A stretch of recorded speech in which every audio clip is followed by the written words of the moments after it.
Chapter 5:18. After listening to Dai Zhou's explanation, Li Wanyu finally understood why Pai Lupi had such an awkward expression. It turned out that selling manure was something that had already been mentioned. The junior supervisor of the junior supervisor's office had once suggested to Pai Lupi that he should collect and sell all the horse manure in Chang and city. As the saying goes, crops and flowers all depend on manure. In an era without fertilizers, the fertility of crops and land all came from animal and human excrement. In Notice Chang and city, latrines were all dry toilets or toilets. The residents of Chang and city did not grow crops, so the waste was naturally useless.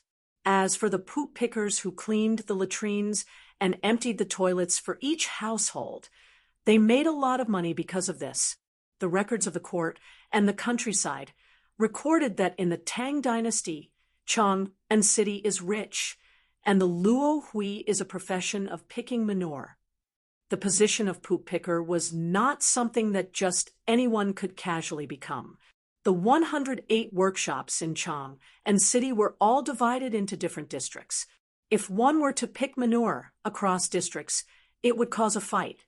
Just like the gangsters in the Hong Kong movies of the future, who fought over territory to collect protection fees, the fight over manure and urine would not lose out to the gangsters of the future at all. This was actually not rare at all. Chile, Peru, and Bolivia once fought over bird manure resources, and a war broke out.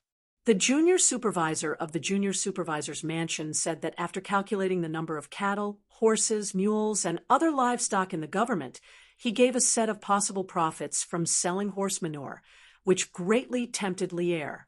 200,000 strings of cash. The Tang dynasty only minted 300,000 strings of cash a year, but selling horse manure could earn 200,000 strings of cash a year. How could Pai Lupi turn a blind eye to this? However, when Pai Lupi gathered the officials to discuss this matter, he was met with opposition, especially the officials of the aristocratic families, who were even more against it. Wang Renyu said, although horse manure is valuable, it has a bad reputation. Furthermore, competing with the people for profit is a loss for the greater good.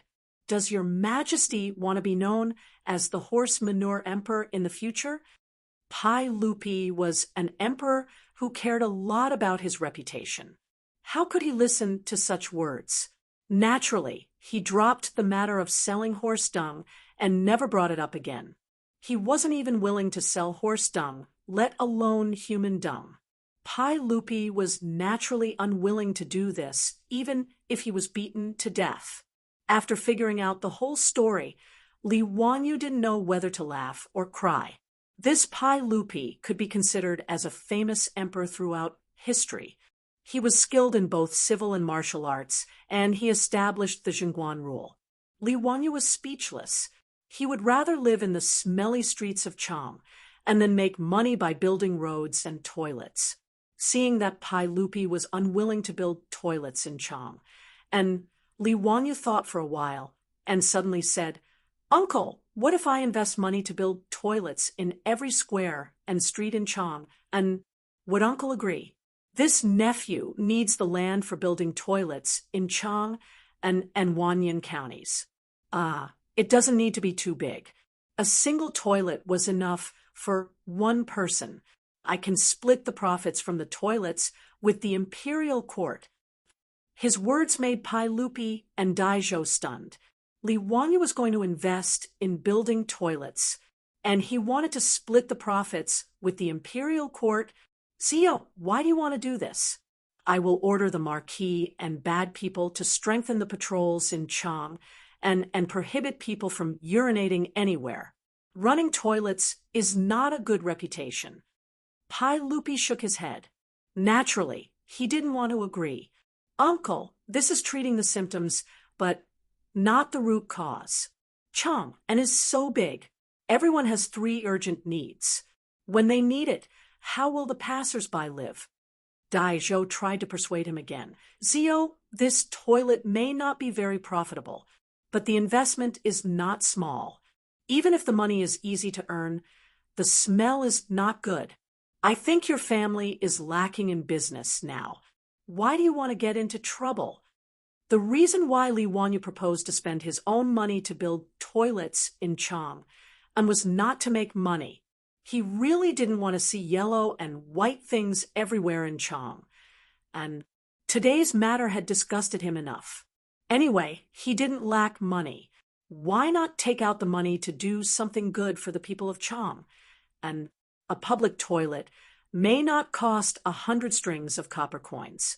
Building 300 toilets in Chang and cost less than 30,000 strings of copper coins. It was not a big deal. Moreover, this matter was not without profit. Since selling horse dung could make 200,000 strings of copper coins a year, these 300 toilets would not be bad, right? Li Wanyu suddenly remembered a joke in the Laughing Lin Guangji in the future. It said that a family saved up a pit of dung and was looking for people to sell it. The price was the same as copper coins. The person who bought the dung was unwilling and bargained for 500 strings of copper coins. The person who sold the dung was anxious. How can there be such cheap dung? Could it be dog dung? The farmer comforted, "It hasn't eaten yours. Why are you so anxious?" Although it was a joke, it showed that this matter could be done in ancient times. Moreover, Li Wanyu had other ideas. If this matter was handled well, it might not be a bad reputation. It might even be a good reputation. "Uncle, Elder Dai, I have already thought about this matter. My Tang dynasty should not be like those barbarian lands and drown in feces everywhere. More importantly, I cannot let those barbarian merchants and foreign emissaries laugh at my grand Tang dynasty. It is unbearably stinky. I have some small fortune now, and am willing to take it out to share Uncle's worries. I am duty-bound to do this. I hope Uncle can help me." His words were righteous, making it difficult for Pai Lupi to persuade him. After hesitating for a while, Pai Lupi could only gently nod his head. "All right, since you have made up your mind, I will not persuade you. I can give Chang and Wanyan counties an edict to let them cooperate with you to build toilets. The land will all be provided by Chang and Wanyan counties, and the imperial court will not take any of the profits. It will all belong to you." Pai Lupi could not persuade Li Wanyu, but he did not plan on taking the money from selling the dung. He did not want to be known as the Prince of Excrement Selling because of this small amount of money. "Thank you, Uncle." Li Wanyu hurriedly bowed to express his thanks. After thinking for a while, he said to Pai Lupi, "Hee, Uncle, it is forbidden to defecate anywhere. We should let Chang and Wanyan counties strictly enforce it. Otherwise, when the toilets are finished, it will not be beautiful if no one goes there." Pai Lupi glared at him. He was too lazy to talk nonsense with him and waved his hand to send him away. After returning to Kaihua Square, Li Wanyu pulled his beautiful boss to the side and quietly told her about his visit to Taiji Palace. Hearing this, his beautiful boss frowned. "Ziyu, you are too disgusting. You actually want to do this business. In the future, stay away from me. Don't smoke me," the beautiful boss said in a half-joking, half-serious manner. Li Wanyu was speechless. He rolled his eyes and told her about his plan. This made the beautiful boss nod her head. "That is possible. 30,000 strings of cash is not much. If this is successful, it will be greatly beneficial to our Li family." The beautiful boss's affirmation made Li Wanyu very happy. What was even more surprising was that the beautiful boss said, "Our Li family." This was something she had never said before. Li Wanyu excitedly moved to the beautiful boss's cheek and gave her a big peck. Laughing loudly, he turned around and ran. Chapter 5:19. The news that Li Wanyu, the founding county magistrate of Hu County, wanted to build 300 toilets in Chang and city quickly spread throughout Chang. And Everyone had different reactions to this. Some people had already gotten used to the county earl's extravagant spending and prodigal behavior, compared to the huge amount of money he had spent on the polo field and his arrogant claim that he would support an entire county building 300 toilets in Chang, and was not a big deal. There were also people who praised Li Wanyo's actions and felt that he was being generous and generous. There were so many filthy things on the streets of Chang, and that no one wanted to see, but they had no choice before. Now that the county earl was paying for the toilets, everyone would be happy to have a place to relieve themselves. Some people snorted at Li Wanyo's actions and felt that he was just trying to please the crowd. Some of the aristocratic families even started to mock Li Wanyu in private as the county earl of the toilets. Li Er's imperial edict quickly reached Wanyan and Hu County. Li Wanyu ran over to the county yamen and discussed it with Cui Zhuo and Lu Dehang, the two county magistrates. On the map, they outlined 300 locations for the construction of toilets. Cui Zhuo and Lu Dehang, the two county magistrates of Chang, and Wanyan naturally welcomed Li Wanyo's actions. After all, they didn't have to pay for the toilets, and it could solve the problem of the two counties. Why not? The ordinary people of Chang, and were fine, but these two were fifth-rank officials of the imperial court and came from aristocratic families.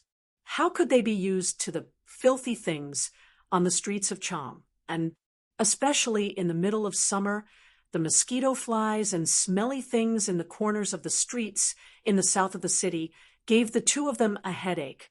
However, other than strictly ordering the yamen runners to patrol the streets, there was no better way. This made Cui Zhuo and Lu Dehang very angry. Although the toilets were seen in ancient books, it was a new thing for the Tang dynasty. Cui Zhuo and Lu Dehang invited Li Wanyu and prepared to inspect it. He could also ask Li Wanyu face-to-face about the toilets, how he was going to build them, and how he needed the cooperation of Chang and Wanyan counties. There were 300 toilets, excluding the second toilet that had been converted into a polo field. There were still 106 toilets left. Li Wanyu planned to build a toilet in each square. Due to the large flow of people in the east and west cities, 4 toilets were built in each. These were more than 100 toilets. The rest of the toilets were all built on the 25 main streets of Chang. And county count who? How do you plan to build the toilets? I'm not sure, so please enlighten me. Cui Zhuo bowed and inquired. Now, he and Lu Dehang were truly convinced by this young man in front of them. Thinking back to the time when he went to Dingzhou village and met Li Wanyu, he was just a commoner compared to his status as a fifth-rank court official. The difference was like the difference between heaven and earth. However, in just half a year, this young man had risen like a rocket. He had been promoted 3 times and was now a county earl of the founding county. Cui Zhuo could only secretly rejoice that he hadn't completely offended this young man. He had also lowered his head quickly. Otherwise, he really wouldn't know what to do. He sighed in his heart, but how could it not be that Lu Dehang, the Wanyan County magistrate, was sighing in his heart? Li Wanyu called over Niu Wu and took a stack of paper from his hands. Cui Ming House, Lu Ming House, please take a look. This is a sketch of the toilets that I drew. The construction of the toilets is very simple. You only need to dig out the latrine pit and solidify it with mirage mud to prevent the sewage from seeping into the ground. The toilets on the ground will be piled up with black bricks. It's square and very simple. He spoke very lightly, but in Cui Zhuo and Lu Dehang's ears, they were inwardly speechless. Using something as precious as mirage mud to build toilets, this county count, who was indeed a rumored prodigal, county count who mirage mud is a good thing, but it's not cheap. Moreover, the production rate is low.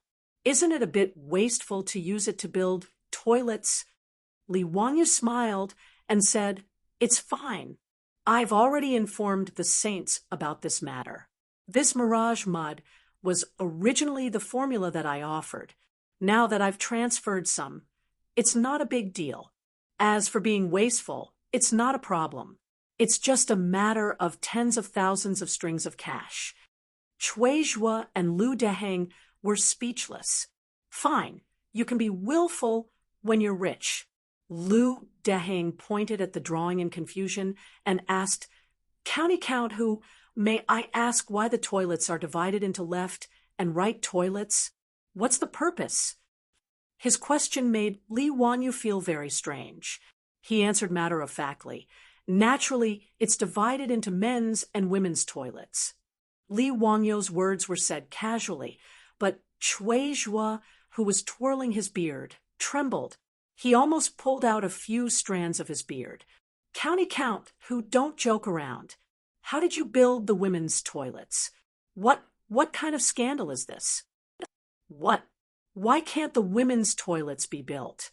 Li Wanyu was a bit confused. He looked at Chui Zhuo and Lu Deheng, hoping to get an explanation.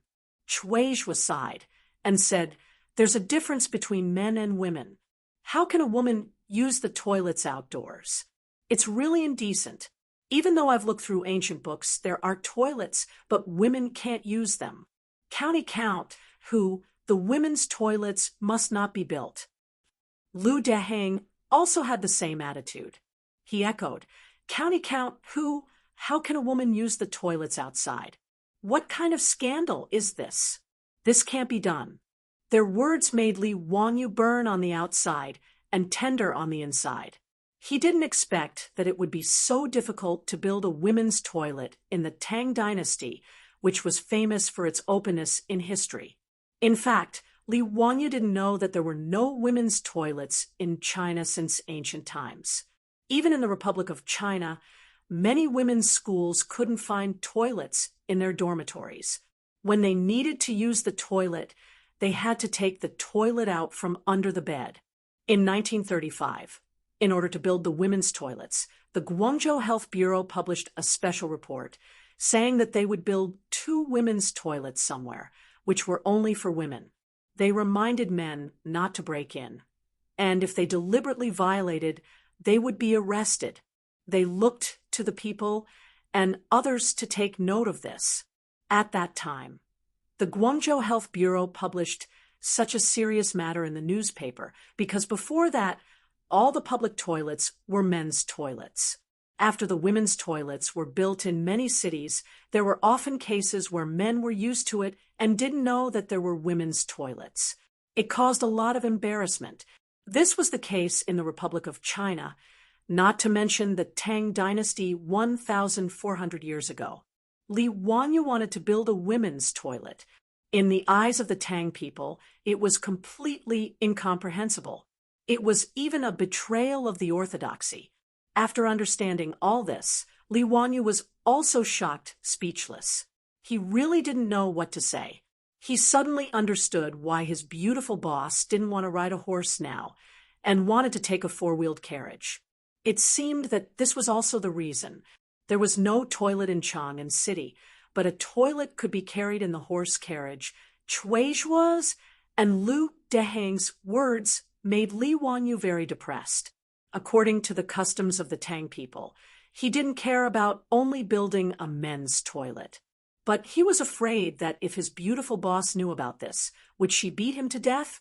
Even he couldn't understand this kind of thing, let alone his beautiful boss. Li Wanyu thought for a while and finally gritted his teeth and said, Let's build it like this first. We'll talk about it after it's built. In this regard, Chui Zhuo and Lu Deheng shook their heads. When this matter spread out, it would cause another wave in Chang'an City. Chapter 520. The toilets that Li Wanyu wanted to build were still on the drawing board, but because he wanted to build a women's toilet, it caused quite a stir. The ordinary people of Chang'an did not care about this. As for the matter of etiquette, no one paid much attention to it. After all, it was not the Ming and Qing dynasties that had so many restrictions and prejudices against women. In the Tang dynasty, Even if women went out to work, it was not a new thing. The people were already used to showing their faces in public. Therefore, to the people, the idea of building toilets and separating the toilets into men's and women's toilets was just a joke. But when this reached the ears of the scholars and aristocratic families in Chang, and it was a big deal, the aristocratic families, led by the 5 surnames and 7 hopes, did not like Li Wanyu. The Wang clan of Taiyuan and the Zheng clan of Xinjiang were even more at odds with him. Now that they heard that this person was going to do such a heinous thing, they immediately exploded. The next day, Li Wanyu was impeached in the morning court, as expected. He was not impeached by one person, but by hundreds of officials.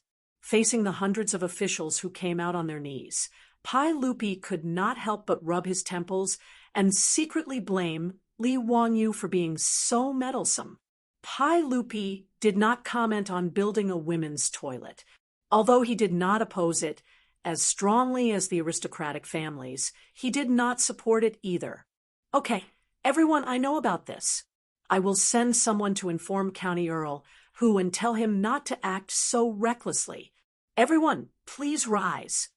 Pai Lupi did not want to dwell on this matter and set the tone with a few words. Anyone with a discerning eye could see that Pai Lupi was protecting Li Wanyu. He just sent someone to inform County Earl not to build a women's toilet. He did not even reprimand him. However, the officials had achieved their goal.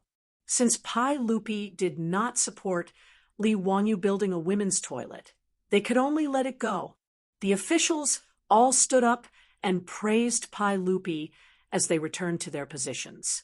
After the court, Pai Lupi sent Mi Tua to Dingzhou village to tell Li Wanyu not to mess around and cause trouble. Li Wanyu was naturally speechless. Wasn't it just building a women's toilet? Did hundreds of officials have to impeach him? Things were not as simple as Li Wanyu thought. Although in the court, because of Pai Lupi's protection, the aristocratic families could not say anything. However, how could the Wang family of Taiyuan and the Zheng family of Xinjiang let Li Wanyu off so easily? On that day, all kinds of rumors began to spread in Chang and city, all of which were insinuating against Li Wanyu. Some rumors said that County Earl, Li Wanyu was a playboy who wanted to build a women's toilet. In reality, he had ulterior motives and wanted to use this opportunity to have sex. Some rumors said that Li Wanyu was a pervert and had hundreds of beautiful maidservants in his residence. They were all ravaged by him every day, and he was still not satisfied. He wanted to use the women's toilet as an excuse to have sex with young and beautiful maidservants. There were even rumors that County Earl, who knew witchcraft and could collect the golden liquid of maidservants. With witchcraft, he could turn those maidservants into puppets for him to vent his bestial desires. What made Li Wanyu want to vomit blood was that not only were there rumors, but there were also pamphlets that were copied from him that appeared in the streets of Chang. And they used all sorts of exaggerated words to describe the ridiculous things that happened in the County Earl manor and Li Wanyu's various evil methods. Naturally, all of this was done by the Wang clan of Taiyuan and the Zheng family of Xinjiang. They wanted to use this matter to slander and disgust Li Wanyu and vent their anger from before. These were just rumors on the streets and had no effect on Li Wanyu. At most, his reputation would be tarnished. Moreover, even the illiterate commoners of Chang and only heard these rumors as stories. There were very few people who truly believed them. However, he wanted to build a women's toilet. Not only were the aristocratic families dissatisfied, but the conservative old masters in court were even more dissatisfied. There were even people who were cursing out loud because of this. Even though Pai Lupi had already made his stance clear, there were still snowflakes of memorials being sent to Taiji Palace every day. All of them were to impeach County Earl, Li Wanyu. They all wanted Pai Lupi to immediately issue an edict to have Li Wanyu, that daring fellow, executed and abandoned in the Eastern market. In this regard, Pai Lupi could only pretend that he did not see anything. In a courtyard not far from the county yamen in Hu County, more than 10 old officials who had been chased out of court by Pai Lupi were gathered here. They had all offended Pai Lupi a few days ago when they impeached Li Wanyu for forcing the people of Hu County to plant rice. They had been casually given the job of supervising the rice planting in Hu County and had been sent to Hu County. The county magistrate of Hu County, Yang Quan, naturally knew the origin of this matter. He hated this group of old fellows who only knew how to spout nonsense and criticize others from a moral high ground. Thus, ever since these 10 or so old officials came to Hu County, Yang Quan had only paid them a visit according to etiquette and treated them as if they did not exist. With Yang Quan's attitude, everyone in the county yamen, from the county magistrate to the yamen runners and scribes, understood that this group of seemingly noble court officials was actually people who had lost their power. As a result, no one in Hu County showed any interest in this group of 4th or 5th rank officials, and they were left to fend for themselves. Right now, of the 100 or so villages in Hu County, apart from the dry fields in the mountains and the wheat fields that could not be irrigated due to geographical reasons, they had all been destroyed. Under the supervision of the county yamen runners, scribes, and village officials, the original wheat fields had been burned clean, plowed, and ditches had been repaired. Yang Quan was so busy that he spat out a mouthful of bubbles. In the end, he was able to get water wheels to be set up in every village. Now, the villages that were growing quickly under the constant rotation of the water wheels day and night had already begun to soak the fields and prepare to plant rice. This group of old officials had nothing to do with it. The so-called supervising the rice planting was just empty talk. Moreover, these old officials did not dare to return to Chang. And otherwise, if they were accused of dereliction of duty, they might not even be able to keep their official titles. The news that Li Wanyu wanted to build toilets in Chang and naturally reached their ears. Li Wanyu actually wanted to build toilets for women, which made these old officials feel like they had found the key to returning to the imperial court. Duke Nanrong, the heavens are really helping us. That little bastard, Li, is asking for it. Whether we can return to the imperial court depends on this. Humph, I think the saint favors this treacherous official so much. Sooner or later, he will be a disaster. How can we just sit back and watch that ignorant brat wreak havoc in the imperial court? That's right, that's exactly it. I can't wait to grind this treacherous villain into ashes and return the peace to the Tang dynasty. Not only has this brat harmed the people of Hu County, but he has also disregarded etiquette and law. He wants to reverse yin and yang. How hateful! Everyone, let's also write a petition to impeach this brat. We can only return to the imperial court if we topple this brat. What Duke Lu said is exactly what we are thinking. However, I heard that the saint let that bastardly go so easily in Taiji Palace. As for those petitions to impeach him, they are all kept in the palace. Do you have any good ideas? These old officials were also troubled by Pai Lupi's attitude of protecting Li Wanyu, but there was nothing they could do. Everyone pondered for a long time. Suddenly, someone asked, "Why is Duke Tuoba not here today?" He caught a cold a few days ago and felt depressed. He has been bedridden these days. Sigh, I think Duke Tuoba's health is getting worse and worse. I'm afraid he will have to leave soon. What a pity. We are going to lose a close friend again. It's sad and lamentable. Everyone sighed again. Suddenly, someone lowered his voice and said, "Everyone, this old man has a plan." Chapter 521. In just a few days, Li Wanyu had been impeached nearly 100 times. Based on these impeachments, Li Wanyu would not be considered a righteous victory unless he was torn to shreds. As for these memorials, Li Er was too lazy to even look at them now. He directly asked me to carry them away and burn them all. Li Er was also sick and tired of these defenders. It was just a trivial matter, yet they kept pestering him endlessly. It was a good thing that Li Wanyu wanted to build toilets in Chang, and Pai Lupi supported it. Even if there was something wrong with building toilets, there was no need to go through so much trouble. Pai Lupi thought that if he ignored these people, and if Li Wanyu did not build toilets, the matter would be over in a few days. But he did not expect that something that shocked the entire court would happen when Pai Lupi was not prepared for it. Early in the morning, the soldiers guarding the illustrious Virtue Gate pushed the heavy winch to open the heavy city gate of the illustrious Virtue Gate. The hinges of the city gates squeaked loudly. It was very ear-piercing in the early morning. The soldiers had long been used to this kind of noise and turned a blind eye to it. There were already many people waiting outside the city gates to enter the city.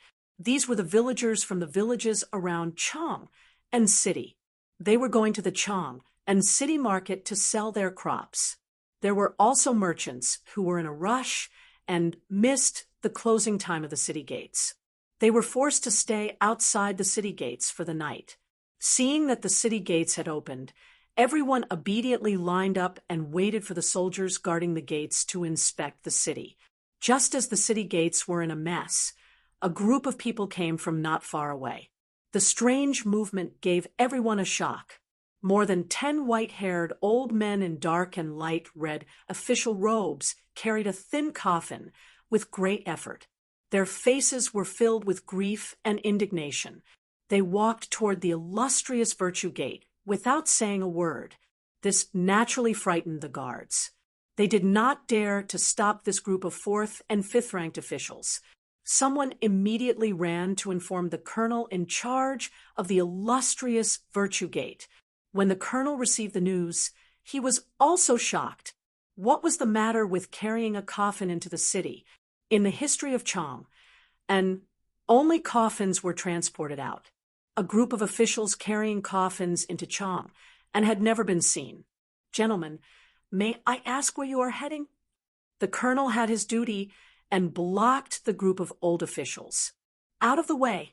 This is the coffin of Tuoba Zhengyang, the Imperial Academy's scholar Tuoba Zhengyang. We're going to send him to the Taiji Palace to attend the Imperial Court. Don't get in our way. The leading old man reprimanded. His words shocked the colonel even more.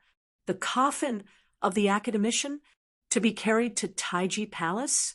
Are these old officials crazy? However, this wasn't something that a small gatekeeper colonel like him could stop. Naturally, he could only step aside and watch as the group of old officials carried the coffin away. When they were far away, he grabbed a soldier beside him and said, "Quickly ride a horse and report to the Vermilion Bird Gate. Something is going to happen." The group of old officials had not even carried the coffin into the imperial city.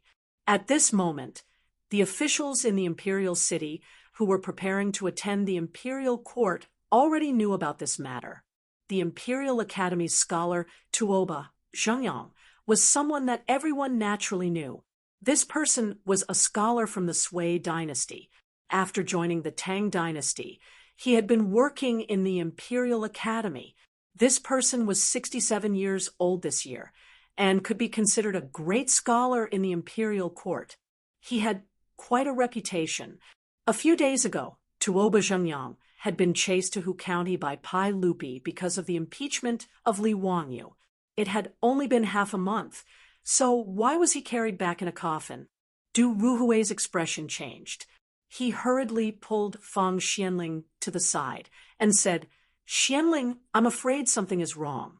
Don't let them carry Tuoba Zhengyang's coffin into the imperial city. If I'm not wrong, these old officials probably didn't come with good intentions. I'm afraid it has something to do with the Huxian Count matter." Being reminded by him, Fang Xianling came to her senses. These old officials were chased out of the imperial court by Pai Lupi because of the impeachment of Li Wanyu. If Tuoba Zhenyang had passed away due to old age, his family would naturally be in charge of the imperial court. Now that these old officials had silently carried his coffin into Chang'an City, it was obvious that things were not so simple. Feng Xianling immediately nodded. She turned around and ordered people to stop the guards guarding the imperial city from letting the old officials in. All of this was within the expectations of the old officials. After being stopped by the guards outside the Vermilion Bird Gate, they did not make any noise. They placed down Tuoba Zhenyang's coffin, and all of them knelt in front of the Vermilion Bird Gate without saying a word. Outside the Vermilion Bird Gate was where the Golden Light Gate Street and Vermilion Bird Street intersected. Seeing such a scene in front of the Vermilion Bird Gate, it naturally attracted the attention of everyone, not knowing what was going on. The commoners did not dare to get close and could only stand far away and point. However, those low-ranking officials and scribes who needed to work in the imperial city did not avoid such a taboo.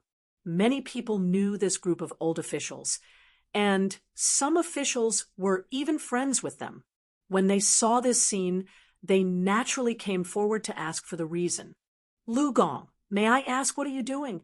What's going on with this coffin?" Seeing that someone had raised the question, the group of old officials who had been silent all this time suddenly became spirited and bristled with anger.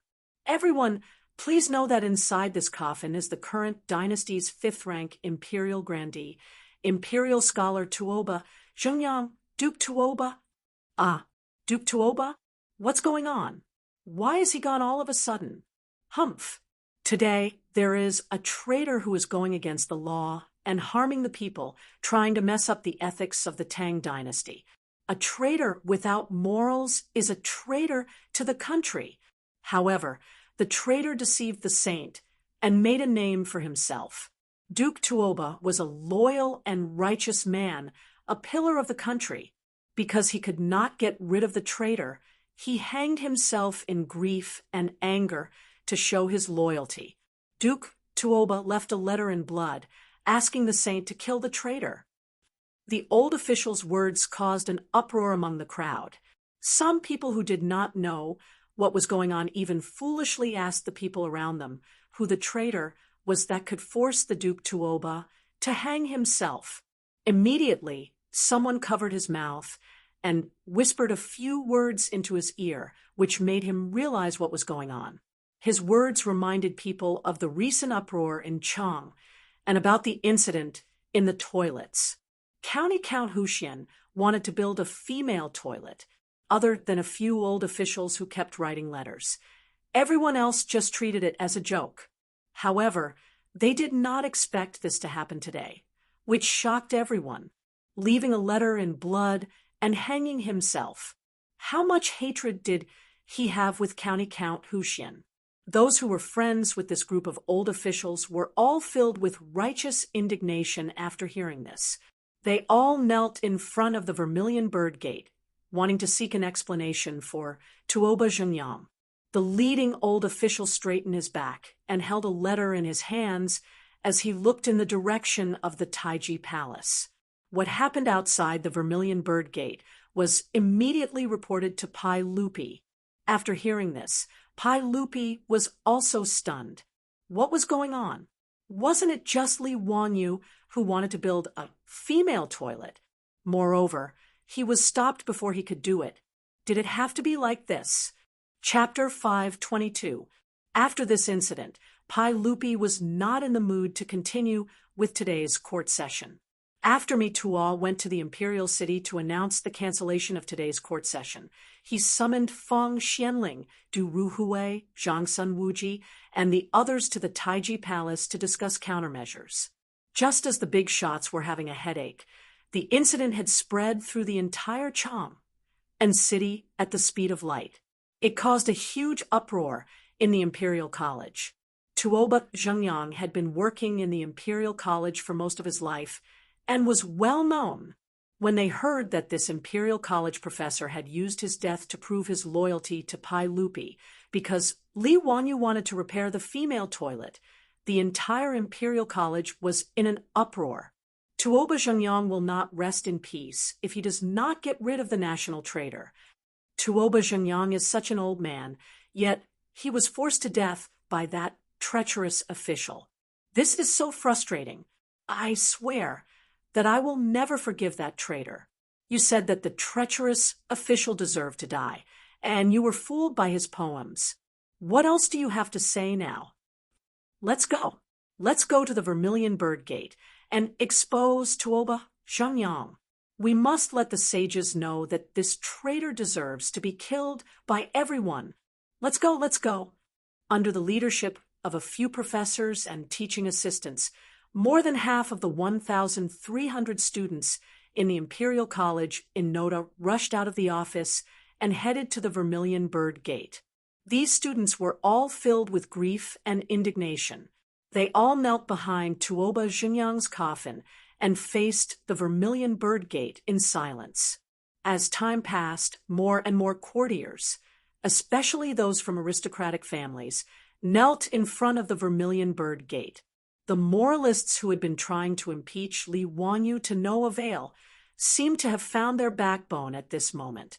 They knelt behind Tuoba Zhengyang's coffin without hesitation. More and more people knelt in front of the Vermilion Bird Gate in Noda. They even blocked the Golden Light Gate Street. More and more people in Chang and city came to watch after they heard the news. Tuoba Zhengyang's family had also rushed over after receiving the news. They knelt before the coffin and wept in grief. Pai Lupi, who was still discussing countermeasures with Fang Xianling and the others in the legislative hall, was even more shocked after hearing Mi Tuo's report. This kind of thing had never been heard of in the 10 years since the establishment of the Tang dynasty. Pai Lupi was also a little flustered. He had never expected things to turn out this way. Master Fang, Master Du, Fuji, what do you think of this matter? What should we do now? Fang Xianling and Du Ruhui didn't know what to say. As for Li Wanyu wanting to build a women's toilet, the two of them didn't comment, neither supporting nor opposing. However, he didn't expect that just Li Wanyu's idea would cause such a ruckus. There was even a fifth-rank imperial academician who used his death to prove his sincerity. It was truly absurd. But if they were to say that Li Wanyu was in the wrong, they couldn't say such untrue words. After all, building a toilet was a good thing. Even if building a women's toilet was inappropriate, there was no need to fight to the death, right? Zhang Sun Wuji pondered for a while and said, "Your Majesty, the most important thing now is to calm this matter down. We can't let them continue to cause trouble. In my opinion, the initiators just want to take this opportunity to return to the imperial court. Your Majesty, why don't you go with the flow and recall these old officials back to the imperial court? Also, I'll have to ask Master Wei to bring him to the prison of the censorate for a few days. After this matter is settled, he can be released. What do you think, Your Majesty? Isn't this too much for Zio? In my opinion, he didn't do anything wrong. Even if building a women's toilet is inappropriate, why do we have to bring him to the prison?" Pai Lupi naturally didn't want to wrong Li Wanyu and replied unwillingly. Zhang Sun Wuji cupped his hands towards Pai Lupi and said, "Your Majesty, we can only sacrifice County Count who to make him feel wronged. I'm sure that County Count who will understand Your Majesty's good intentions. Furthermore, having County Count who stay in Thai prison for a few days is also to protect him." Pai Lupi hesitated and looked towards Fang Xianling and Du Ruhui to ask for their opinions. Although Fang Xianling was unhappy with Zhang Sun Wuji's bad idea, there was nothing he could do. After a moment of silence, he finally nodded his head slowly. Seeing his three trusted officials express their opinions, Pai Lupi could only nod his head and agree after some hesitation. Not long later, Mito walked out of the Taiji Palace with a yellow imperial edict in his hand and went straight to the Vermilion Bird Gate. There is a system. Following Mito's words, the originally noisy vermilion bird gate immediately quieted down. Disciples, Palace Grandee, Imperial Scholar, Tuoba Zhengyang, a loyal person, posthumously conferred the title of County Count of Han, bestowed 100,000 gold. Tuoba Zhengyang was posthumously conferred the title of County Baron, so his family naturally kowtowed to express their gratitude. However, the others kneeling on the ground weren't satisfied with this result. Just as they were about to make a ruckus, Mito took out another imperial edict. This imperial edict finally satisfied this group of old officials. Not only did Pai Lupi give in, he also called them all back to the imperial court. He also ordered Imperial Censor Wei Zheng to bring County Count Hu Li Wanyu to the prison for a strict investigation. Outside the Vermilion Bird Gate, there was a burst of cheers. They felt that the matter was settled and that justice had defeated evil. The national traitor, Li Wanyu, was about to be executed. Under the persuasion of Fong Xianling and the other officials, the crowd gathered outside the Vermilion Bird Gate finally dispersed. Tuoba Zhengyang's coffin was also brought back to the residence by his weeping family members. They were going to set up a mourning hall for his relatives and friends. Wei Zheng shook his head, but there was nothing he could do. He had to personally lead people to Dingzhou village. Li Wanyu naturally knew nothing about this. When he heard the maidservant report that Imperial Censor Wei Zheng had come, he was very puzzled. Although he was good friends with Wei Shuyu and could be considered as brothers, he didn't have much of a friendship with this sheep nose. When the maidservant came to report, he was playing cards with the foppish lords. "Brother Shuyu, why is your family's lord here?" "Do you know?" "How would I know? I've lived in your residence for so long. I haven't returned to Chang, and I haven't seen my father. He, maybe he's looking for you on official business?" Wei Shuyu answered casually as he threw out a card from his hand. "4 twos. Bum. Wahahaha, I still have 1 card left. Pay up, pay up." Fong Yi looked at the card in his hand, blinked, and instantly threw it into the pile of cards. "Why are you still playing cards? Quickly go and welcome your lord. F***CK. Last love, are you going back on your word again?" "No, I'm just afraid that your lord will be anxious from waiting." "Then pay up first." "We haven't lost yet. Why should we pay up?" The foppish lord stopped playing cards and went to welcome Wei Zheng. Wei Zheng's first sentence shocked everyone. They wondered if this old man had gone crazy. "Li Wanyu, come with me. The saint has issued an edict to take you down for investigation." Wei Shuyu stuttered. Father, is there a mistake? What crime did Zio commit? Does he need to trouble you to take him down for investigation?" "Yes, Elder Wei. Is there a misunderstanding? Zio was perfectly fine. Why would the saint issue an edict to take him down for investigation?" The foppish lords also started to make a ruckus. Wei Zheng was so angry that he glared at them. "Shut up. What do you know? Isn't this bastard brat's own fault? The saint's action is to protect him." Li Wanyu was even more confused. What? Everything was fine, but he was sitting at home, and trouble came from the sky? What did he do wrong this time? Why was he being taken to the prison? Chapter 523. The whole Laihat was in chaos when they heard that Imperial physician Wei Zheng was going to take their Langjun to the stage prison. Li Heng, the old housekeeper, was so shocked that he didn't know what to do. He knelt down in front of Wei Zheng and asked, "Mr. Wei, what law did my Langjun break? Why is he going to be taken to the stage prison?" Niu Wu stood in front of Li Wanyu and prevented Wei Zheng from taking him away.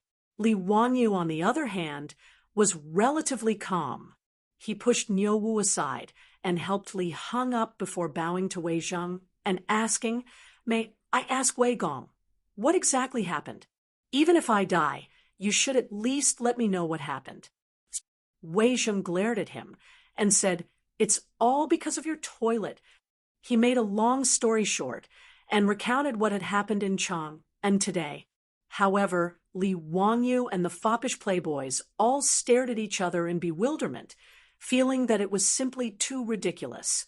That old man called Tuoba Zhengyang was also a lunatic. Even though he was going to build a female toilet, he had no choice but to give up the idea after Pai Lupi said so. But now, there was not even a single toilet in Chang and City. What did this old man mean by seeking death for no reason? Young man, I know you can't be blamed for this. However, Tuoba Zhengyang died because of you. The sage can't pretend that he didn't see anything. Letting you stay in the stage prison for a few days is for your own good. When this matter is settled and Tuoba Zhengyang is buried, you will be released. Don't worry. The sage has also instructed this old man to not mistreat you. Even if you stay in the stage prison, you won't be wronged. Just think of it as a change of place to cultivate your character. What the hell? Who the hell wants to cultivate their character in the stage prison? In response to Wei Zheng's words, Li Wanyu could only roll his eyes and had nothing to say. Since Wei Zheng was here, what else could he say? Since that's the case, let's go. I'll have to trouble Eunuch Wei to take care of me. Li Wanyu turned around and gave a few instructions to Li Heng and Niu Wu, telling them to listen to their beautiful superior's orders and to guard the door well. Just as she was about to mount her horse and leave with Wei Zheng, Aphrodite, and Perrin also ran over after being notified by the servants of the residence. The two girls were weeping like raindrops on pear blossoms, making me feel pity for them. Lang Jun, what happened? Why did Master Wei want to take you out of the prison? Lang Jun, I'll go with you. I'm not afraid of going to jail. I'll go with you. The two women's cries made the other hedonistic young masters wink at Li Wanyu with wretched expressions on their faces. They were now clear that Li Wanyu was fine this time. He had just suffered an unexpected calamity. In order to appease the crowd, the saint let Li Wanyu stay in the stage prison for a few days. Since he couldn't bear the punishment and was fine, they all began to tease Li Wanyu. Li Wanyu hurriedly jumped off his horse and reached out to pull Aphrodite and Perrin into his arms while comforting them softly. At the same time, he didn't forget to raise his middle finger at the hedonistic young masters behind their backs to show his respect for them. Li Wanyu repeatedly assured them that he was fine and that he was only going to stay in the stage prison for a few days. Only then did Aphrodite and Perrin stop crying, though they were still skeptical. Lang Jun, are you really fine? You're not lying to me, are you? Don't worry. Why would I lie to you? Be good and listen to Chang Qing in the residence. After comforting the two women, Li Wanyu mounted his horse again and rode back to Chang and City with Wei Zheng and the other imperial censors. How could the hedonistic young masters be in the mood to continue staying in Dingzhou village? They all called for their troops and followed Wei Zheng, Li Wanyu, and the others back to Chang and City. The old steward Li Heng was at a loss at this moment. He pulled Niu Wu over and said, "Quick, bring some men and follow them. We must ensure Longjun's safety. Then go to the East Market and inform Madame Su so that she can make a decision quickly." Niu Wu naturally didn't dare to delay and hurriedly chased after them with more than 10 troops. When they reached the outskirts of Chang and City, Wei Zheng pulled on the reins of his horse and said, "County Count Hu, the rules cannot be broken. Since the saint has ordered me to take you to the stage prison, we can't go in like this. Naturally, you can't just ride in like this. This old man has already had someone prepare a prisoner carriage. County Count Hu, you'll have to suffer a little and change into that prisoner carriage." When he pointed, Li Wanyu noticed that there was already a prisoner carriage made of rough wood parked by the side of the road. Li Wanyu smiled wryly. "Fine, let's go through with the act. I don't want to make things difficult for the old man." He obediently climbed down from the horse and walked over to open the door of the prisoner carriage. After entering the prisoner carriage, Li Wangyu realized that the person who designed this carriage was too immoral. At this height, it was impossible for him to stand up. He could only hunch his body. Fortunately, he wasn't a real prisoner and didn't need to be chained up, much less chained up in the prisoner carriage. Otherwise, if he sat in this carriage that was as bumpy as a trampoline all the way, even if he didn't die, he would lose a layer of skin. He sat cross-legged in the prisoner carriage. The group of hedonistic young masters pointed at him and laughed heartily as if he were a gorilla in the zoo. Li Wangyu was so angry that he closed his eyes and decided to ignore this group of bastards. Wei Zheng waved his hand, and the prisoner carriage, pulled by 2 oxen, slowly moved toward the illustrious Virtue Gate. When the prisoner carriage entered Chang and City, it immediately attracted the attention of many commoners. Fortunately, there were no photos in this era, so very few people recognized Li Wangyu. No one knew that the person locked up in the prisoner carriage was the famous County Count Li Wangyu. After entering the city, the hedonistic young masters stopped fooling around. They rode their horses to guard Li Wangyu's prisoner carriage. The prisoner carriage slowly moved along Vermilion Bird Avenue. Along the way, the commoners of Chang and City pointed at the prisoner carriage and whispered. When it neared Anya Lane, a person suddenly rushed out from the crowd and knelt down beside the prisoner carriage. His actions startled the hedonistic young masters around the prisoner carriage. Chumo's horse even almost ran into this person. After being interrupted by him, the prison carriage stopped. "Benefactor, is that you? Benefactor, what's wrong with you? Why do they want to capture you?" Li Wangyu looked over. It was a middle-aged man. He looked familiar, but he couldn't remember where he had seen him before. "You know me?" Li Wangyu asked curiously. The middle-aged man nodded. "Benefactor, I am the manager of Ren's saddle shop who won the lottery. Do you still remember me?" When he said this, Li Wangyu immediately remembered. He couldn't help but laugh. "So it really is manager Ren. Ha! If you didn't mention it, I would have forgotten. My apologies. Is Manager Ren's business still thriving?" "Thanks to Benefactor. The saddle shop that was burned down has been rebuilt. Business is even better than before.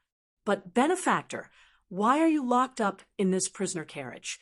Were you harmed by a scoundrel? Does Benefactor have anything I can do to help?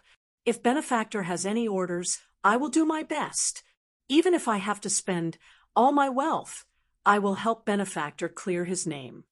Shopkeeper Ren's words made Li Wangyu very touched. He hurriedly cupped his hands and bowed to him. "Many thanks for Shopkeeper Ren's kindness. However, this is a matter of the Imperial Court. You can't help.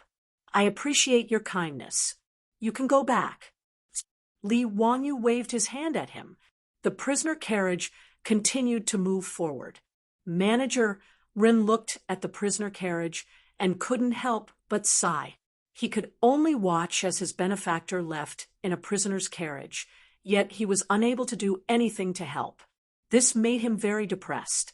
Although the lottery ticket that saved his family's lives was bought by his wife, Manager Ren always believed that Li Wangyu, who introduced the lottery ticket, was his family's benefactor.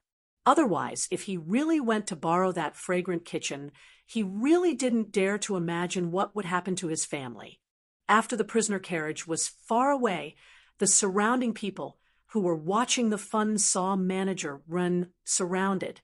"May I ask, this Langjun, who was the person in the prisoner carriage just now?" "Yes, that was the prisoner carriage of the censorate." "Who was that?" "He was actually arrested by the censorate. Was he a corrupt official?" When Manager Ren heard this, he was so angry that he stomped his feet. "Bah, don't talk nonsense. Let me tell you, Benefactor is the founding uncle of Hu County. How could he be a corrupt official? His words immediately caused an uproar among the surrounding people. Chapter 5:24. Li Wanyu felt that ever since he had transmigrated to the Tang dynasty, he had a bit of fate with prison. In more than half a year, this was the second time he had been sent to prison.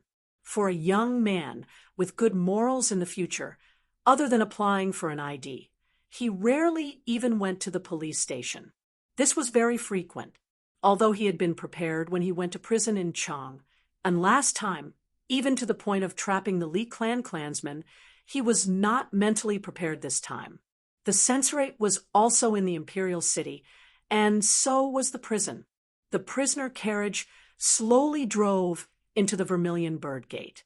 This was the first time he had entered the Vermilion Bird Gate's imperial city in this way, and it was a very novel experience.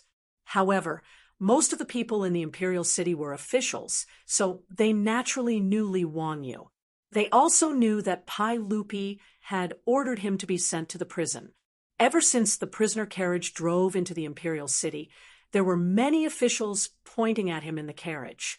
Many officials and officials who were supposed to be working in various government offices also ran out to watch the commotion.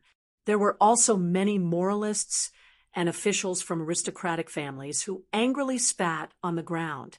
They looked as if they wanted Li Wanyu to be sent to the Eastern Market for execution right now. After the prisoner carriage drove into the censorate's prison, the cage was opened. Li Wanyu crawled out and struggled to move his muscles and bones. The short journey made him feel as if his bones were about to break. County Count Huxian, go. This old man has already arranged a prison for you. I definitely won't let you suffer any hardships. As long as you do not leave the prison, I will not restrict your movements. When this matter is settled, I will let you go. Wei Zheng waved his hand at the prison head, indicating that he should take Li Wanyu to his cell. He, thank you for your kindness, Duke Wei. Li Wanyu was also open-minded. Since he was already here, he might as well take things as they came. In any case, Pai Lupi had ordered him to be sent to the prison. There was no point in crying. This was the first time the prison head had encountered such a situation. The people locked up in this prison were all officials captured by the censorate. When Li Yuan was in power, the imperial censorate's assistant minister and imperial censorate each arrested people. Those who were interrogated were all taken to the prison, often causing the prison to be overcrowded. Ever since Wei Zheng became the imperial censor of the censorate, he naturally couldn't tolerate the censorate acting so recklessly. Inside the stage prison, it was much quieter. There weren't as many criminal officials, but those who were caught and sent to the stage prison were all criminal officials with irrefutable evidence. Since they were criminal officials, there was naturally no need to be polite to them. Even the ordinary prison guards of the stage prison would often insult and reprimand these high and mighty officials. They would even use some private punishment. That was a common occurrence. But today, the head of the prison had received a notice from the imperial censor asking him to find a dry and well-ventilated prison cell and clean it up for a noble to stay in. The jailer almost thought that he had misheard. A noble was staying? This was the prison, not the hostel of Chongren Square. What did he mean by checking in? Shouldn't he be in prison? The head of the prison was baffled. He could only lead a group of prison guards to find a cell in the stage prison and clean it up. Hearing that a criminal had arrived, he hurried out to pick him up. But the scene in front of him scared the jailer so much that his legs trembled. He didn't know Li Wanyu, but he knew Wei Shuyu.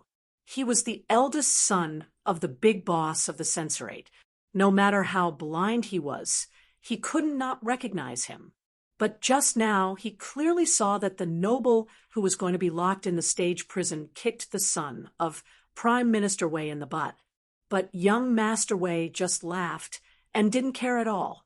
Even Master Wei acted as if he didn't see it. He led a group of imperial censors away. The head of the stage prison immediately understood that this was a noble who couldn't be offended. He really came to stay in the stage prison. The playboys didn't leave. They clustered around Li Wanyu and walked into the stage prison. The head of the prison hurriedly led the way in front. If someone who didn't know saw this, they wouldn't believe that this was the head of the stage prison. They would treat him like a waiter in a hostel. Wei Shiyu pointed at the head of the prison carelessly and said, "You come here. This is the founding county earl of Hu County. He will be staying with you for a few days. Take care of him carefully. What needs must be satisfied. You understand? If there is any mistake, be careful of your bones." Yes, I understand. County Earl of Hu County, young dukes, please be careful. The ground is slippery. These lazy bones. I will teach them a lesson when I come back. Let them clean up the moss on the ground. The environment in the stage prison was much better than the prison in Chang, and county where Li Wanyu was last time. After all, the people locked here were all criminal officials. They had to leave some face for them. At least the stage prison didn't have the stench of the prison in Chang and county. There were no rats running around on the ground. However, it was still a dark prison cell. The only source of light was the torches on the wall.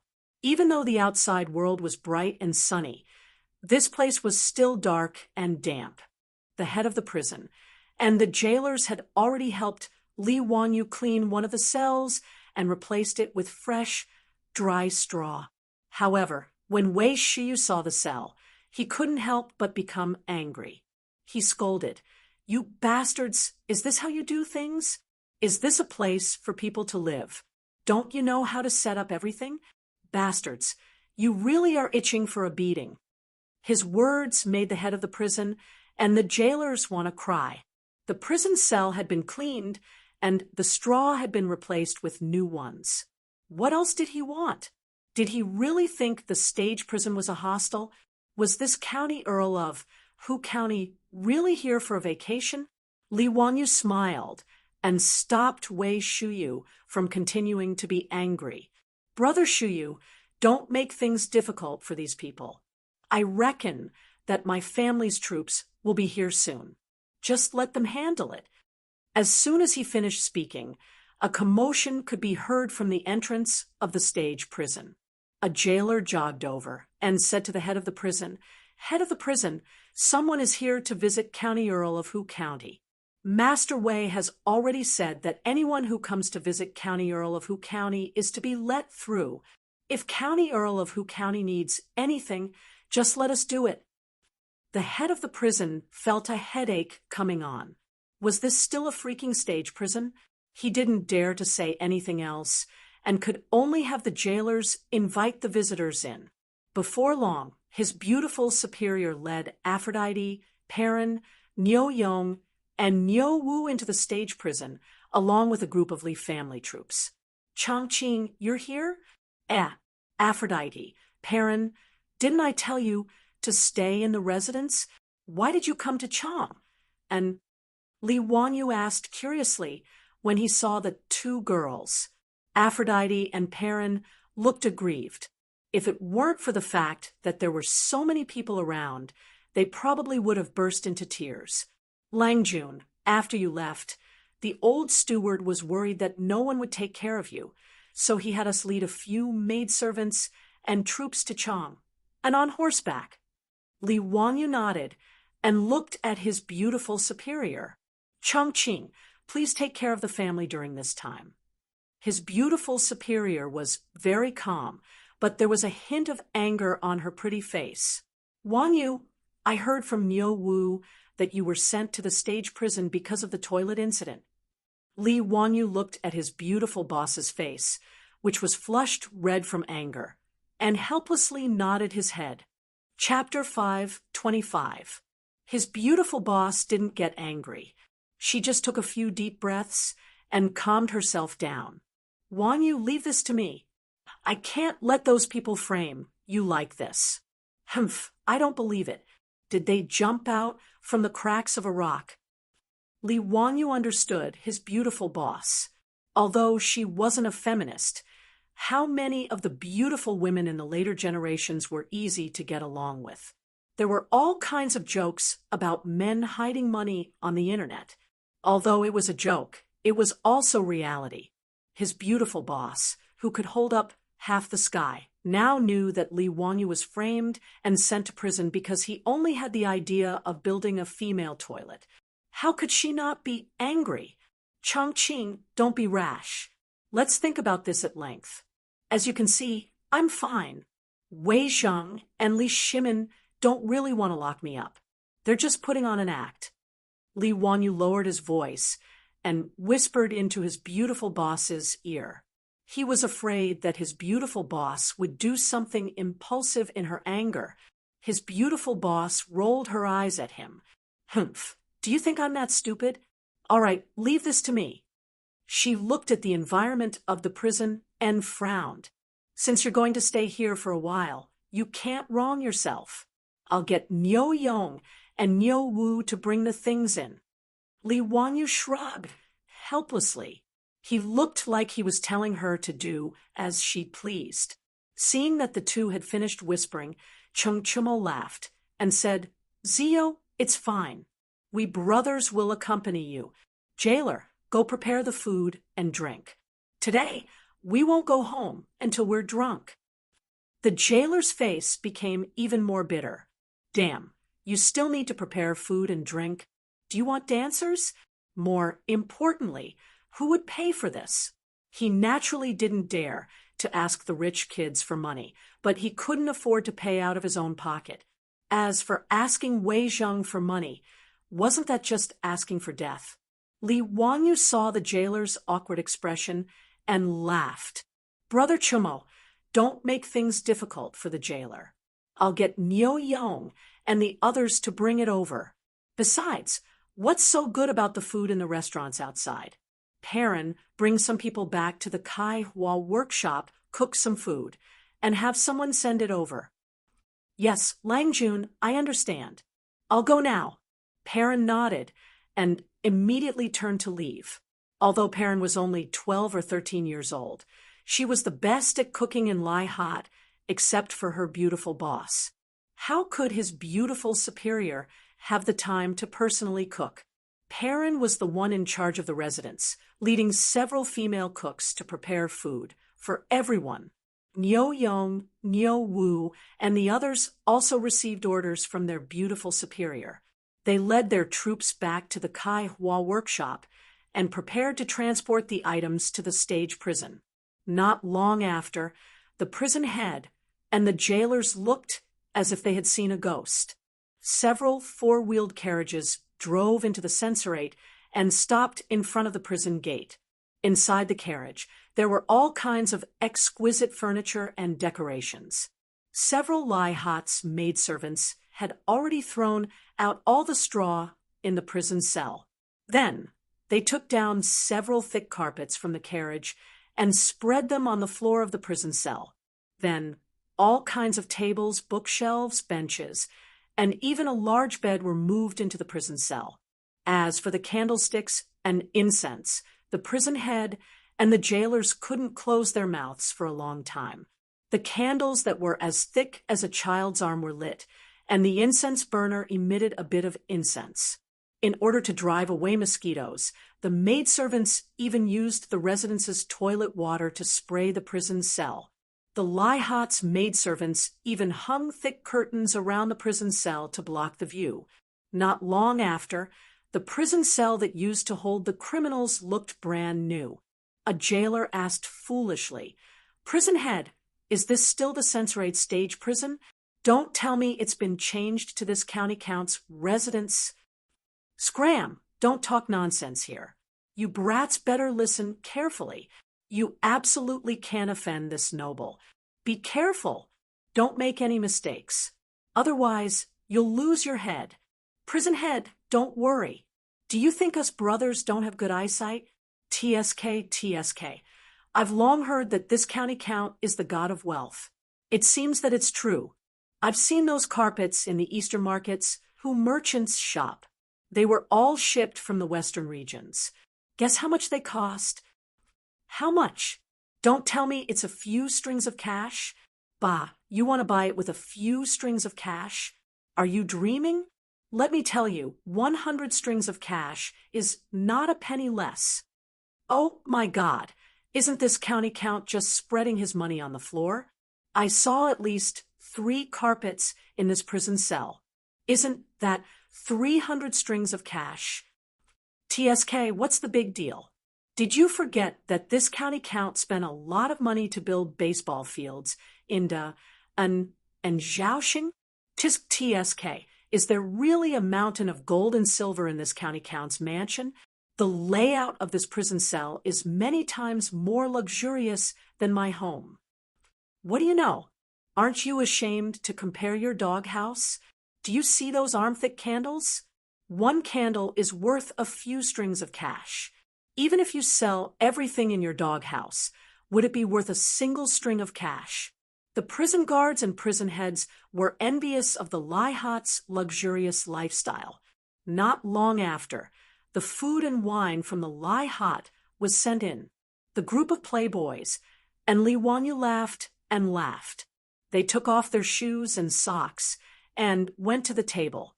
They felt more comfortable than they did in their own homes. Although the censorate was in the imperial city, ordinary people couldn't enter. But after all, the prison only held criminals. Even if they were criminal officials, their family members were allowed to visit. The prison was close to the Jingfeng Gate on the east side of the imperial city, and Chongren Square was just 1 street away. In order to make it easier for the family members of the criminal officials to visit, the prison opened a small door at the Jingfeng Gate. It gave the family members of the criminal officials a public inspection and allowed them to enter and leave the prison. With so many people in the Lihat, they naturally had Wei Zheng's permission to move so many things into the prison in the imperial city. Seeing that everything was arranged properly, the beautiful superior left Niu Wu and a few troops to accompany Li Wanyu. She led the others back to Kaihua Square. Li Wanyu and the group of playboys didn't have any scruples. They ate, drank, played finger-guessing games, and drank in the prison of the censorate. It was very lively. When everyone was drunk, they saw a group of people rushing in from the prison gate. They were cursing and swearing. Behind them, the prison heads and prison guards were smiling apologetically. Li Wangyu's luxurious prison cell naturally attracted the attention of this group of people. Immediately, someone pointed at Li Wangyu's cell and started quarreling with the prison heads and prison guards. One of the jailers seemed to be explaining to them with a smile, but the leader suddenly slapped the jailer in the face, causing a loud smack, which attracted the attention of all the foppish sons and Li Wanyu. Li Wanyu looked at the group of people with drunken eyes. He couldn't help but fly into a rage. The wine cup in his hand directly smashed on the ground. Damn it! Why are these Japanese so arrogant? Chapter 5:26. It was a few men in tang suits who clashed with the prison guards. However, Li Wanyu immediately recognized the identity of this group of people from their hair buns and strange voices. The Japanese. In the future, Li Wanyu was a little pink, and the people he hated the most were naturally the Japanese. Now that he saw a group of Japanese appearing in the prison and acting so arrogantly, he couldn't help but fly into a rage. Mother **Ker, how dare you be so arrogant in the territory of the Tang dynasty? Li Wanyu was already a little drunk. Under the stimulation of alcohol, he grabbed the wine jug on the table and threw it at the group of Japanese. The Japanese who were cursing the jailers didn't expect Li Wanyu to suddenly attack. Caught off guard, their leader was hit by the wine jug.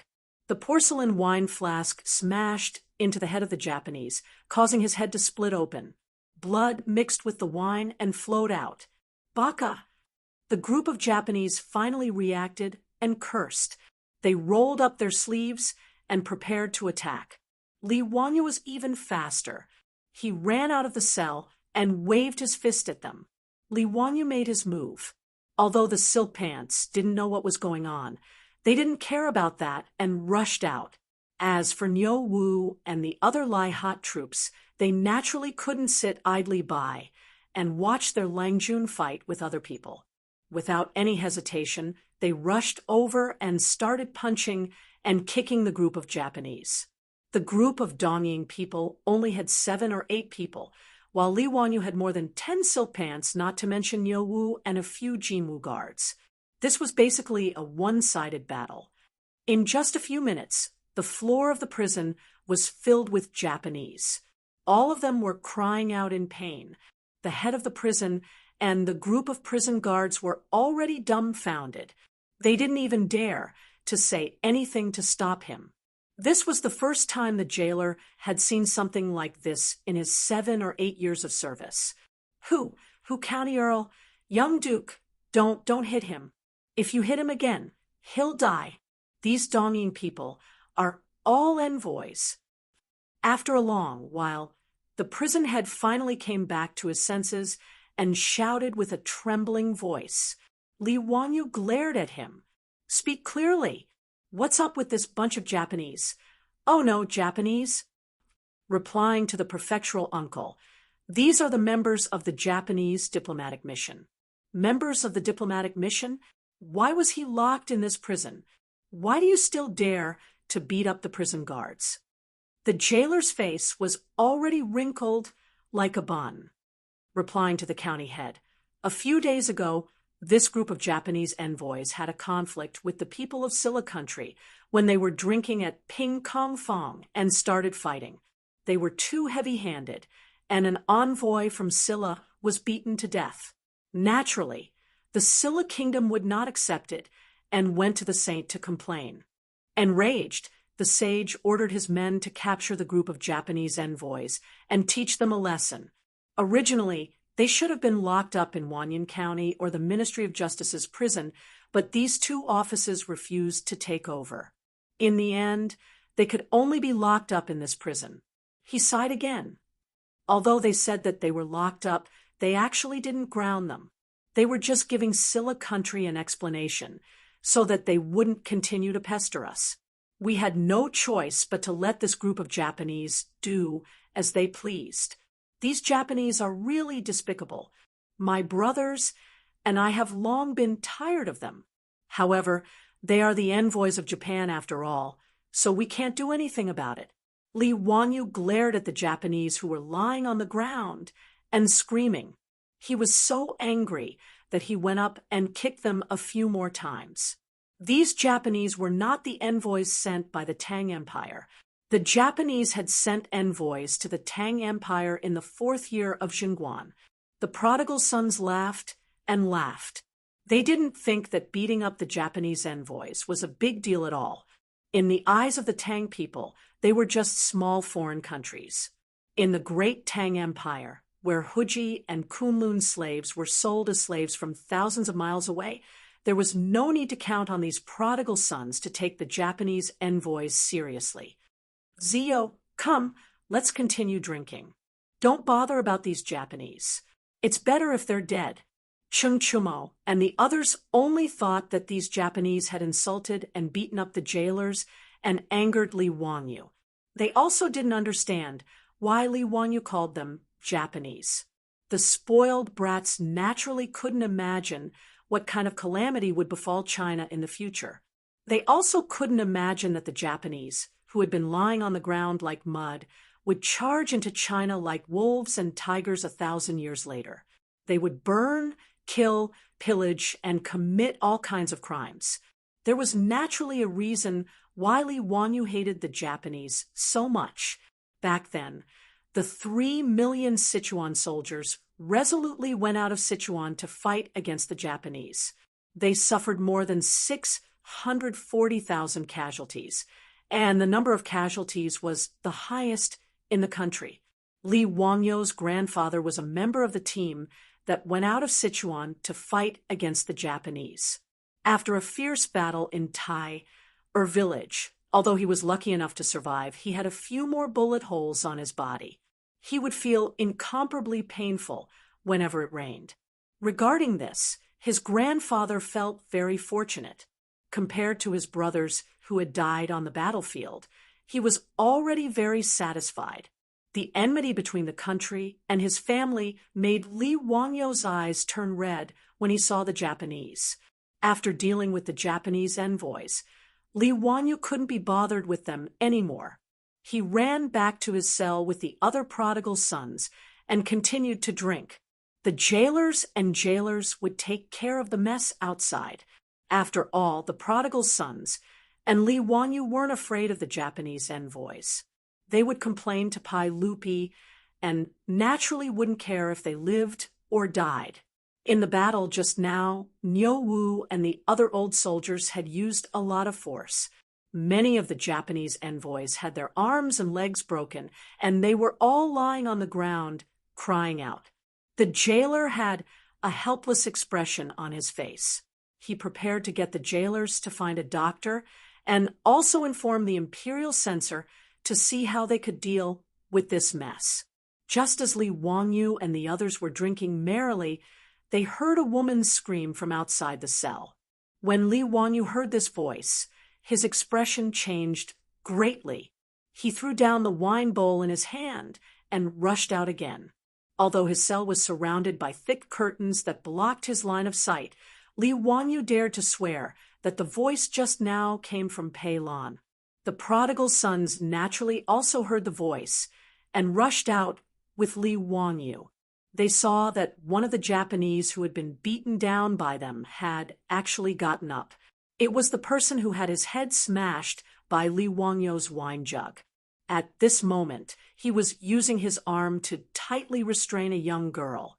If it wasn't Perrin, who else could it be? Beside Perrin's feet was an overturned food box filled with all sorts of delicacies. Clearly, Perrin had returned to Kaihua Square and prepared some food for Li Wangyu and the prodigal sons to send to the prison. She didn't expect that the moment she entered the prison, before she could even greet the jailer and the jailers, someone would rush out and grab her. Perrin screamed in fright. She wanted to turn around and run, but the Japanese grabbed her by the neck. This sudden turn of events gave the jailers and jailers a fright. Were these Japanese's brains filled with sh*T? The young lady who was caught was clearly one of Count Huxian's people. Was this Japanese crazy? He actually dared to touch that noble's woman? Not only did the Japanese grab Perrin, he even pulled out a short blade from his waist and pressed it against Perrin's chest. Baka, you actually dare to humiliate the emperor's samurai. All of you kneel down. Otherwise, I'll stab this woman to death. Li Wangyo's eyes were bloodshot as he glared at the Japanese. Chapter 5:27. If this had happened in the future, Li Wangyo would have run as far away as he could. At most, he would have called the police. But now he had no chance of backing down, nor did he dare to back down. Let this woman go, and I'll leave your corpse intact. Li Wangyo's words gave Niu Wu and the group of silk pants a fright. Perrin was in the hands of the Japanese. Shouldn't he say that he would let go of Perrin and let bygones be bygones?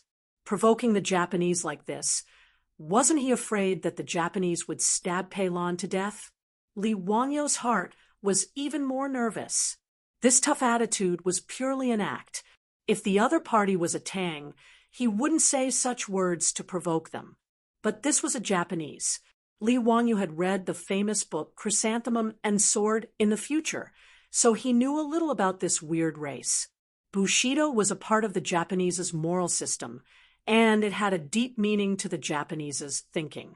Since the Japanese who had Perrin hostage thought that Li Wangyu and the others had humiliated them and the so-called samurai of the emperor, he wouldn't let it go.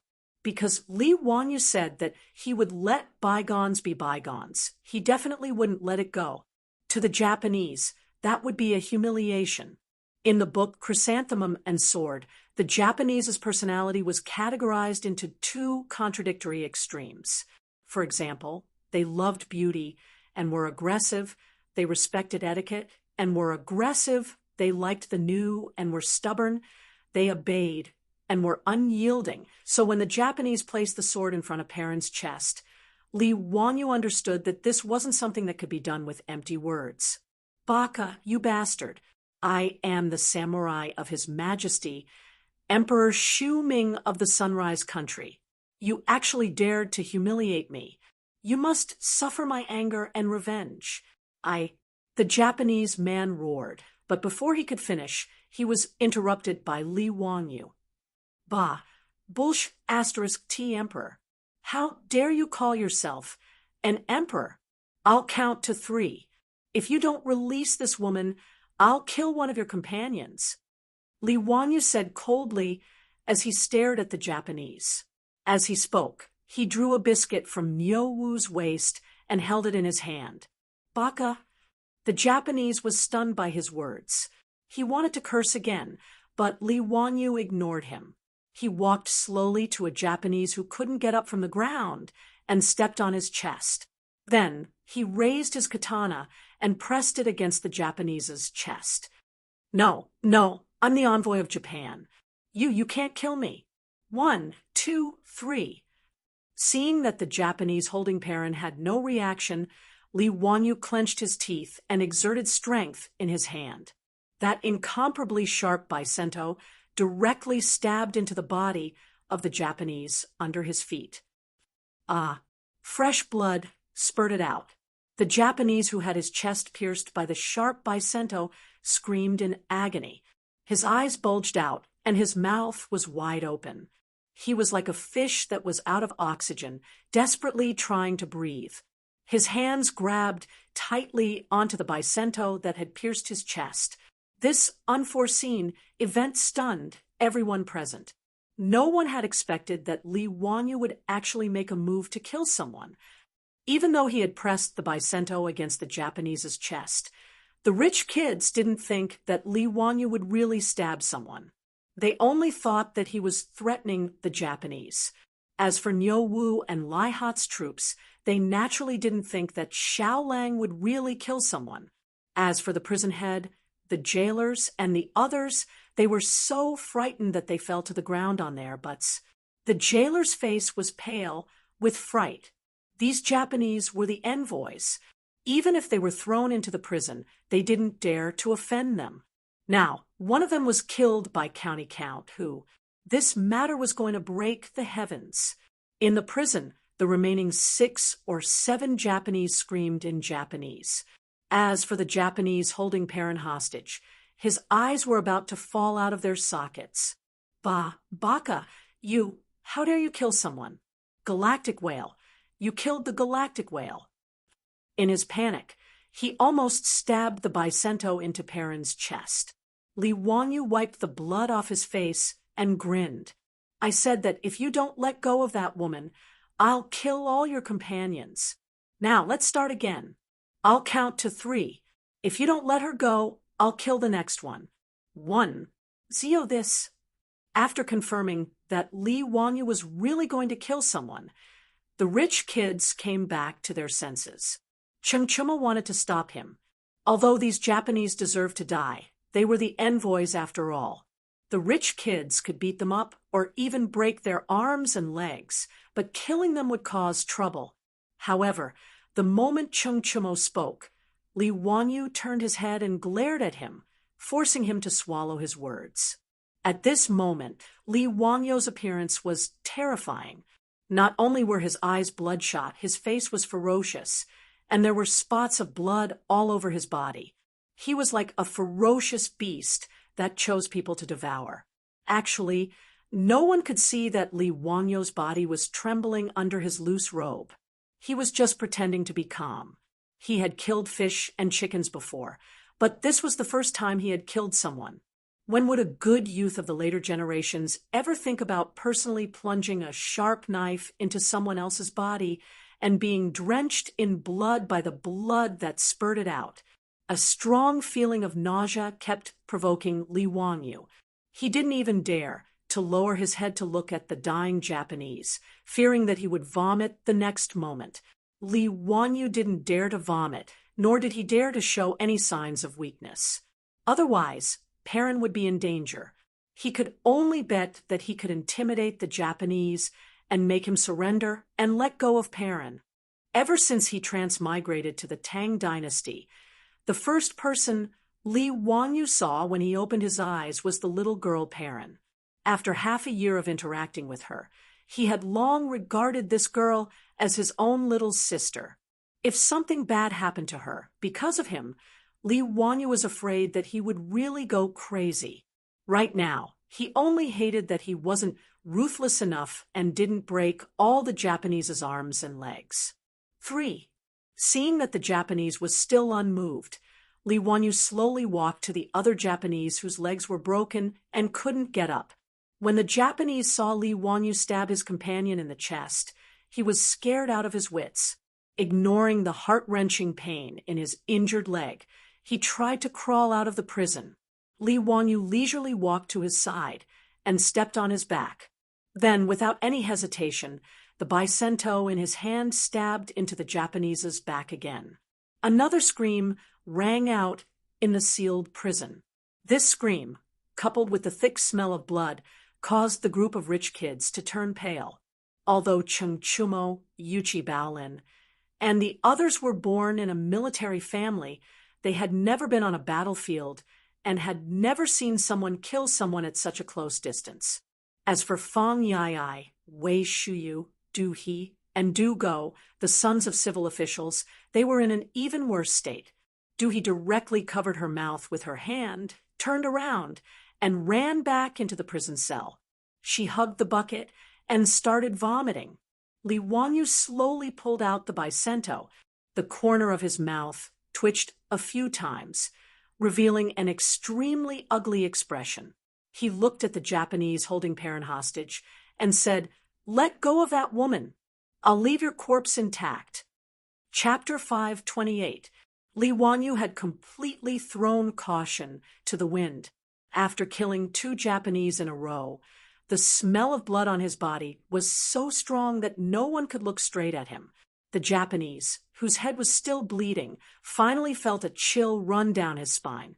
The Japanese warriors were ruthless enough, but when facing this young man from Great Tang who had effortlessly stabbed 2 of their comrades to death with his blade, he was truly a little afraid. You don't come over. If you come over, I'll stab this woman to death." Li Wanyu gave him a terrifying smile. "Okay, then kill me, but later I'll let you know what it means to live a life worse than death. I don't know how long you've been in the Tang dynasty, but have you ever heard of a punishment?" Li Wanyu gestured with his hand. "I'll bury you in the ground, only exposing your head. Then I'll use a knife to cut a wound on your scalp and slowly pour mercury into the wound. You'll start to feel extremely itchy, more and more uncomfortable. Struggle with all your strength. Bang!" Li Wanyu suddenly made an exaggerated gesture, scaring the Japanese so much that he almost dropped the knife in his hand. Guess what the result will be? You'll jump out of the ground naked. Hee, but there'll be no skin on your body, only bright red flesh. Have you ever seen a sheep being skinned? It's like that, but you won't die immediately. You'll still be alive and kicking, and you'll be able to enjoy the sight of your own skin being skinned. Li Wanyu's voice became more and more sinister as he spoke, giving everyone goosebumps. Even Niu Wu and the group of veteran ruffians shuddered and had goosebumps all over their bodies when they thought of the scene Li Wanyu was describing. They knew that Li Wanyu was scaring the Japanese, but they also felt that the torture he described was too frightening and disgusting. In China, there's another kind of torture called human swine. This is even more interesting. You'll definitely like it. Li Wanyu continued, "I will chop off your limbs, dig out your eyes, inject copper into your ears, make you deaf, pour poison down your throat, cut out your tongue, and then stuff you into a jar. Don't worry, I won't let you die. I'll get people to take care of you. I'll let you live well and repent for your mistakes in hell." After he said that, he heard a clang. The knife in the Japanese's hand fell to the ground. Then his hand went limp, and he let go of Perrin. Perrin, who had been strong and silent before, could no longer hold it in. She burst into tears and threw herself into Li Wangyo's arms. "Langjun, I'm scared." Li Wangyu hugged Perrin tightly and stroked her hair. "Perrin, it's okay now. With your Langjun here, no one can hurt you. I won't let go of anyone who dares to hurt you." After he said that, he patted Perrin's back gently and asked Nyowu to take good care of Perrin. Then he walked slowly to the Japanese with the blood-dripping katana. The Japanese was already terrified when Li Wangyu mercilessly killed 2 of his companions. After being frightened by Li Wangyo's extremely terrifying words, he let go of Perrin in a daze. Just like what was written in the book Chrysanthemum and Katana, the Japanese, who had been fierce just now, bowed to Li Wangyu and showed a flattering smile. Obeying the strong was the habit of their people. In the future, the Japanese were beaten up by the Americans. They even dropped 2 nuclear bombs and killed countless people. However, they immediately submitted and behaved very obediently in the following decades. "Your Excellency, it was a misunderstanding just now. We are all envoys from Japan. We represent Japan to the Tang dynasty to present a letter of credence. Please forgive my rude behavior just now." Seeing that the Japanese lowered his head and admitted his mistake, everyone present heaved a sigh of relief. 2 Japanese envoys had died in a row. This matter was already big enough. If this Japanese did not admit defeat, Li Wangyu would probably continue to kill. No one doubted this point. At this moment, Wei Zhang, who had received the report from the jailer, led a group of officials from the censorate to the prison. Seeing the blood on the ground and the bodies of the 2 Japanese envoys lying on the ground, even Wei Zhang was shocked. No one had expected things to turn out like this. Just as Wei Zhang was about to speak, Li Wangyu suddenly raised the katana in his hand and directly stabbed it into the back of the Japanese, who was still bowing. This stab was quite ruthless. It directly pierced his heart from the back. Blood spurted out again. The Japanese did not expect Li Wangyu to attack him at this time. With a miserable cry, he died, and his body fell heavily to the ground. Count who? What are you doing? You're crazy." Seeing that Li Wangyu dared to kill people in front of him, Wei Zhang was so angry that he almost fainted. Li Wangyu finally regained his composure. He forced an ugly smile at Wei Zhang and said, "Eunuch Wei, this person kidnapped my family's Xiaonyang. I said that I would leave him with an intact corpse. One cannot go back on one's word. You." Wei Zhang was so angry that his beard blew and his eyes widened. He roared at the jailer, and the jailer, "Lock him up. Without my orders, don't let him out." "Humph, Count, who, you have to take responsibility for this. Wait for the saint's anger." Li Wangyu did not resist. He obediently walked back to his cell and allowed the jailer to lock the cell door with iron chains. "Excuse me, can you bring me some water later? This blood is sticky and really uncomfortable," Li Wangyu whispered to the jailer. The jailer squeezed out a smile that was uglier than crying and nodded silently. Perrin was so frightened that she was crying loudly. She threw herself against the cell door and refused to let go. "Nyowu, you guys send Perrin back. There's no need for you guys here," Li Wangyu ordered. Nyowu nodded silently.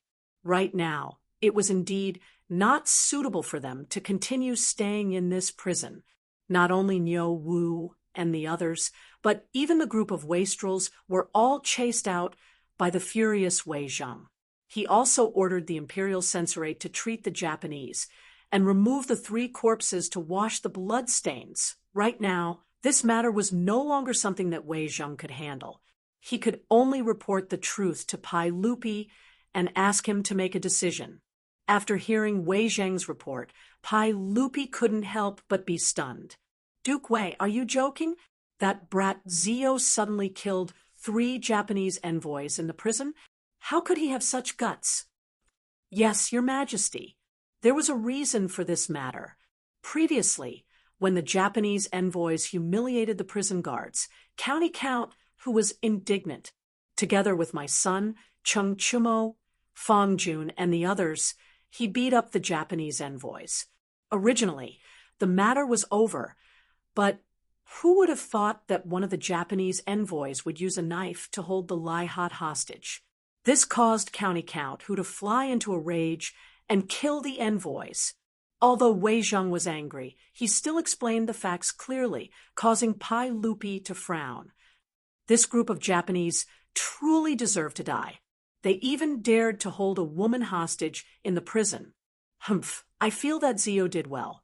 This group of barbarians who don't know etiquette should all die.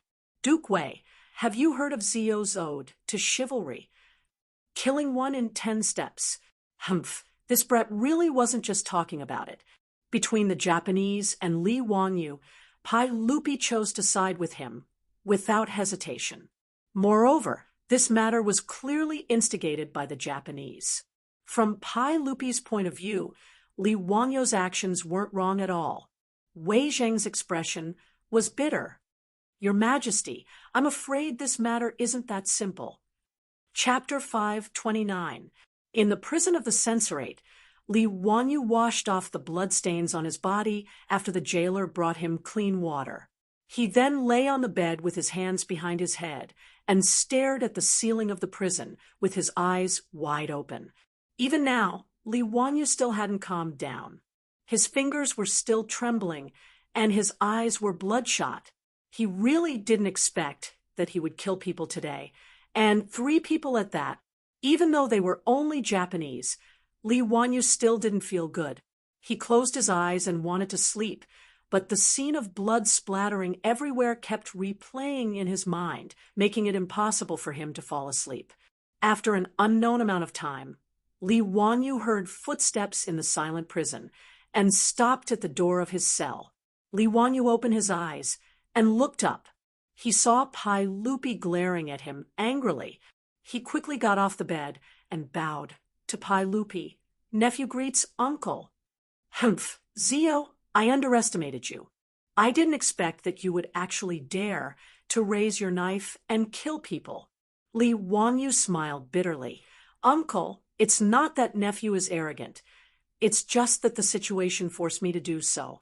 If I didn't do it, that Japanese probably would have already stabbed the knife into my parents' body. I won't hide it from Uncle, but Nephew's hands are still trembling. This is also Nephew's first time killing someone. Hearing him say that, Pai Lupi's expression eased up quite a bit. He signaled the jailer, who didn't even dare to breathe loudly, to open the cell door, and walked in. You really know how to enjoy life. This cell is even more comfortable than my bedroom. Pai Lupi glared at Li Wanyu in annoyance. Li Wanyu could only smile, awkwardly, and didn't explain further. What could he say? He shouldn't have been sent to this prison in the first place. He was sent to prison because he was wrongly accused. This was clearly Pai Lupi's responsibility. What's wrong with living comfortably? He's not a real criminal. Pai Lupi didn't stand on ceremony. He sat down at the table and gestured to Li Wanyu to pour him some wine. Li Wanyu hurriedly changed the wine glass and poured Pai Lupi some good wine. As for the leftover dishes from the debauches, they naturally couldn't be used to entertain Pai Lupi. Fortunately, his beautiful boss was attentive.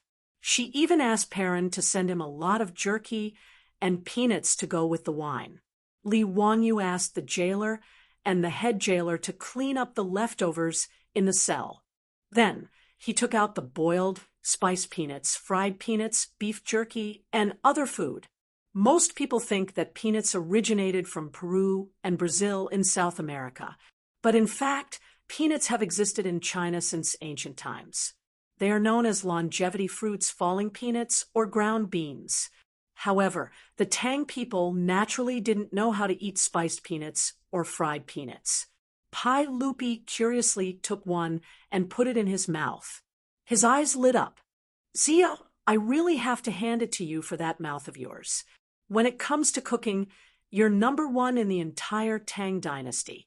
I've never seen anyone who can compare with your family. Hee hee, if uncle likes it, eat more. This is perfect to go with wine.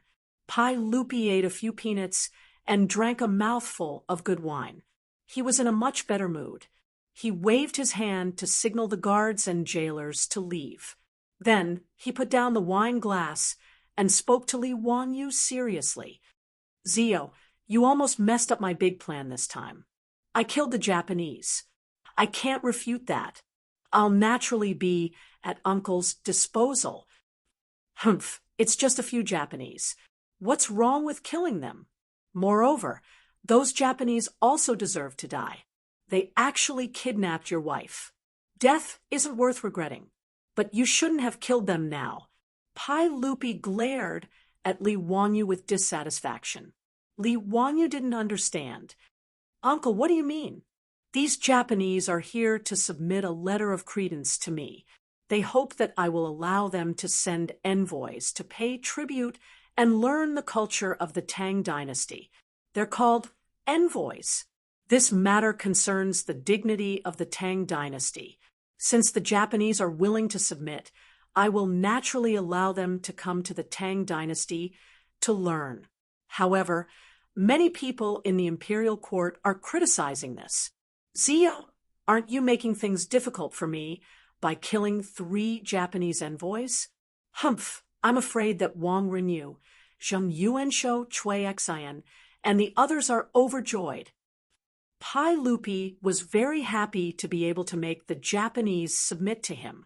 As for the Japanese wanting to send a large number of envoys to learn from the Tang dynasty, he naturally wouldn't object. One must know that during the Sui dynasty, the Japanese sent envoys to meet Emperor Yang of Sui. In the letter of credence, it was written, "The Son of Heaven is everywhere. The Son of Heaven is everywhere." The Emperor of Heaven called himself the Son of Heaven and called Emperor Yang of Sui, "The Son of Heaven is everywhere." This naturally made Emperor Yang of Sui furious. And now, under Pai Lupi's wise and mighty leadership of the Tang dynasty, those barbarians from before had all bowed their heads and submitted to him. How could Pai Lupi not be happy? In fact, there were many officials in the imperial court who supported the Japanese sending envoys to the Tang dynasty, whether it was Fang Xianling, Du Ruhui, Zhang Sun Wuji, or even Wei Zheng, they all supported it. After all, from their point of view, to be able to attract a large number of students from the surrounding vassal states showed the prosperity of the Tang dynasty. It also showed that the Tang dynasties might shook the world. Actually, it wasn't just the Tang dynasty that was like this. Even in the future, in order to attract students, didn't a certain Chinese university come up with a student companion system that countless netizens ridiculed? And now, in the imperial court, the ones who opposed the matter of sending envoys were Li Wangyou's enemies, the aristocratic families. This was actually very easy to understand. The aristocratic families didn't want Pai Lupi to be in the limelight. They also didn't want Pai Lupi to show off his political and military skills and continue to consolidate Pai Lupi's imperial power. The aristocratic families found all sorts of excuses to go against Pai Lupi in the imperial court. They wanted to stop this matter. Now that Li Wanyu was angry and killed 3 Japanese envoys for a woman, this matter would probably be spread by the aristocratic families. For example, the Japanese were rude and unreasonable and couldn't be taught. They said that those who weren't of their race must have a different heart. They used this to stop the matter of sending envoys. It was precisely because of this that Wei Zheng was so worried. After understanding the whole story, Li Wanyu couldn't help but be speechless. What the F*CK was this. In Li Wangyou's heart, he couldn't wait for the matter of sending envoys to come to an end. Li Er and the rest didn't know, But Li Wanyu knew very well that the Japanese, who were looking at each other across the sea, had wild ambitions. During the Tang Dynasty, the Japanese sent a total of 17 envoys to the Tang Dynasty. There were at least 100 people, and at most 500 to 600 people. Other than the officials, the Japanese also included doctors, painters, musicians, shipbuilders, carpenters, blacksmiths, jade workers, and other craftsmen. It could be said that the envoys sent by the Japanese were from all walks of life. They studied the Tang Dynasty in all aspects. After the Tang envoys returned, they also brought back the art, technology, culture, medicine, and other knowledge of the Tang Dynasty to Japan. More importantly, the envy of Huaxia's culture also ignited the ambition of the Japanese to expand their territory. After the Japanese absorbed the essence of the Tang Dynasty's culture, even though the Song Dynasty became more prosperous, there were no more envoys. During the Ming and Qing dynasties, the Japanese were fully fledged. They even started to think about invading Huaxia. Therefore, Li Wanyu didn't think that sending envoys was a good idea. He also didn't think that there was any glory in it. Of course, what made his balls hurt even more was that the people who stood on the same side as him were his previous enemies, the aristocratic families. Chapter 530. Li Wanyu felt really embarrassed. If he made a mistake, he might end up like Zhu Beiji looking at himself in the mirror. Li Wanyu was really unwilling to go against his conscience and support Pai Lupi, allowing a large number of Dongying envoys to come to the Tang Dynasty and unscrupulously learn the precious knowledge accumulated by their ancestors. If he stood together with the aristocratic families and openly opposed the Tang envoys, Pai Lupi might really throw him into jail in a fit of rage. Li Wanyu pondered for a while before slowly saying, "Uncle, forgive me for speaking bluntly, but I'm afraid the Neon envoys have some ulterior motives.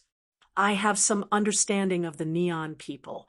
These dwarfs are all alone overseas. I'm worried that they will become a big problem in the future after learning all the good things of the Tang Dynasty." Pai Lupi naturally didn't believe his words. He just thought that the Neon people had kidnapped his wife today. After the conflict, he naturally wouldn't say anything good about them. Right now, the main enemy of the Tang Dynasty was the Turks in the north. As for the Neon people, even the aristocratic families who opposed the Tang envoys the most didn't feel that they were a threat to the Tang Dynasty. Li Wanyu thought for a long time, but couldn't find any excuse to persuade Pai Lupi. This made him very distressed. "Uncle, in short, it's better to be careful. We can't cultivate another problem for the Tang Dynasty. I think that the Tang envoys sent to the Tang Dynasty can learn the classics of the ancient sages and the doctrines of Taoism and Buddhism. They can even enter the court to observe politics. However, the craftsmen of the Tang Dynasty can't be taught to them. It should be strictly kept secret." Pai Lupi didn't comment. "Oh, why is that?" Li Wanyu's eyes spun for a long time before he came up with a reason that wasn't really a reason. "Uncle, Neon, Beach, and Silla face each other across the sea. It's not far from Goguryeo. Goguryeo was built by the Wei Dynasty in Korea. According to the Book of the Later Han, it's said that Goguryeo is of the same race as the Neon people, and their language is similar. Uncle, you have to be on your guard. If the Wen nation learned how to build warships, sabers, and even military systems from our Tang Dynasty and secretly imparted them to Goguryeo, wouldn't they be aiding the enemy? When Neon is alone overseas and has no enemies at all, why do we need to learn this?" He bowed deeply to Pai Lupi and said, "Uncle, the 3 expeditions of the Sui Dynasty to Goguryeo failed. The corpses of hundreds of thousands of Chinese men were used by the Goguryans as a capital. How humiliating is that? If our Tang Dynasty's military armaments manufacturing is learned by Goguryeo, it will be a disaster for our Tang Dynasty." I don't know when we will be able to conquer Goguryeo and bring back the corpses of our Chinese heroes. Uncle, please reconsider. As the saying goes, if a ruler does not keep secrets, he will lose his country. If a minister does not keep secrets, he will lose his body. If a few things are not kept secret, it will be harmful. How can the craftsmen of our Tang dynasty be taught to these barbarian countries? Li Wangyo's words did not make any sense. He was just changing the concept and forcefully pulling Wannian and Goguryeo into a relationship. However, Goguryeo was also a thorn in Pai Lupi's heart. This was especially so for the capital built with the corpses of the former Sui dynasty soldiers. After the Tang dynasty was established, it worked hard to repair its relationship with Goguryeo, Baekje, and Silla. In the 5th year of Wuda, the two sides exchanged prisoners of war. In the 7th year of Wuda, Goguryeo Prince Ronglio accepted the title of Tang dynasty. Li Yuan gave Prince Ronglio the titles of Prince Liaodong and Prince Goguryeo. Prince Wu of Baekje was given the title of Prince Jiafang, and Prince Junping of Silla was given the title of Prince Lelong. But regardless of whether it was Li Yuan or Li Er, when they asked Goguryeo to retrieve the remains of the fallen officers and soldiers of the Sui dynasty, they were both rejected. In order to guard against the Tang dynasty, Goguryeo even started to build the Great Wall of Goguryeo along the borders of the Tang dynasty. This naturally infuriated Pai Lupi, but he had no choice but to endure it. After all, the Tang dynasty needed to rest and recuperate, and its greatest enemy was the Turks in the north. However, Goguryeo was still a thorn in Pai Lupi's side. Li Wangyo's use of Goguryeo to persuade Pai Lupi made Pai Lupi hesitate. I will consider this matter. Pai Lupi stood up and said, "You killed 3 Japanese envoys. You will be punished with 30 caddies of copper. Don't be so rash in the future." After saying that, Pai Lupi turned around and left, leaving Li Wangyo in a daze in the prison cell. That's it. 30 caddies of copper? It's that simple. So in Pai Lupi's eyes, the life of a Japanese envoy was only worth 10 caddies of copper? Damn it, he was forced to live in the prison of the censorate just because he wanted to use the nuns' toilet. But he was only punished with 30 caddies of copper for killing 3 Japanese envoys. That's it. Li Wangyo stared at the ceiling speechlessly for a long time. In the end, he simply lay back on the bed and fell asleep. The psychological pressure from killing someone was completely washed away by Pai Lupi's sentence of 30 caddies of copper. Sure enough, the next day, Wei Zheng's order of confinement was lifted. Not only was Li Wangyo's prison cell not locked, but he could also stroll into the prison's courtyard to bask in the sun at any time. The rich playboys and people from the Lai Hot could also enter the prison to visit him at any time. Zio, you don't know, but the news of you killing 3 Japanese envoys yesterday has spread throughout Chang. And Feng Yai grabbed a steamed bun from Perrin and ate it while telling Li Wangyo about the gossip. Lai Hot's steamed buns were the rich playboy's favorite, especially the steamed bun with fresh meat and chicken sauce. They could never get tired of eating it. Li Wangyo looked at the guy who ate without washing his hands in disgust and quietly avoided the steamed bun that he had just touched. I'm afraid the news was spread by those aristocratic families, right? Hee, most likely it was them. I'm dying of laughter. A few days ago, those aristocratic families were desperately promoting how absurd and unruly you were, and that building a nun's toilet was an attempt to reverse ethics.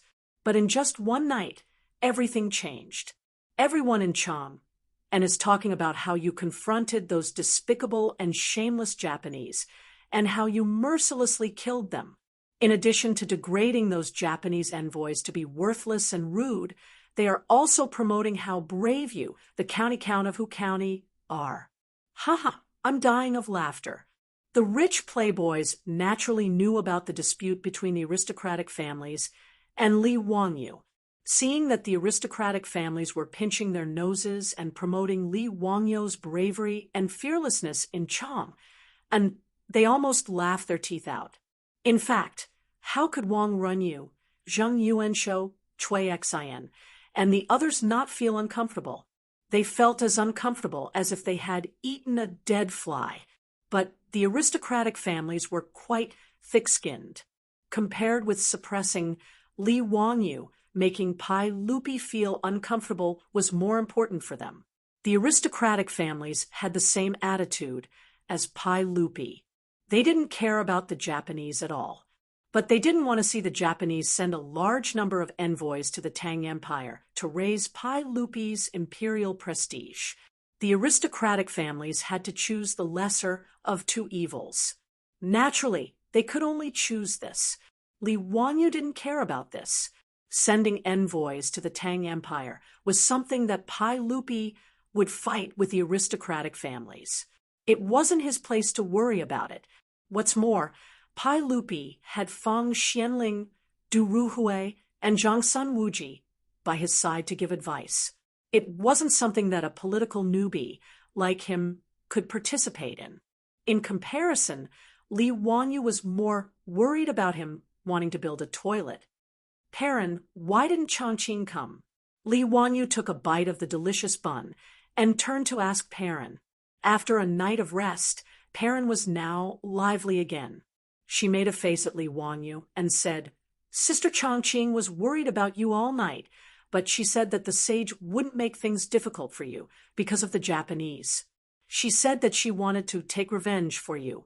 When the shop opened this morning, Sister Changqing went out. I don't know where she went." Li Wanyu heard this and was a little stunned.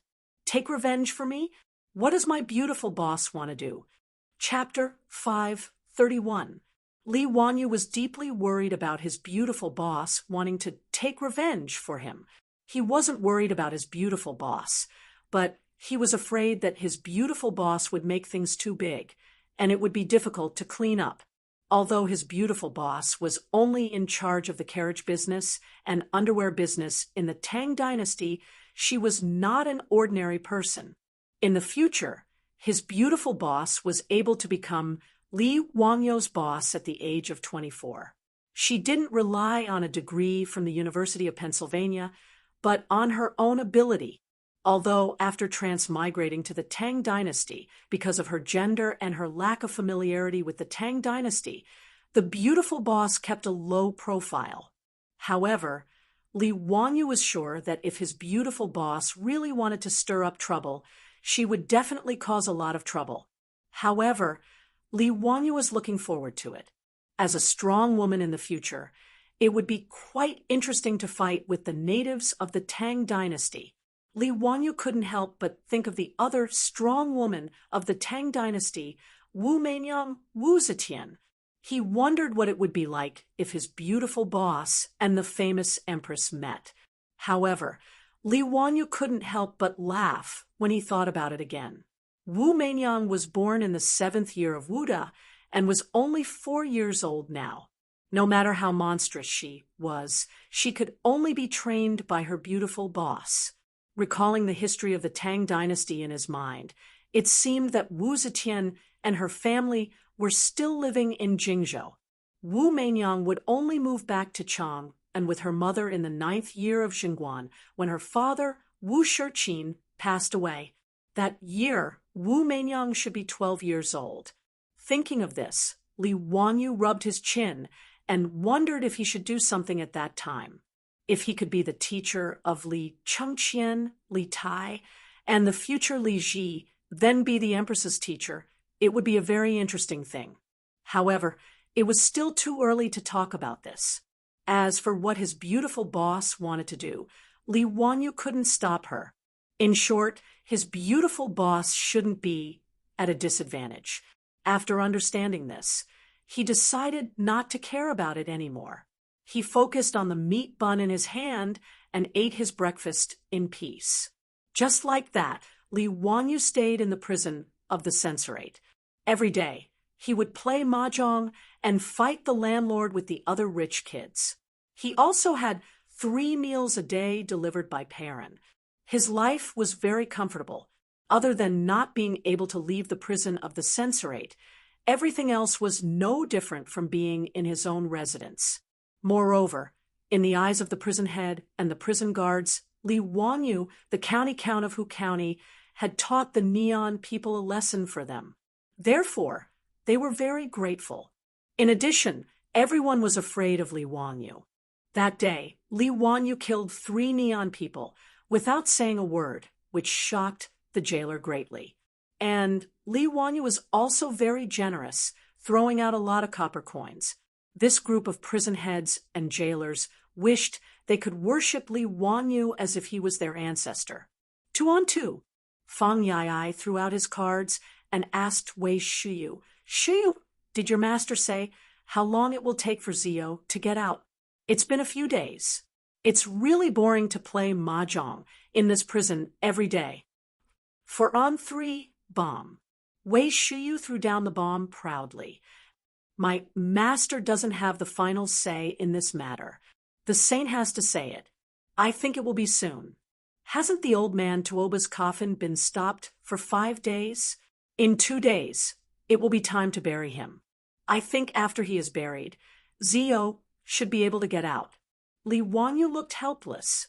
"I can't afford it. Pass." This old man, Tuoba, really had nothing better to do. He killed himself for no reason, and now he's blaming me. How can you reason with him? Pass.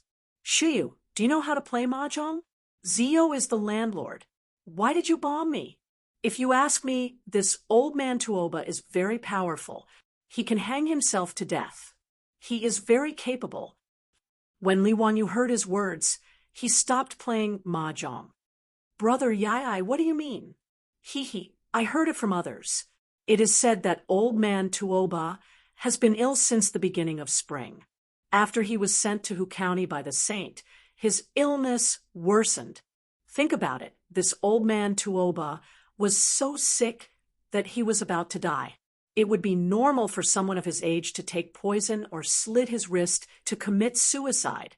However, old man Tuoba actually climbed up to the roof and hung himself to death. TSK. Impressive. Does this count as vigorous despite his age?" Fang Yai was originally making fun of Tuoba Zhengyang. However, after he finished speaking, the 2 brothers Do He and Do Go, who were watching from the side, couldn't help but slap him on the back of his head. F***CK. Why did the 2 of you hit me? Fang Yai was stunned by the beating and immediately became furious. Do He and Do Go were so angry that they used their hands to hit Fang Yai's head. "Are you stupid? Why didn't you say something so important earlier? Do you have a pig's brain? You didn't ask. Why should I tell you?" Fang Yai didn't react. Li Wanyu was speechless. Was this pig's brain really only filled with muscles? He even suspected that Fang Xianling was cuckolded when she gave birth to his son. Or did the midwife drop his head on the ground when she gave birth? No wonder Fang Yai in history would follow that woman Gao Yang to rebel. He was really stupid. "Brother Yai, since you have already guessed that old man Tuoba was seriously ill, how could he have the ability to commit suicide by hanging himself from the roof? Have you never doubted it?" Li Wanyu rolled his eyes. "Doubted what?" Fang Yai didn't understand. Then he suddenly widened his eyes and looked at the crowd in disbelief.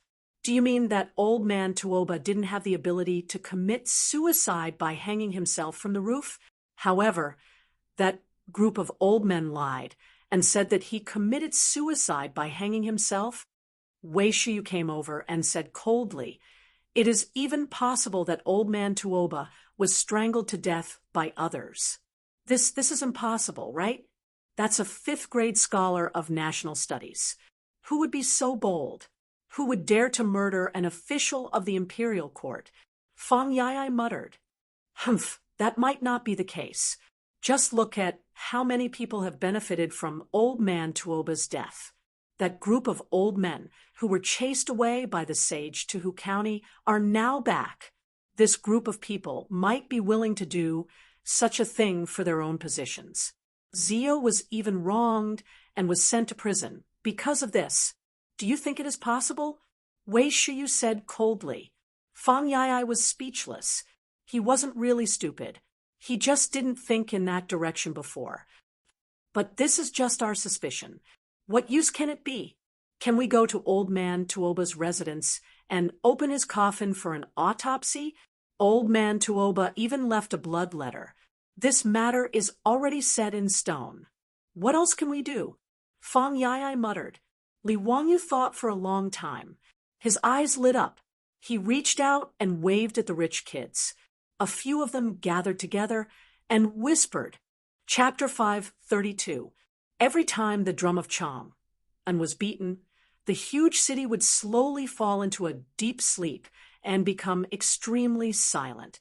At 9 o'clock in the modern world, other than Ping Kong Square and Chongren Square, the other places in Chang had already fallen into silence. The censorate was already empty. Other than the night watchman, there was no other movement. As for the prison of the censorate, there were only a few dim lanterns swaying in the night wind, giving off a dim light. The tightly shut door of the prison opened with a creak. The sound was not loud, but it traveled far in the night sky. It seemed to be frightened by the opening of the door. After a long time, whispers could be heard from the dark prison. County Count who, you must come back before 5 o'clock. Otherwise, you won't be able to survive. If others find out that you're released, you'll be dead. This was the voice of the prison head. Don't worry, it won't take too long. I guarantee that I'll be back before 5 o'clock. Just remember to open the door for me. Li Wangyu's voice came. Yes, yes. County Count who, come this way. The prison can only send you to the vicinity of Jingfeng Gate. Can you really leave the Imperial City? The gates of the Imperial City will not be opened unless there are special circumstances. Don't worry, you don't have to worry about this. The two figures carefully avoided the light of the lanterns and sneaked out along the corner of the censorate. Carefully avoiding the patrolling soldiers, they arrived near Jingfeng Gate, and Li Wanyu sent the prison head away. At this time, in a dark alley near Jingfeng Gate, there was already a carriage waiting there. The wind lantern hanging on the carriage had the word Wei written on it. This was not the carriage of Wei Zheng's residence, but that of Duke Wei Fong Xianling. Wei referred to his title. Li Wanyu hid in the darkness and picked up a small stone to throw on the carriage, making a soft sound. A few heads immediately popped out of the carriage. They were Fang Yai, Wei Shiyu, and Du He. Damn. Zio, do you dare to dawdle a little more? By now, Fang Yai and the others had all learned Li Wanyu's catchphrase. Li Wanyu hurriedly got into the carriage. Bullshit. Do I have to wait until now to sneak out? Let's go, let's go. I have to be back before 3 in the morning. Otherwise, the jailer will be in trouble. I know. We still have plenty of time. What are you afraid of? You won't be discovered if you use your family's carriage, right? Li Wanyu asked. Fang Yai smiled proudly and said, Don't worry. My father is in charge of guarding the Imperial City today. He won't use a carriage. Moreover, I added seal work to his tea. My father has already fallen asleep in the office. He won't wake up until dawn. In order to prevent sudden events, the big shots of the palace secretariat, Shangshu, and Menxia provinces would take turns to stay on duty in the Imperial City in case there were emergency matters that needed to be dealt with at night. After Fang Yai finished speaking, he personally ran to drive the carriage. Tonight, in order to keep it a secret, he didn't bring the carriage driver with him. The carriage slowly moved and soon arrived in front of the Jingfeng Gate. The colonel guarding the gate naturally recognized Fang Xuanling's carriage and hurriedly came forward to greet him. Greetings, Lord Fang. Are you out of the city for something? Shoo, lower your voice. My lord has finally fallen asleep. Don't wake him up. Today is the 7th day of Duke Tuoba's death. My lord is busy with work during the day and can only take time to pay his respects. Quickly open the door. Don't waste time. I have to come back later. Fong AI lowered his voice and pretended to speak to the colonel. His words naturally didn't arouse any suspicion. The colonel bowed to the carriage and asked the soldiers to open the side door. Although the imperial city and the gate couldn't be opened at night, it was obvious that people at Fong Xuanling's level were not included. Sometimes, when he dealt with work late, he would often leave the imperial city and return home in the middle of the night. As for the Golden Guards patrolling the streets of Chong and city, they wouldn't check the carriage of the Duke Wei mansion. Wouldn't that be looking for trouble? Fong AI smoothly drove the carriage out of the imperial city and toward the Taoist Square in the east of the city. Tuoba Xingyang's mansion was in the Taoist Square. Tuoba Xingyang was a 5th-rank scholar and naturally didn't have the right to open the main gate of his mansion on the street. Fong AI followed the same pattern and asked the gate of the Taoist Square to open. He smoothly stopped the carriage near the Tuoba mansion. Seeing the carriage arrive, several people walked out from the nearby dark corners. Naturally, it was Chung Chumo and the other foppish young masters. There was a good show to watch tonight. How could these foppish young masters miss the opportunity to watch a good show? Naturally, they all gathered here. Zio, we're here. What do we do next? Are you sure that all the officials in Tuoba Mansion are present today? Li Wangyu asked. Fong AI nodded. Of course. Tomorrow morning, after the drum of dusk is sounded, the funeral will begin. Even if those fellows are just putting on a show, they still have to gather at Tuoba Mansion tonight to keep watch and send him off. That's good. Let's act according to our previous plan. You guys go in and pay respects to Tuoba Mansion. When the candles in the main hall are extinguished, you guys just have to act according to plan. The brothers Du He and Du Go looked at each other and were still a little confused. Zio, just like what you said, we can bring Tuoba Mansion back to life. This doesn't sound very reliable. You even know this kind of witchcraft? Hee, you don't have to worry about this. Anyway, it won't be wrong. Li Wanya didn't explain and smiled mysteriously. Feng AI, Wei Shuyu, and the others looked at each other and could only shake their heads. They jumped off the carriage and tidied their clothes.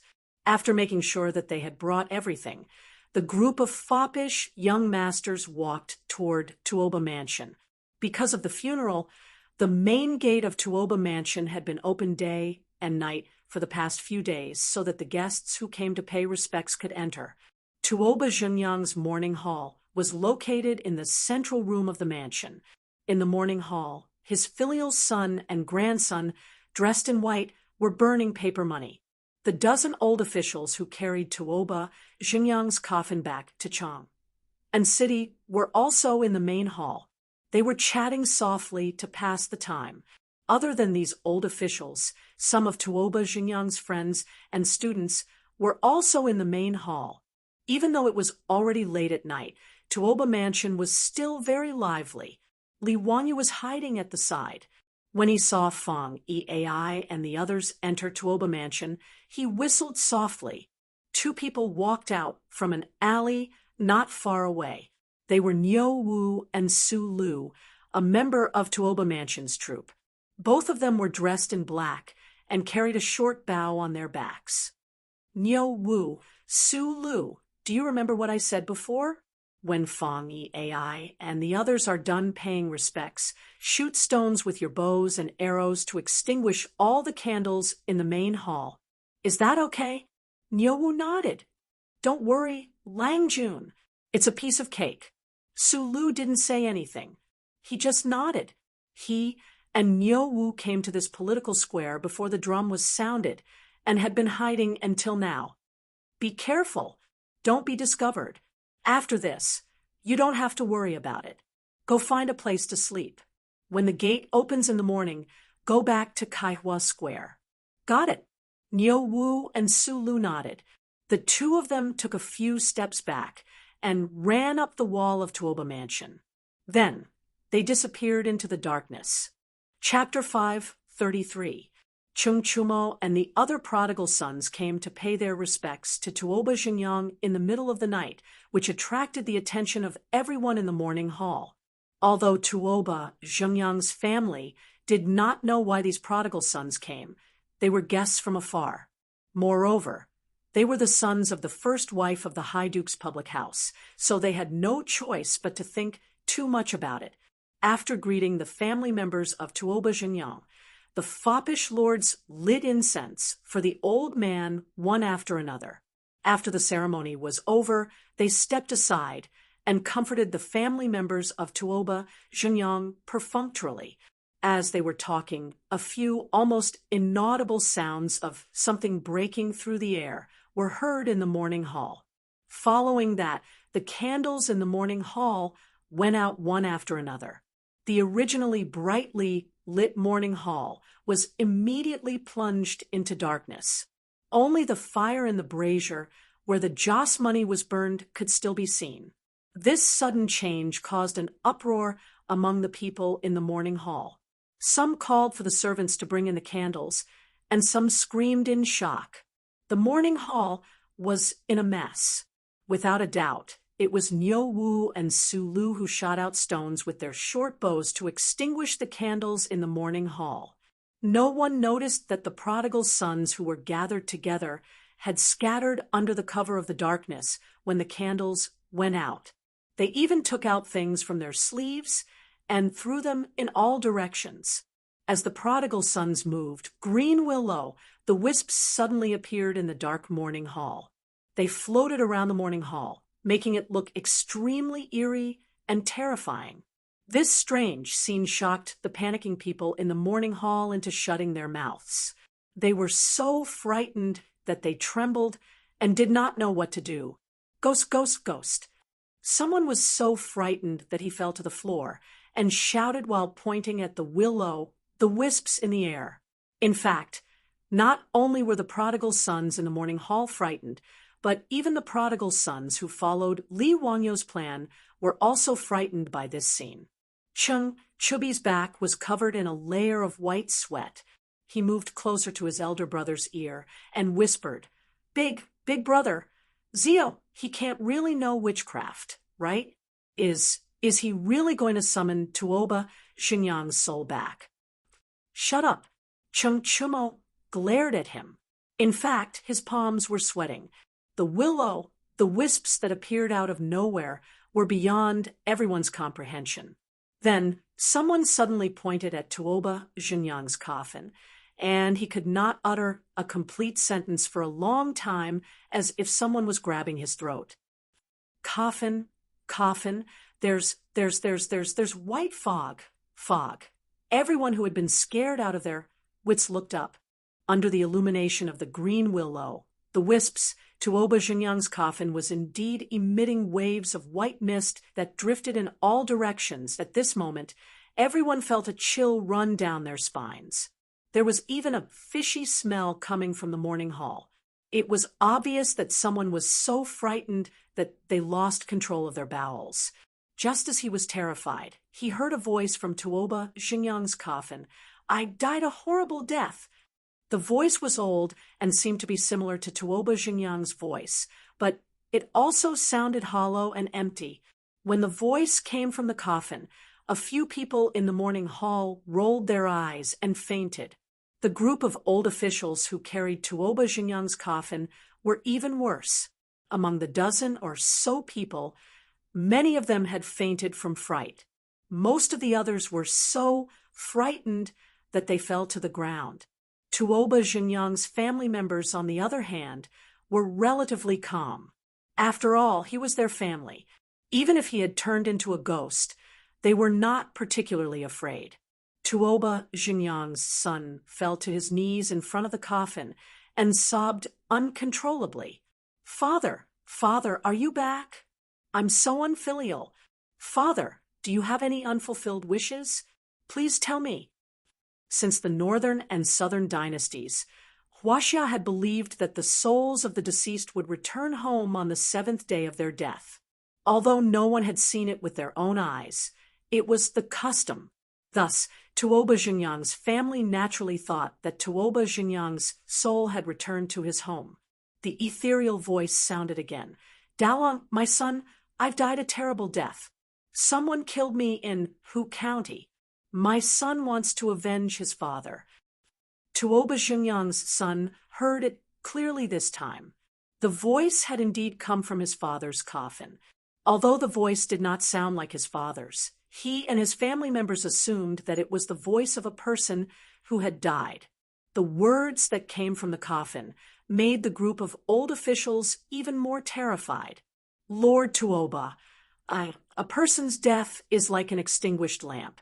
Let bygones be bygones. Lord Tuoba, don't spout nonsense. You hung yourself. It has nothing to do with us. The old officials were in a mess. Everyone in the morning hall was suspicious. Tuoba Xingyang's son turned to look at them. He asked the coffin, Father, who killed you? I won't let him go. Dalong, the person who killed me is in this morning hall. The faintly discernible voice continued to be heard.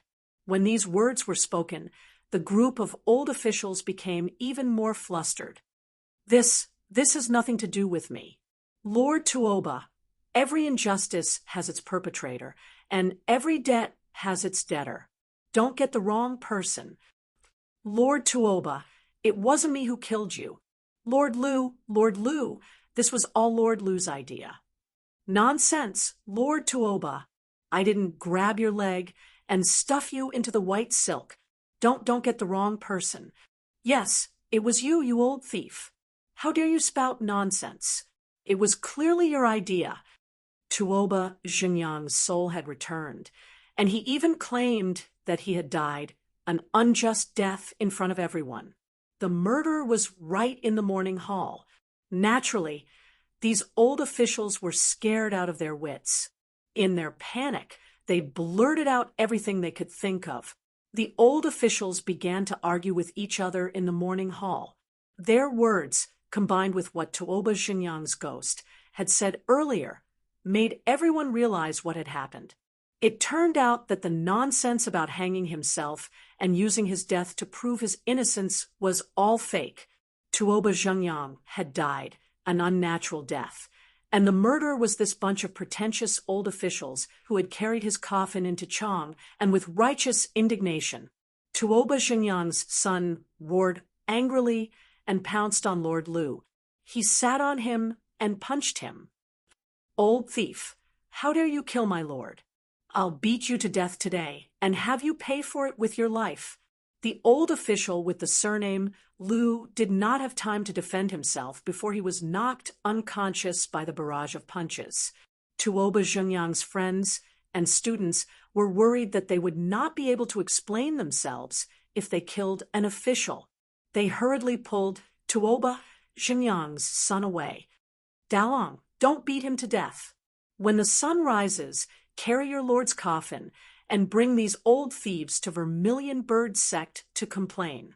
We must ask the saint to uphold justice for Princess Tuoba. That's right. Guards, keep an eye on these old thieves. Don't let any of them escape. When the gates open, take them to Vermilion Bird Sect. Bah, bastards with a human face and a beast's heart. To think that I actually believed your nonsense. While the morning hall was in chaos, no one noticed that the popinjays had secretly taken something from beside the coffin and left Tuoba Xingyang's residence. Chapter 534. Fang Eai drove the carriage and called for the gate to open again. Under the cover of the night, they quietly returned to the imperial city. This time, the carriage was unusually slow. There was no other reason. It was seriously overloaded. After witnessing the strange scene in the Tuoba residence, the foppish playboys all felt like their hearts were being scratched. The foppish playboys who were supposed to disperse now refused to leave. They all squeezed into the carriage, intending to follow them back to the prison. Tonight, if Li Wanyu didn't explain things clearly to them, They wouldn't be able to sleep. More than 10 people squeezed into the carriage that usually only had 2 or 3 people. Even Feng Eai was frightened, fearing that the axle of the carriage would break. Fortunately, it was the carriage of Feng Xianling, the head of the Minister of Secretaries, so it was quite sturdy, although the wheels kept making squeaking sounds. At least the carriage smoothly entered the Jingfeng gate.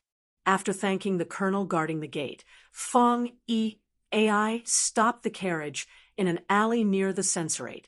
The prison head had been waiting here anxiously, seeing the carriage appear, and Li Wanyu jumped down from it. The jailer heaved a sigh of relief. But in the next moment, his eyes widened. One by one, the foppish sons jumped down from the carriage. From the seemingly small carriage, more than 10 foppish playboys jumped off one after another. The prison head was completely dumbfounded. He carefully looked at the carriage and felt that this carriage must be a divine object. It must be a divine object that the immortals used in the legends to create a mustard seed. Otherwise, how could it fit so many people?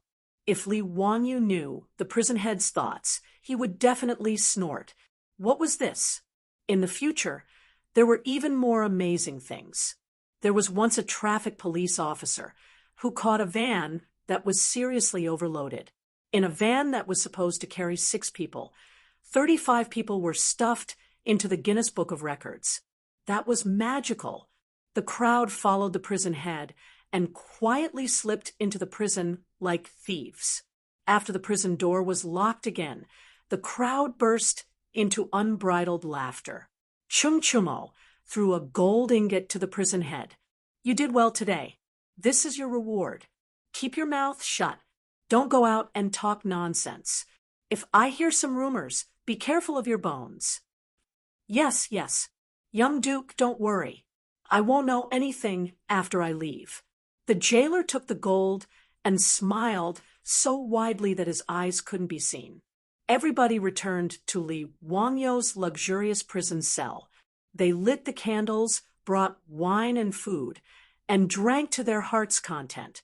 After 3 rounds of wine, Feng Yai finally couldn't take it anymore.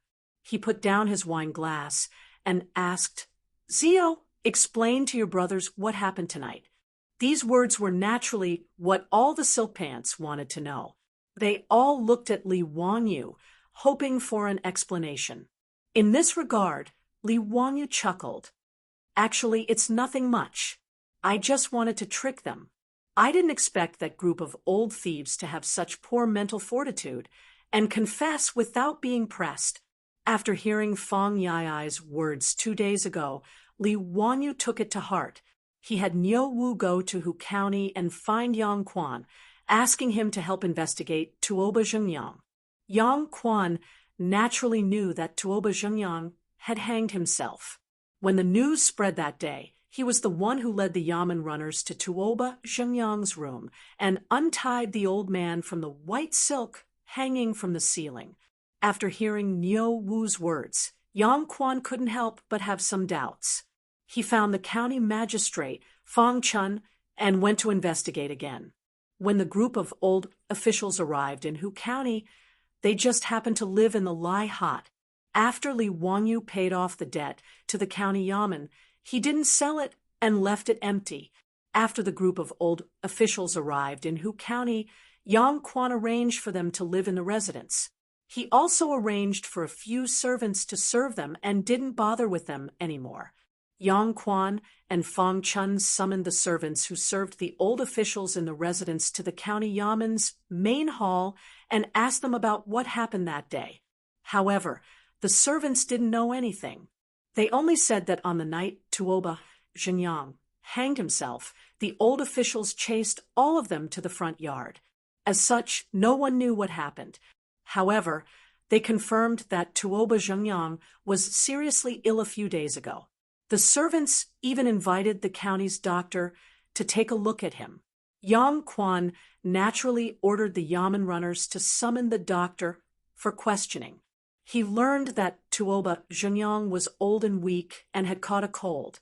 He also asked the doctor if Tuoba Zhengyang could get out of bed, and if he had the ability to climb to higher places. In response, the doctor shook his head and said that Tuoba Zhengyang was bedridden and didn't have much time left. It was difficult for him to even walk on the ground, let alone climb to higher places. Yang Quan couldn't help but feel angry when he heard some of the servants' and doctors' testimonies. However, these testimonies weren't enough to refute the old officials' claims. After all, they could say that Tuoba Zhengyang had a momentary recovery of consciousness before his death. It wasn't impossible for him to hang himself because he was indignant. After Niu Wu reported the results of Yang Quan's investigation to Li Wanyu, he naturally guessed the cause of the incident. He sighed in his heart. This group of old thieves was really ruthless. They didn't hesitate to kill their own colleagues for their own positions and even used it to smear their reputation. They were really shameless. However, Li Wanyu didn't have any evidence to accuse this group of old thieves. Therefore, he came up with the idea of pretending to be mysterious. He made use of the rumor that the souls of the dead returned on the 7th day of Tuoba Zhengyang's death to accuse him of being the murderer. However, he didn't expect the effect to be so good. After a series of operations, the group of old thieves was scared witless and revealed many flaws. Zio, tell me clearly, what was in those small porcelain bottles that you asked us to scatter in the morning hall? Did you create those terrifying willow, the wisps? Chung Chumo asked. Li Wanyu laughed. That's right, brothers. Those porcelain bottles contained phosphorus powder. When this powder was scattered, it would emit a green light in the dark. This is the so-called willow, the wisps. Those who had some scientific knowledge in the later generations knew that the so-called willow, the wisps, were the spontaneous combustion of phosphine produced when human bodies or animal remains decomposed. In fact, willow, the wisps, were spontaneous combustion of phosphine. This had been known in Huaxia since ancient times. In the Jin dynasty's natural history, it was written, where a battle dies, its blood accumulates over the years and turns into phosphorus. When the phosphorus touches the ground and the plants are dew-like, it is slightly invisible. When pedestrians or people touch it, the human body will emit light. However, very few people knew about this. Most people still firmly believed that it was willow, the wisps. As for the method Li Wanyu used to collect the phosphorus powder, it wasn't enough to mention. It was a really smelly process. In fact, it was very simple. It was to distill human urine. The white powder obtained in the end was sodium phosphate. In order to create this thing, Niu Wu, Niu Yong, and the others complained for a long time. It was really disgusting.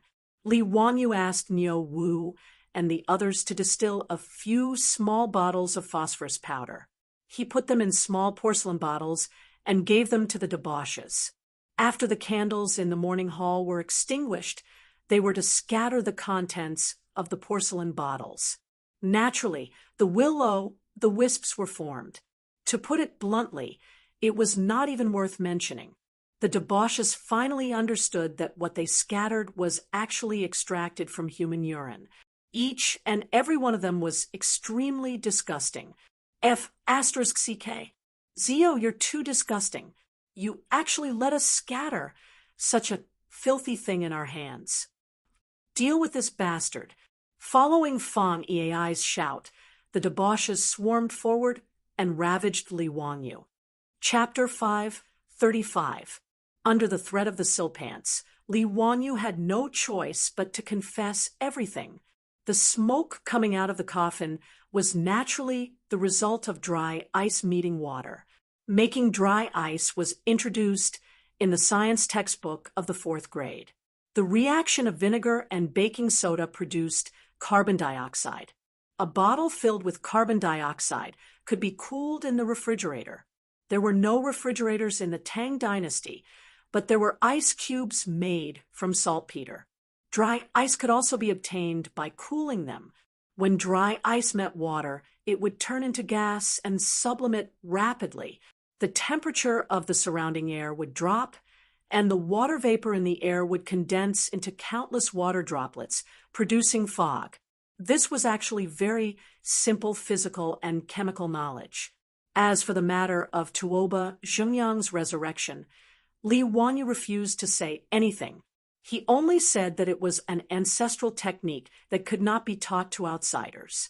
The fops could only give up. The reason why Li Wanyu did not say anything was because he could not say anything. The method he used was the same as the one he used in front of the Taiji Palace. He used a phone and a Bluetooth speaker. Originally, because there was no electricity, the Bluetooth speaker had become useless. It had been hidden in the Tao ancestor statue and was consecrated by Li Er in the Taiji Palace. Later, Li Wanyu created a hand-cranked generator. Naturally, he did not want to leave the speaker in the Taiji Palace. He had already found an opportunity to secretly take the Bluetooth mini speaker from the statue in Taiji Palace. He brought it back to his residence and charged it. He used it often and listened to music with his beautiful boss in the room. In order to keep the secret, Li Wanyu asked the craftsman to make a small wooden box that could not be opened. He put the Bluetooth speaker in it and gave it to Cheng Chumo. He asked him to place it next to Tuoba Zhenyang's coffin during the chaos.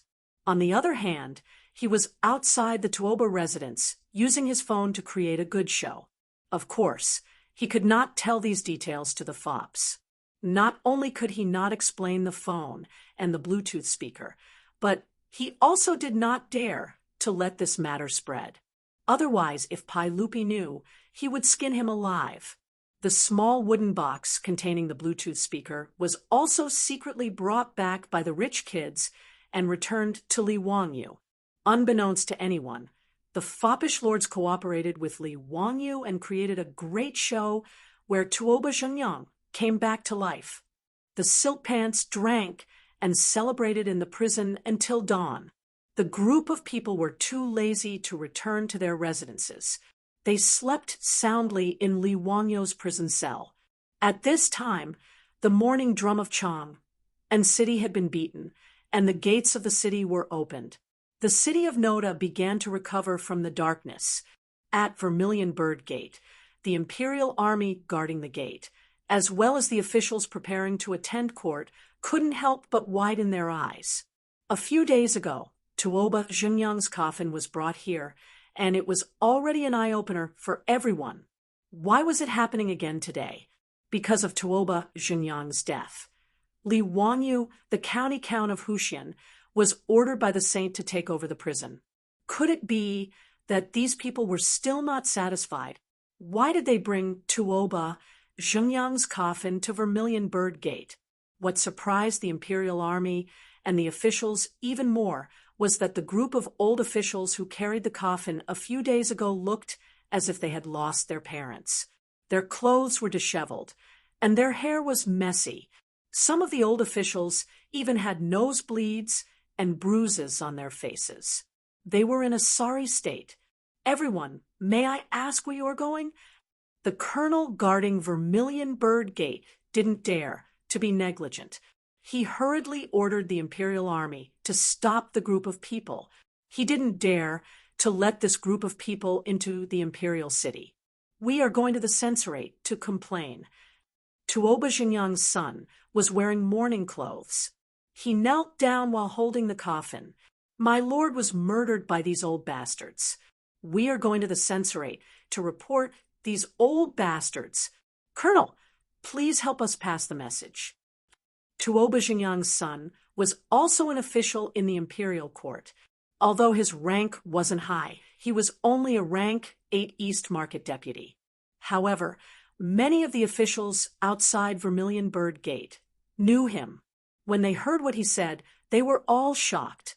An official who was familiar with him immediately asked, Dalong, what nonsense are you talking about? Didn't your lord commit suicide by hanging himself because that county count wanted to build a female toilet?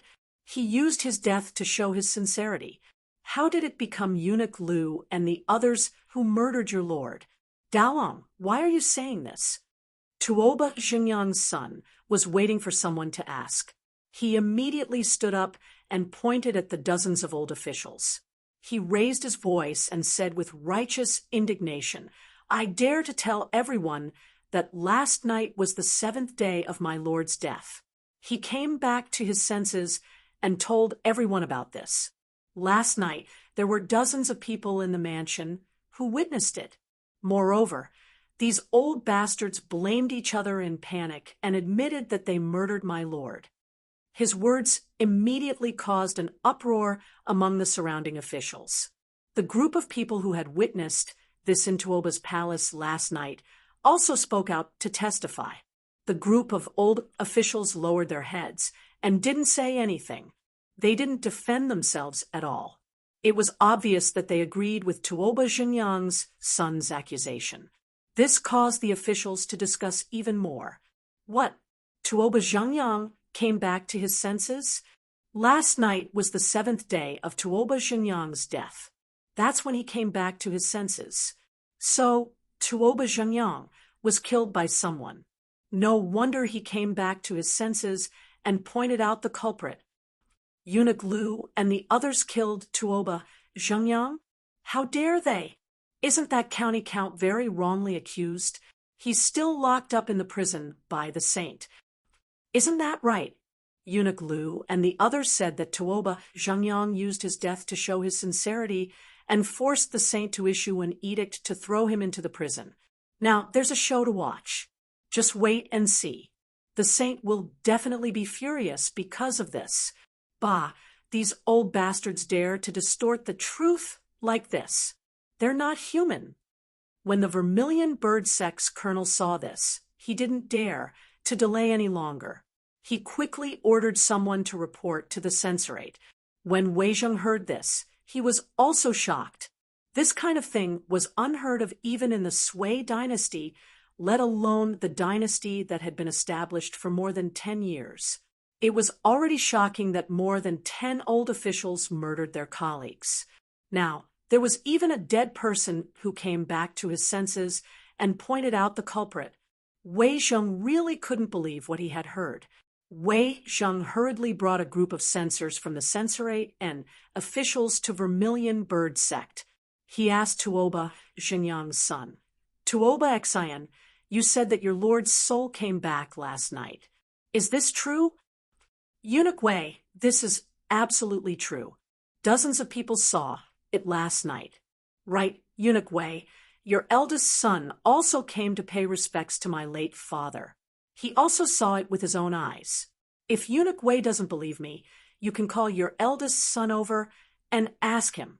When Wei Zheng heard that his son, Wei Shuyu, was also present, he couldn't help but be stunned. He didn't think that his son would be so kind as to pay respects to Tuoba Xingyang. After all, Wei Shuyu and Li Wanyu were very close and were like brothers. In recent days, Wei Shuyu and a group of foppish sons had been staying in the prison with Li Wanyu. Why would this kid go to pay respects to Tuoba Xingyang for no reason and cause Li Wanyu to go to prison? Wei Zheng subconsciously felt that this matter was fishy. However, when he looked at those silent and panicked old officials, he knew that the accusation made by Tuoba Xingyang's son was most likely true. Tuoba Xingyang's death was likely caused by those old officials. Men, take these people to the prison. Investigate carefully and find out the truth behind Duke Tuoba's death. Wei Zheng called out.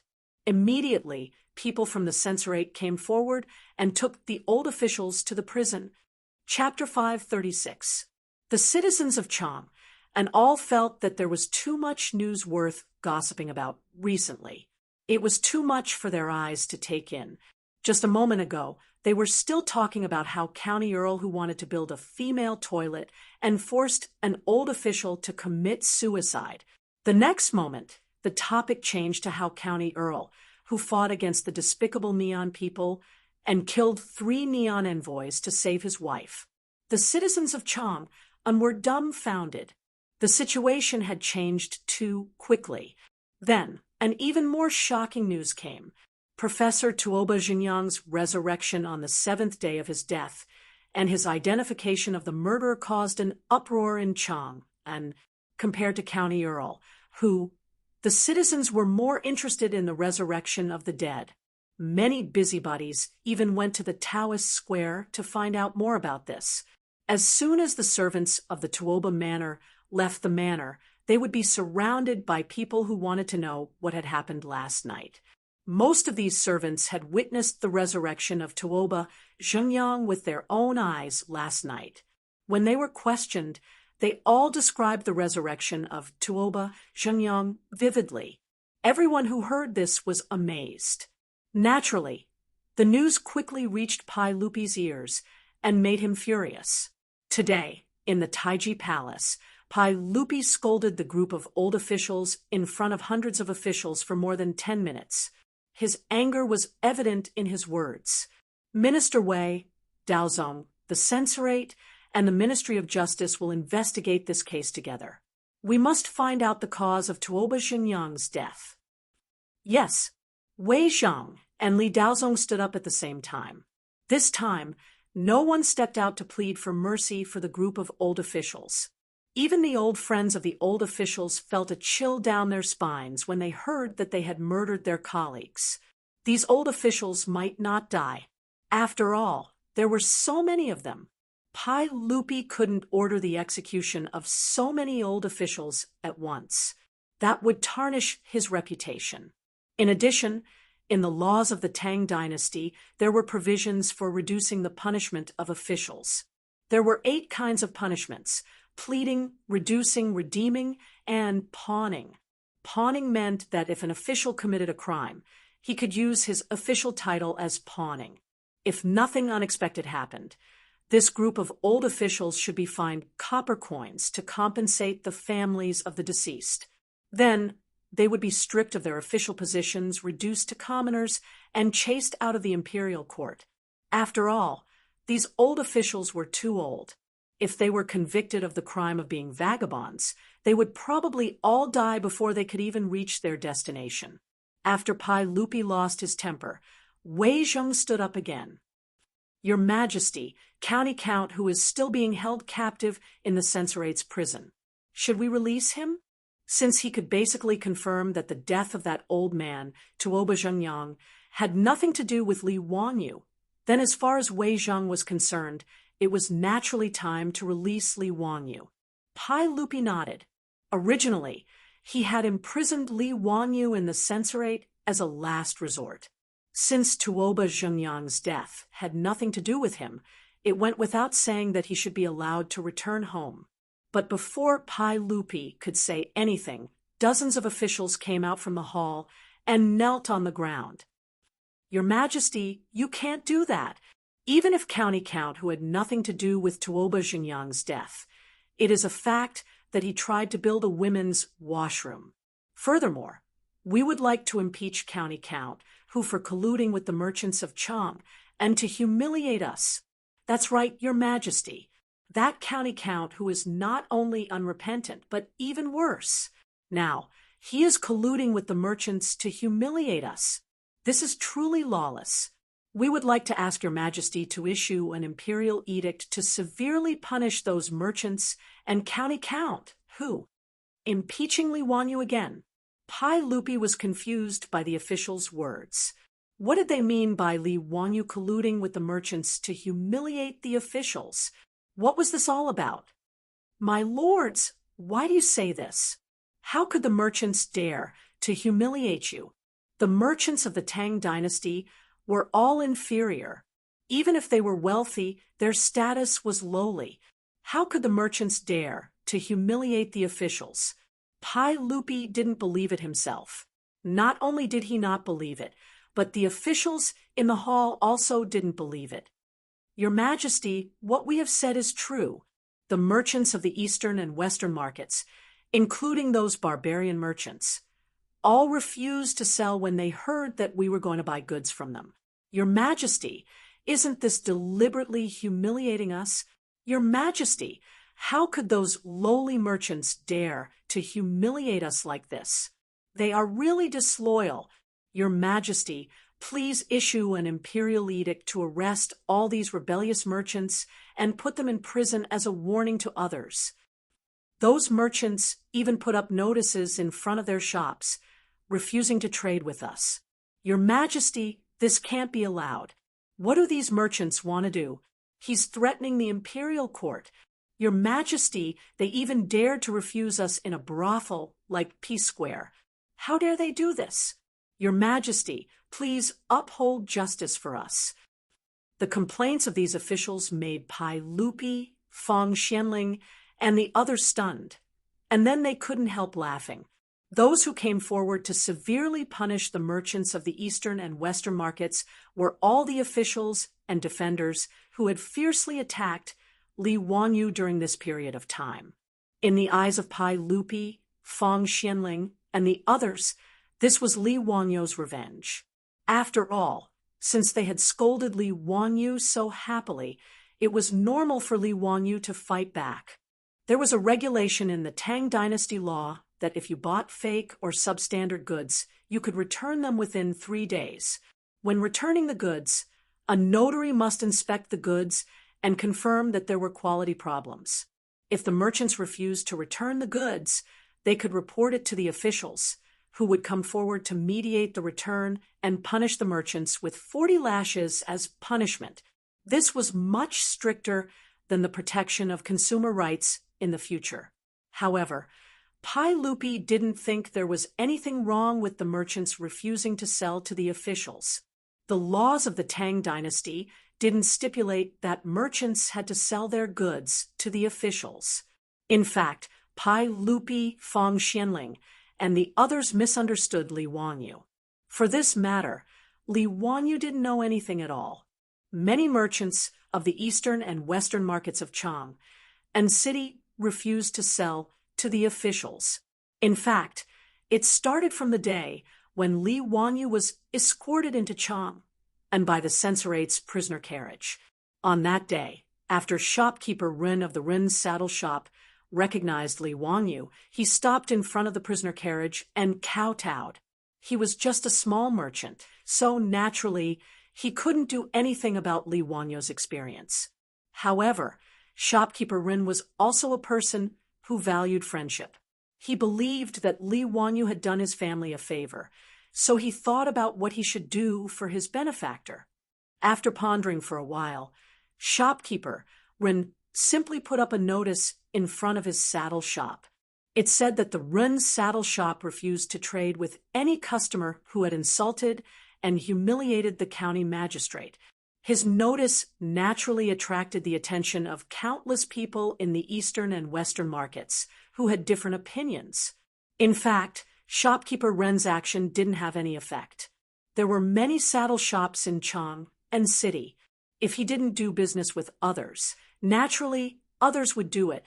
However, his action reminded the beautiful boss. Soon, the Shunfeng Express Carriage Company posted the same announcement. SF Express was different from the Rin saddle shop. Nowadays, all the merchants in the eastern and western markets of Chang and city needed to use SF Express 4-wheeled carriages to transport goods. What was more, Pai Lupi had given all the freight business in Chang and city to SF Express. In addition, with the support of Empress Zhangsun, SF Express had an absolute monopoly in Chang and city and had great influence. Before those merchants could think clearly about whether they should do the same, the biggest grain merchant in Chang and city, Cho family, also posted the same notice, advancing and retreating with SF Express. Then, in Chang and city, all the barbarian merchants of Sut also posted the same notice. Even the barbarian wine shops refused to enter the officials who had insulted the county magistrate. Next, it was Ping Kong Square. Those painting houses and brothels also posted the same notice. Chapter 537. While Li Wanyu was still thinking about how to play the devil, the eastern and western cities of Chang, and as well as Ping Kong Square, quietly launched a silent protest. Needless to say, the Cho family, Cho Yuanliang, Cho Kuan, and Li Wanyu could be said to be on the same side. Many of the officials in Chang and already saw the Cho family as Li Wangyu's direct line. Cho Kuan owned 10% of the carriage company, supplied all the raw materials for the brewery, and also managed the beverage vending machine business. No matter how one looked at it, the Cho family and the Huxian family were one and could not be separated. Advancing and retreating with the carriage company was the Cho family's inevitable choice. As for the Sogdian merchants, they stood up at this time because of the Zoroastrianism Sabeo and Milliman's intentions. Ever since Li Wanyu created the sacred sun fire in front of everyone, the Zoroastrianism of Chang, and became more and more prominent in the Zoroastrianism. Originally, Milliman wanted to see how Li Wanyu created the sacred sun fire, but due to the influence of the other rich people, he did not take action. However, before Milliman could think of anything, Li Wanyu had been promoted several times and became the famous founding county of the Tang dynasty. Naturally, Milliman completely extinguished that little thought. Since he could not make threats and promises, Milliman naturally chose to build a good relationship with Li Wanyu, mobilizing the shops of the Sogdian people, following the carriage company, and the Cho family to boycott the officials, and doing a favor to Li Wanyu was a good choice. If the Zoroastrianism needed to light up the sacred sun fire in the future and asked Li Wanyu for help, they would also have a relationship. As for the brothels in Ping Kong Square, it was even simpler. Firstly, those brothels were attracted to Li Wanyu's talent and were willing to cheer for him. Li Wanyu's poems were all classics. Which of the brothels in Ping Kong Square did not know how to sing? Lu Yong of the Northern Song dynasty was poor and dejected. With only a few good poems, he attracted countless prostitutes to offer themselves to him. Not to mention, Li Wanyu was a talented, rich, and good-looking young man. Xiao Lang was only 16 years old. Which girl didn't love him? As for those fat officials, who would like them? At most, they had no choice but to receive these guests for the sake of Kai Yuan Tong Bao and the gold ingots. Now that there was a conflict between the two, the prostitutes of Peace Lane did not even need to think to know who they would support. Furthermore, although these prostitutes had fallen into the secular world, they were still women.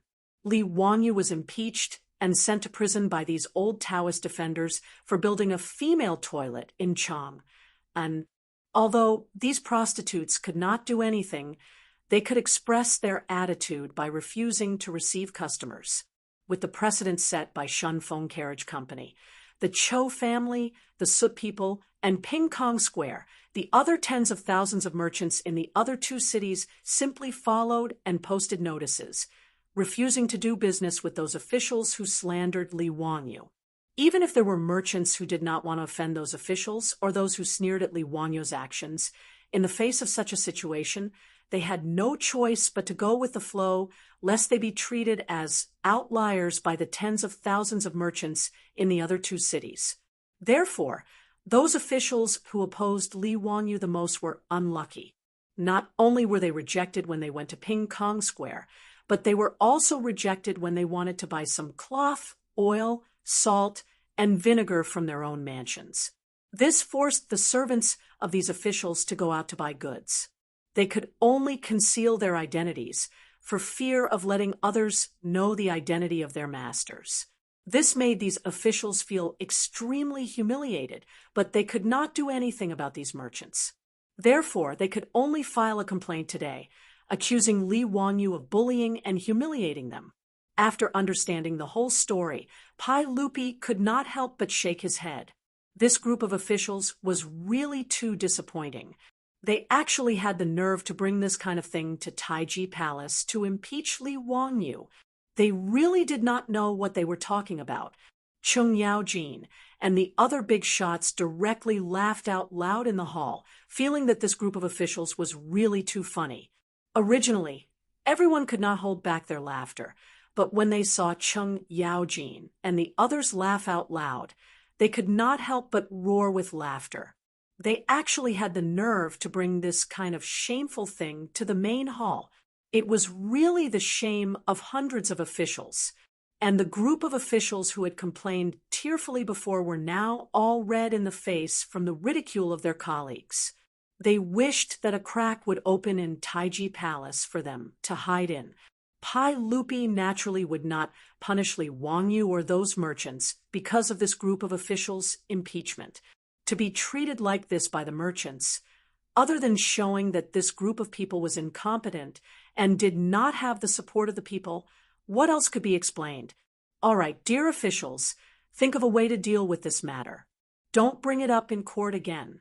Official way, since Tuoba Gong's death has nothing to do with Li Wangyu, then let him go.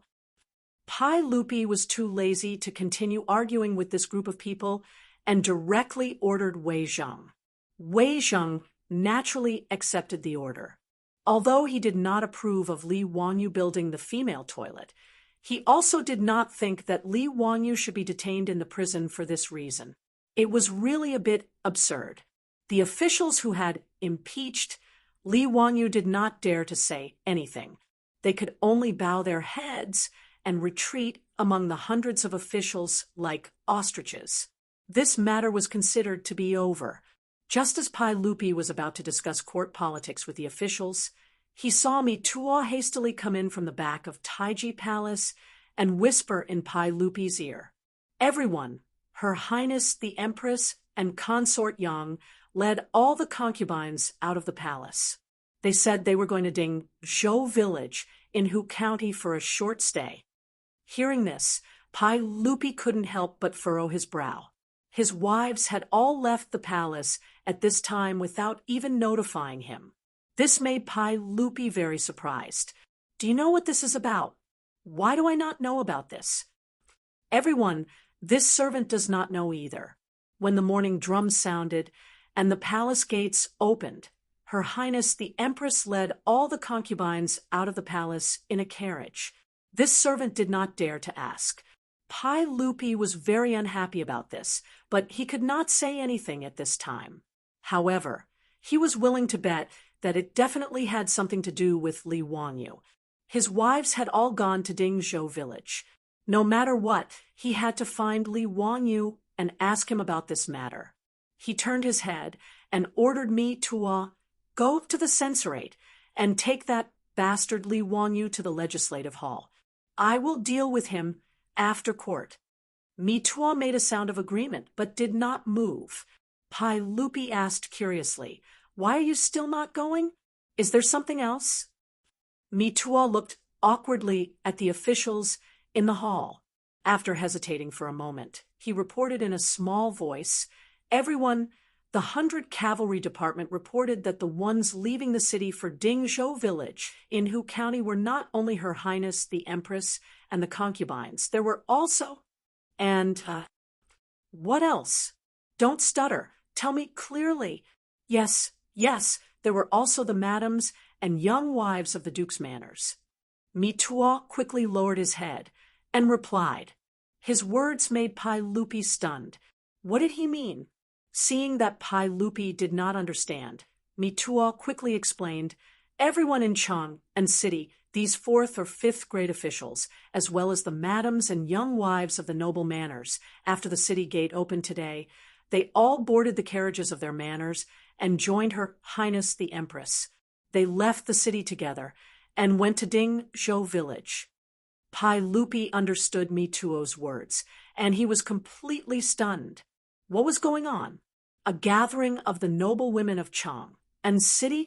Or were the noble women collectively leaving home? Why was there no news at all before? His wife and the noble women of Chang and city were collectively leaving the city. There must be something wrong. Pai Lupi did not care that he was in court. He suddenly slapped the armrest of the throne and stood up. He said angrily, go, bring that bastard Li Wangyu to me. I want to know what he wants to do. Chapter 538. When Li Wangyu was brought into Taiji Palace from the prison of the censorate, all the officials in the main hall already knew what had happened. At this time, there was a lot of discussion. They couldn't understand why their wives and daughters had run off to Dingzhou village together without a word. Kid, why did you kidnap your aunt to Dingzhou village? You better explain it clearly to me. Chung Yaojin had a fiery temper. When he saw Li Wangyu enter the main hall, he went forward to grab him and interrogate him. Li Wangyu was directly confused by his question. What and what? For the past few days, other than sneaking out of the prison last night to act mysterious, he had been obediently staying in the prison. What kind of nonsense was this old hooligan Chung Yaojin spouting? What did he mean by kidnap his wife? Uncle Chung, what are you talking about? Your nephew has been locked up in the prison of the censorate for the past few days. Uncle Chung, did you make a mistake? Li Wangyu had an innocent face. He really didn't know what this old hooligan was talking about. Chung Yaojin glared at him. Her Highness the Empress, Consort Yang, led the imperial concubines in the palace, as well as the wives and young wives of the officials and officials. They all left Chang and city early this morning and went to your Dingzhou village. You brat, you tell me you don't know? Do you believe that I won't punish you? What? Li Wangyu looked at the surrounding officials in confusion. He saw that everyone was nodding their heads, agreeing with Chung Yaojin's words. He turned his head stiffly and looked at Pai Lupi on the throne. However, he saw that Pai Lupi was also glaring at him with an angry face. It was actually Pai Lupi's wife, who had led the wives of the officials and officials in the main hall to escape. But why the hell did they go to Dingzhou village? Li Wangyu suddenly quivered. Damn. He almost forgot that his beautiful superior had said that she would take revenge for him. This probably should be the revenge of his beautiful superior. Li Wangyu's back was covered in cold sweat. Sure enough, his beautiful boss didn't make a move, but once she did, she made a big move. He didn't know what method she had used, but she was able to make everyone, from Empress Zhongsun to the madams and young ladies of the officials, all run to Dingzhou village. Furthermore, the secrecy was done too well. Not only did the officials not know, even Pai Lupi did not know. In other words, even the 100 Horsemen division was kept in the dark. His beautiful boss was really good at keeping secrets. However, although Li Wangyu guessed that this matter was 99% caused by his beautiful boss, he didn't dare to admit it. Not only could he not admit it, but he also had to insist that this matter had nothing to do with him. Otherwise, wouldn't Pai Lupi, Chung Yaojin, and the others tear him apart? I can't afford to offend this bunch of men whose wives left home. Li Wangyu hurriedly cleared his name. Your Majesty, gentlemen, I've been locked up in the prison these days. I really don't know what's going on in Chang, and it's even more impossible for me to get Her Highness and the madams of the officials to Dingzhou village. If your Majesty doesn't believe me, you can ask Eunuch Wei. Pai Lupi looked at Wei Zheng inquisitively. Wei Zheng could only nod helplessly, indicating that Li Wangyu really didn't leave the prison. Wei Zheng naturally didn't know that Li Wangyu sneaked out last night. Although he was very suspicious about his son and the others running to Tuoba Xingyang's mansion to pay respects last night, he didn't have time to care about this matter now. His wife also quietly followed Empress Zhongsun out of the city. How could this not make Wei Zheng, the goat-nosed eunuch, anxious? Pai Lupi received Wei Zheng's reply, but still looked at Li Wangyu with suspicion. After all, his wife and the others ran to Dingzhou village. If this matter had nothing to do with Li Wangyu, he wouldn't believe it. He wasn't the only one who didn't believe it. Chung Yaojin, Feng Xianling, and the others also didn't believe it. Seeing that Pai Lupi and the others still didn't believe it, Li Wangyu became anxious and swore, "If I, Li Wangyu, did this, I'll be struck by lightning and die a horrible death. Pus will flow from the top of my head and ulcers on the soles of my feet." The Tangs were still quite respectful and humble towards oaths. Seeing that Li Wanyu dared to make such an oath, they had no choice but to believe it. Li Wanyu secretly breathed a sigh of relief in his heart. This matter really wasn't done by him. At most, he just guessed that it was done by his beautiful superior. He definitely didn't violate the oath. Ziyu, do you know why my Guanyin maidservant went to your Dingzhou village? Lier spoke out and asked. Li Wanyu shook his head like a rattle drum. I don't know. Maybe she felt bored in Chang and city and went to relax? He didn't lie.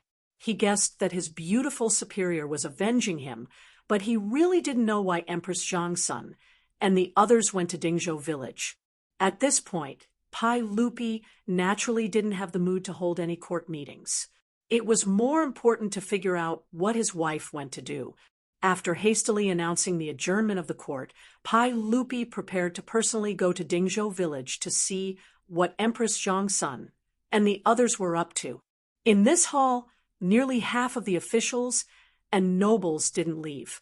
They planned to follow Pai Lupi to Dingzhou village. Li Wanyu naturally wanted to slip away. No matter what his beautiful superior wanted to do, it was best for him not to get involved. But he wanted to run, but Pai Lupi wouldn't let him go. Xiao, lead the way. And everyone else will follow you to Dingzhou village. In response, Li Wanyu could only rub his nose with an awkward smile and follow Pai Lupi and the others out of Taiji Palace. The large group of people rode out of Chang and city and headed in the direction of Hu County. When they arrived at Dingzhou village, they found out that Empress Zhang's son and the other madams of the officials and nobles had indeed come here. Moreover, they had directly gone to Li Wangyu's manor. Bastard, you still dare to say this has nothing to do with you? Tell me, why did Her Highness and the others go to your manor? Chung Yaojin couldn't help but scold Li Wanyu. Uncle Chung, I really don't know. No matter what Her Highness and the others want to do, it has nothing to do with me. I died unjustly and was locked up in the Taiji prison. I really don't know anything about this. Pai Lupi waved his hand impatiently. That's enough. What's the point of saying all this now? Won't it be clear once we ask? Everyone urged their horses to pass through Dingzhou village and arrived in front of Li Wanyu's manor. However, at this time, the manor's door was tightly shut and there was no one in sight. Pai Lupi glanced at Li Wanyu, meaning to ask him to hurry up and open the gates. Li Wanyu helplessly urged his horse forward and shouted, "Open the gates! I'm back! Hurry, and open the gates!" He shouted a few times before the tightly shut door slowly opened. After the door was opened a crack, two heads popped out. They were none other than Aphrodite and Perrin. Langjun, you're back? Langjun, did the sage let you go back? As soon as the two girls finished speaking, they immediately noticed the large group of people behind Li Wanyu. When they saw Li Er riding on the horse, they couldn't help but playfully stick out their tongues. Perrin, Aphrodite, it's broad daylight. Why are the gates closed? Hurry up and open the gates to welcome His Majesty in. Aphrodite and Perrin curtsied to Pai Lupi. Greetings, Your Majesty. Greetings, Your Majesty. However, it's inconvenient for His Majesty to enter the manor today. Chapter 539. Li Wanyu was stunned by the two girls' words. What do they mean? They actually refused to let Pai Lupi in? When did these two girls of his become so bold? Pai Lupi looked displeased, and the officials and nobles were also in an uproar. The ladies of Li Wanyu's residence were too bold. They actually dared to stop a saint outside. Did they eat a bear's heart or a leopard's gall? Li Wanyu coughed lightly and was about to speak, but Perrin and Aphrodite bowed to him again. Langjun, you can't return to the residence today either. What? They're rebelling against the heavens. I can't even return to my own home? What are these women trying to do? Li Wanyu was completely dumbfounded. Chung Yaojin had an impatient personality. He walked up and glared at them. "You two girls, make it clear to me, why can't His Majesty and I enter the residence today?" Perrin wasn't afraid of his ferocious appearance and playfully stuck out her tongue at him. "Greetings, Duke Lu. Today, all men are not allowed to enter the residence." "Why is that?" Pai Lupi finally couldn't help but ask. "In reply to your Majesty, the residence is full of madams today. The lingerie store is releasing a new line of underwear today, so Her Majesty, the Empress, and all the other nobles were invited. Moreover, the residence is full of women now, and most of them are frolicking by the water. Their clothes are skimpy, so it's really inconvenient for men to enter." Perrin's answer left Pai Lupi and the other officials and nobles speechless. They couldn't bring themselves to say that they wanted to enter Li Wangyou's residence. No matter how beastly Pai Lupi was, he wouldn't openly run in to see the other madams of the officials and nobles. Her clothes were revealing, and she was playing with water. Clearly, Li Wangyou's mansion was full of scenes of spring. Naturally, no man could be allowed to enter, not to mention other people. If any man dared to enter Li Wangyou's mansion now, Pai Lupi would directly order people to slap him and send him to the palace to be a palace eunuch. Cheng, Yaojin, Fang Xianling, and the others looked at each other. No one dared to say that they wanted to enter the Lai Hot. Li Wangyou, on the other hand, was thinking more. Releasing new underwear? Could it be a lingerie release? Victoria's Secret fashion show? His saliva was about to flow out, and he hated that he couldn't rush back to the manor right now. This was the man's dream show that he had only seen on TV and had never seen live in his previous life. Thinking of this, he couldn't help but ask, where did this model come from? Aphrodite clapped her hands excitedly. "Lang Jun, you really know this word." "Yes, model. Sister Chongqing mentioned it a few times, but I didn't remember it." He. Those models were all invited by elder Sister Chongqing from the P-Square, and the Hu people's wine shops at a high price. Li Wanyu was speechless. As expected, his beautiful boss really knew how to have fun. But what was her purpose of bringing Empress Zhangsun, as well as all the madams and young ladies of the civil and military officials, to his mansion? Li Wanyu was still confused and didn't understand. Pai Lupi coughed softly and turned to look at the officials. "Gentlemen, since the madams are gathering in Li Wangyou's mansion today, why don't we have a small gathering in Dingzhou village today? After the madams' gathering, we will return to Chang and together. What do you think?"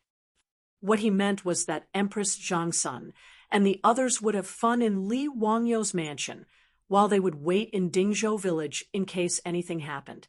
Pai Lupi still felt that today's matter was full of strangeness. Even if they came to Li Wangyou's mansion to attend the underwear conference, they should have at least said hello. Not to mention that not only his wife and the concubines in the harem did so, but also the madams of the noble officials' mansions. This didn't make sense. Cheng Yaojin, Fang Xianling, and the others naturally nodded at Pai Lupi's words. But Perrin bowed again. "Your Majesty, I'm afraid that Her Highness and the madams won't return to Chang, and today—" "Huh, what do you mean? Why is that?" Pai Lupi was stunned and quickly asked, "Your Majesty, Her Highness, and the madams think that Chang and is too dirty, so they plan to stay in our mansion for a few days. When Chang and becomes clean, they plan to go back." Perrin's words immediately silenced Pai Lupi and the other officials. What did she mean? She thought that Chang and was dirty? Whether it was Empress Zhangsun, concubine Yang, or the madams of the other mansions, the places where they lived were spotless, if not shiny. Why did she think that Chang and was dirty? Fang Xianling and Du Ruhui suddenly understood and couldn't help but turn their heads and glare at Li Wanyu. The officials and nobles present were not fools, including Pai Lupi. After everyone figured out the meaning of her words, they all turned their heads and glared at Li Wangyu. If their eyes could kill, Li Wangyu's body would have been full of holes. Uncle, Uncle, everyone, why are you looking at me like that? I didn't do anything. This has nothing to do with me. Li Wangyu felt his hair stand on end from the way everyone was looking at him. He quickly waved his hand, trying to clear his name. Chung Yaojin snorted and slapped him on the shoulder. Humph, it has nothing to do with you. Tell me, what did Her Highness and the others mean when they said that Chung and was dirty? I don't know. Li Wangyu naturally knew, but he could only play dumb at this time. If it weren't for you, bastard, who wanted to build toilets, how could there be so many troubles? Humph, what do you mean by Chang and is dirty? Aren't you talking about those yellow and white things? Li Wangyu smiled and said, Hey, Uncle Chung, you can't blame me. I'm just being kind. Besides, in Chang, and the streets are full of yellow and white things. It's really indecent. I'm willing to build toilets out of my own pocket. What's wrong with that? His words made Chung Yaojin speechless. It was true. Without public toilets in Chang, and the sanitary situation was really bad. Those dark corners of the walls were full of filth. In summer, there were swarms of flies. Even the drainage ditches on both sides of the streets were not much better. The cities in this era all had such a smell. Okay, Jijia, don't say any more. Zio, let me ask you, how long will it take to build those toilets? Pai Lupi waved his hand impatiently at Chung Yaojin and asked Li Wangyu. Uncle, as long as I give enough money, I can hire thousands of craftsmen to build 300 toilets at the same time with the Mirage mud, bricks, and tiles provided by the Ministry of Works. It's very easy to build toilets. It can be completed in 3 days at most. Li Wangyu already had a plan in mind. He had consulted the craftsmen of the Ministry of Works and the General Works Bureau on how to build toilets. He knew what to do and immediately answered. Pai Lupi nodded helplessly. Okay, that's it. You can return to Chang and start recruiting craftsmen to build toilets. The Mirage mud, bricks, and tiles are easy to deal with. Duan Qing, is there a problem with this? The wife of Duan Luan, the Minister of Works, was also in Lai Hat. He naturally stepped forward without hesitation. No problem. Today, I will arrange for the Ministry of Works to prepare the Mirage mud, bricks, and tiles needed by County Count. Who? That's good. The feng shui of Dingzhou Village is good. It's quiet and elegant. Let the madams and my empress rest here for a few days. When the toilets are finished in 3 days, everyone can come with me to pick them up. The officials nodded in agreement at Pai Lupi's words. Since their madams were fine, staying in Li Wangyu's mansion for 2 or 3 days wasn't a big problem. As for Li Wangyu building toilets, they didn't object. Of course, this was a good thing. When everyone smiled and nodded, Perrin shook her head. Your Majesty, I'm afraid that the Empress and the madams will not return to Chang, and in 3 days. Chapter 540. Perrin's words made Pai Lupi and the other officials dumbfounded again. What did she mean? She didn't want to go back to Chang, and after the toilet was fixed, Li Wangyu looked at the most honorable officials of the Tang dynasty looking at each other, and almost couldn't hold back his laughter. In his mind, the lyrics of a song kept echoing. Falling in love with someone who doesn't come home, waiting for a door that doesn't open, fickle eyes, tightly shut lips. Why bother to force it? Why bother to ask for it? Your Majesty, I'm afraid that Her Highness and the other madams won't return to Chang, and in 3 days. They said that there are many inconveniences in Chang, and so they don't plan to go back for the time being. Perrin continued.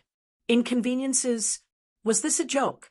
Not to mention Empress Zhangsun and the imperial concubines who lived in luxury in Taiji Palace, Even the madams of the officials and officials had everything they needed. Where did the inconveniences come from? Pai Lupi and the other officials were puzzled, but Li Wanyu understood. Damn it, did my beautiful boss fool Empress Zhongsun and the other madams into a women's rights movement with the purpose of building a women's toilet in Chang. And the more Li Wanyu thought about it, the more certain he was that it should be so. Otherwise, it couldn't explain the reaction of Empress Zhongsun and the others.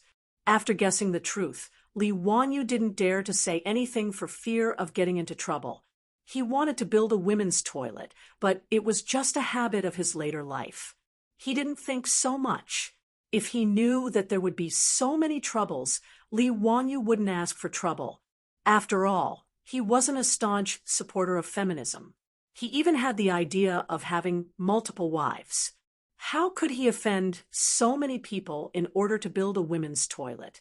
But anyway, in the eyes of the officials and Pai Lupi, Li Wanyu was the first to propose to build a women's toilet.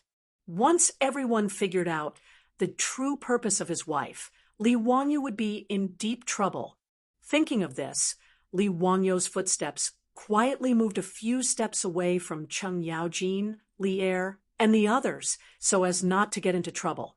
If his beautiful boss could really persuade Empress Zhongsun and a group of officials and noble ladies in Chang, and to carry out the so-called toilet revolution, Li Wanyu would really give her a thumbs up. She was really awesome. This reminded him of the Bollywood movie Toilet Hero that he had seen in his previous life. The plot was exactly the same. To put it simply, the movie Toilet Hero was about a single man from an Indian village who fell in love with the well-educated female lead. On the night of their wedding, the female lead discovered that there was no toilet in her house. In order to build a toilet in her house, she divorced the male lead religious beliefs, backward ideas, old-fashioned customs, and sexism were all presented in the movie. Now, Li Wanyu wanted to build a women's toilet in the Tang dynasty, but the resistance he encountered was no less than that of the Indian village in the movie. If Pai Lupi didn't think highly of him, he probably wouldn't have just stayed in the prison for a few days. After Li Wanyu figured out his beautiful boss's thoughts, he obediently closed his mouth and didn't say a word. Little girl, make it clear. What do you mean by inconvenient life in Chang? And Cheng Yaojin glared at her again. Perrin smiled sweetly and said, "Hi, Duke Lu, I don't know what it means. The nobles asked me to pass on the message like this."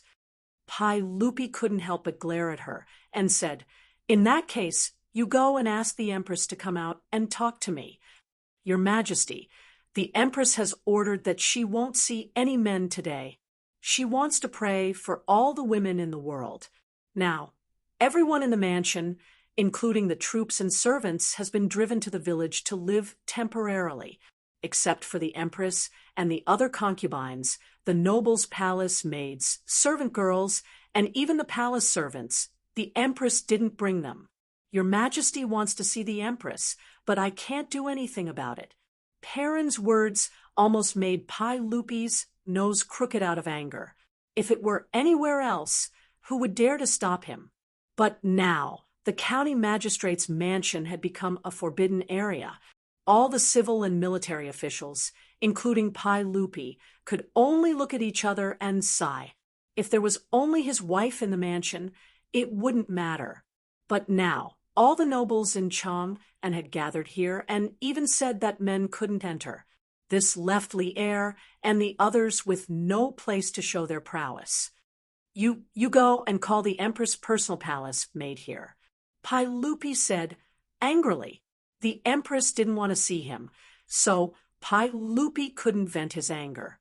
But if the palace maid dared to say no again, Pai Lupi really would raise his sword and cut her down. This time, Perrin didn't refuse. After curtsying to Pai Lupi, she lifted her skirt and ran back into the mansion. After the two of them entered, the door slammed shut with a bang. Pai Lupi couldn't help but angrily glare at Li Wanyu, scaring Li Wanyu so much that he quickly shrank back. A man who had been dissed by his wife had a very bad temper. Li Wanyu wasn't prepared to be Pai Lupi's punching bag. Not long after, the door to the county magistrate's mansion opened a crack, and a palace maid came out. When Li Wanyu saw her, he was happy. An acquaintance. The person who came was the palace maid that Li Wanyu had seen twice before. "Your servant greets your majesty. Your majesty is holy." The palace maid obediently curtsied to Pai Lupi. "Rise. Let me ask you, why is the empress unwilling to return to the palace?" "Your majesty, the empress and the nobles are merciful and can't bear to see the women of Chang and suffer. They plan to stay at the county magistrate's mansion and pray for the blessings of all the women in the world, so they don't plan to return to Chang. And for now." The palace maid didn't dare to raise her head as she replied in a low voice. Pai Lupi didn't understand what she was saying. What did his wife and these nobles want to do? One moment they complained that Chang and was dirty, the next they said that life was inconvenient, and now they wanted to pray for the blessings of all the women in the world. This completely confused Pai Lupi. On the side, Du Ruhue figured out the meaning. He hurriedly moved to Pai Lupi's ear and whispered, "Your Majesty, the women's room." With this reminder, Li Ertsai came to a sudden realization. His wife had led a group of nobles away without saying goodbye and hid in Dingzhou village. So it was to hint to him that he should build a women's room in Chang, and this was something that Pai Lupi hadn't thought of. After understanding the whole story, Pai Lupi couldn't help but turn his head to look for Li Wanyu. It was all this trouble caused by this bastard. Li Wanyu tried his best to shrink his body into the crowd and avoid Pai Lupi's gaze. He really admired his beautiful superior. To build a women's room, she was willing to spend so much money. He couldn't help but admire her. Men, have the imperial guards surround the county magistrate's mansion and protect the empress's safety. Don't let a single male fly in. Pai Lupi shouted loudly. Then he didn't want to waste any more words and turned to leave. The group of officials and nobles could only helplessly shake their heads and follow Pai Lupi. His wife wanted to cause trouble with the empress in order to force the emperor and the officials to agree to build a women's room in Chang, and this matter left the officials speechless. There were even some old officials who couldn't help but spit in Li Wanyu's direction before angrily leaving. Li Wanyu could only awkwardly rub his nose and pretend he didn't see these angry officials. After all, in order to build this women's room, he had even spent time in prison. Now, Empress Zhangsun was leading a group of nobles in an uprising. Let's see how Pai Lupi and the officials would deal with it. Chapter 541. Since he could not enter his own mansion, Li Wanyu could only follow Pai Lupi and the others back to Chang. And fortunately, he had bought the house in Kaihua Square before, so he would not be homeless. Otherwise, he would have to run back to the prison for a few more days. However, as soon as he returned to Chang, and Li Wanyu was summoned to the palace by the eunuchs before he had time to bathe and change his clothes. As soon as Li Wanyu entered the legislative hall, he saw Pai Lupi staring at him with a sour face. In the hall, Fang Xianling, Du Ruhue, Zhang Sunwuji, and a few other big shots were also present. Everyone looked at him with an unfriendly face. Li Wanyu naturally knew this and began to cry out for justice without hesitation. "Uncle, everyone, I am innocent. I really don't know why Her Highness the Empress and the madams of the other big shots wanted to go to my mansion. This is really a great injustice. I have been obediently staying in the prison of the censorate for the past few days, but I have not gone anywhere. If you don't believe me, you can find Cheng Chumo, Fang Jun, Du He, and Du Go to confront them and ask them if I know anything about this matter." Besides, whether I have gone to the palace to seek an audience with Her Highness the Empress these days, you can ask me, Tua. Li Wangyo's words made the faces of Pai Lupi and the others soften a little. Pai Lupi naturally knew that Li Wangyu had not gone to see the Empress these days. He did not believe that Li Wangyu had the ability to abduct all the noble ladies in Chang. But no matter what, it was Li Wangyu who had proposed to build the women's toilet, so Pai Lupi naturally wanted to settle the score with him. Humph, don't talk nonsense. You were the one who started this, so how are you going to end this? You tell me. Pai Lupi threw the question to Li Wangyu. Li Wangyu scratched his head and looked at Pai Lupi and the other big shots. He said carefully, Uncle, everyone, from what I see, why don't we fix the women's toilet? It's not a big deal. This nephew promises that within 3 days, no, 2 days, all 300 toilets will be completed. Wouldn't that be a happy ending for everyone? Bullshit. Do I need you to tell me how simple it is? Pai Lupi's saliva almost sprayed onto Li Wangyo's face. Didn't you see what happened just now? You only brought up an idea, and what happened? If he were to really fix it, who knew how big of a disturbance it would cause? If you don't think of a way to invite my Guanyin maid back to the palace, do you believe that I will really let you live in the prison? This nephew can't do anything about it. How can I change the Empress's mind? Uncle, aren't you forcing me to death? Li Wangyu said with a sad face. He really had no other way, now that Empress Zhangsun had led the noble women of Chang. And a way? If Pai Lupi and the officials still didn't compromise, then there was nothing he could do. Seeing this, Feng Xianling could only stand up and mediate. Your Majesty, what Zio said is also reasonable. Since the Empress has already spoken, if the women's toilet still can't be fixed, where will she put her face? In my opinion, the women's toilet should be fixed. Since we want to fix the toilets, it's not right if we don't fix the toilets for women. I think the Empress and the others also have the same thought. Pai Lupi naturally listened to Feng Xuanling's persuasion, but he shook his head awkwardly. Feng Xianling, how can it be so simple? You also know that many old masters in the court impeached this bastard boy because of this matter, but I suppressed them all. If I don't care and agree to let this boy build the women's toilet, I'm afraid that someone will really kill himself. If that happens, it will be even more difficult to end. Li Wangyu also knew that Pai Lupi's words were true, but he had already thought about the beautiful boss's plan, so he naturally wasn't in a hurry.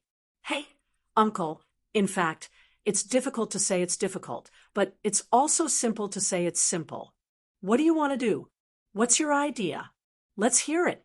Uncle, in the ancient 3 kingdoms, Cao Cao used the emperor to order his vassals.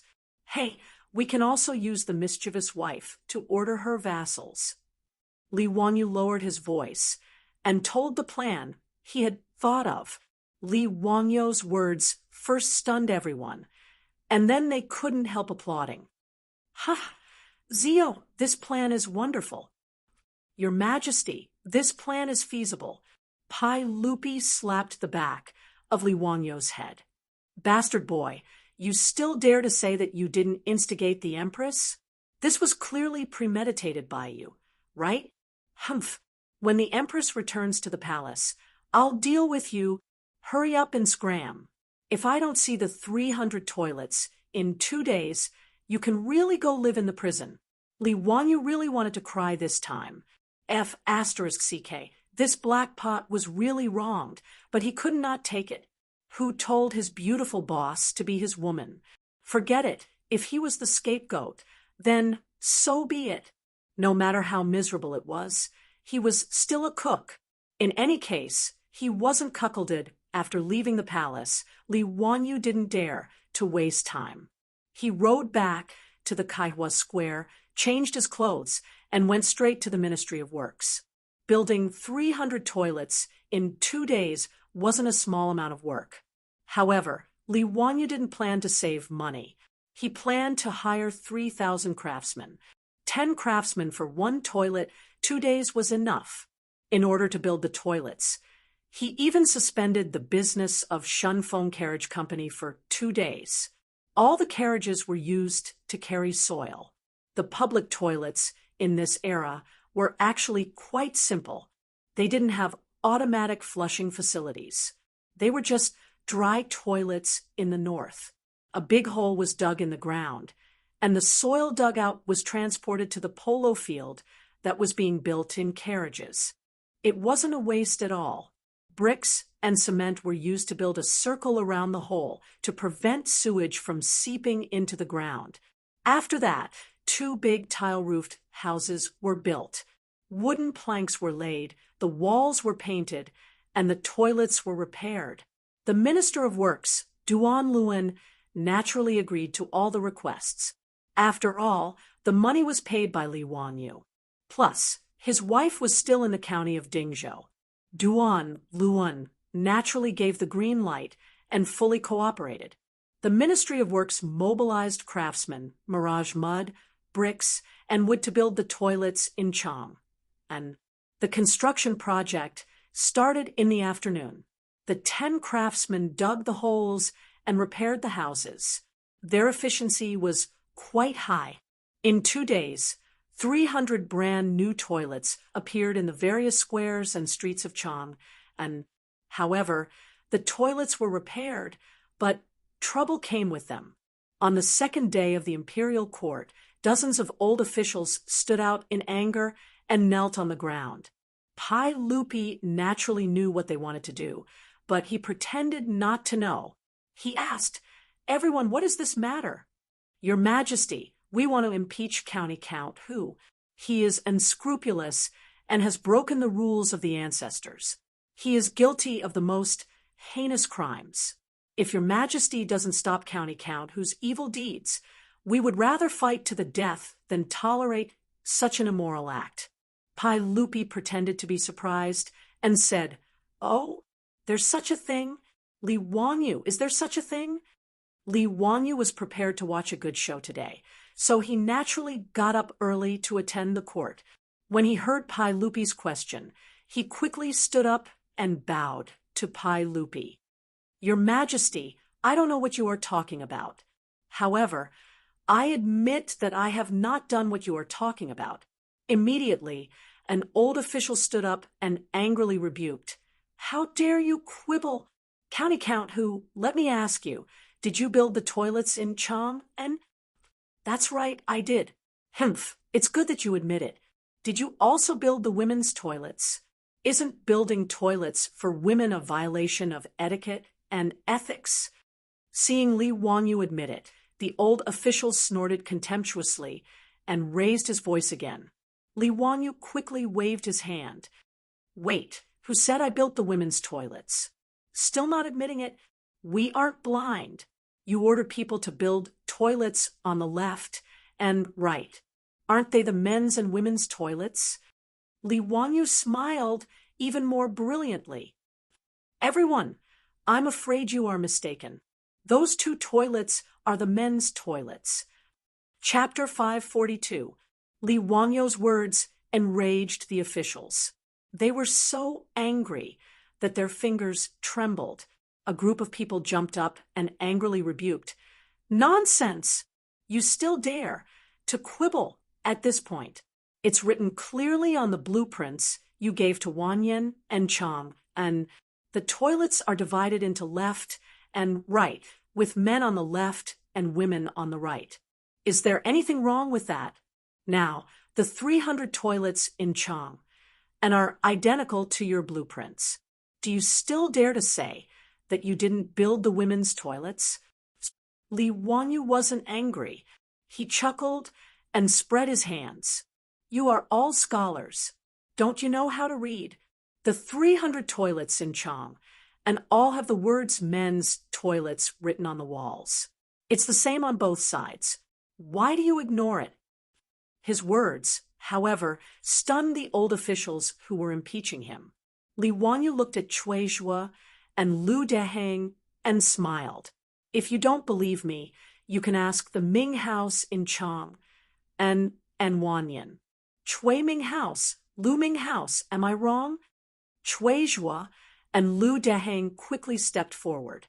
County count who is right. Of the 300 toilets in Chang, and the left and right are all men's toilets. They weren't the only ones who said this. Many of the officials present had also seen the toilets. They all said, County count who is right. I've also seen the newly built toilets, although they haven't been officially opened. It's written clearly that the left and right are all men's toilets. This was beyond the expectations of this group of old scholars. They hadn't seen the toilets before. They had only heard the servants report that the toilets built by county count, who were all left and right. That was why they had come to impeach Li Wangyu. How is this possible? Since they're all men's toilets, why did you build the left and right toilets? Someone noticed something was wrong and questioned. Li Wangyu shrugged. I was willing. His words made the faces of the officials turn red, but they didn't know how to refute him. After all, Li Wangyu was the one who paid for the toilets. As long as the toilets were not built, other people could do whatever they wanted. It was none of their business.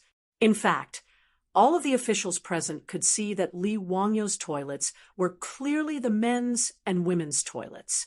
But others just wouldn't admit it, and the words men's room were clearly written outside the toilet.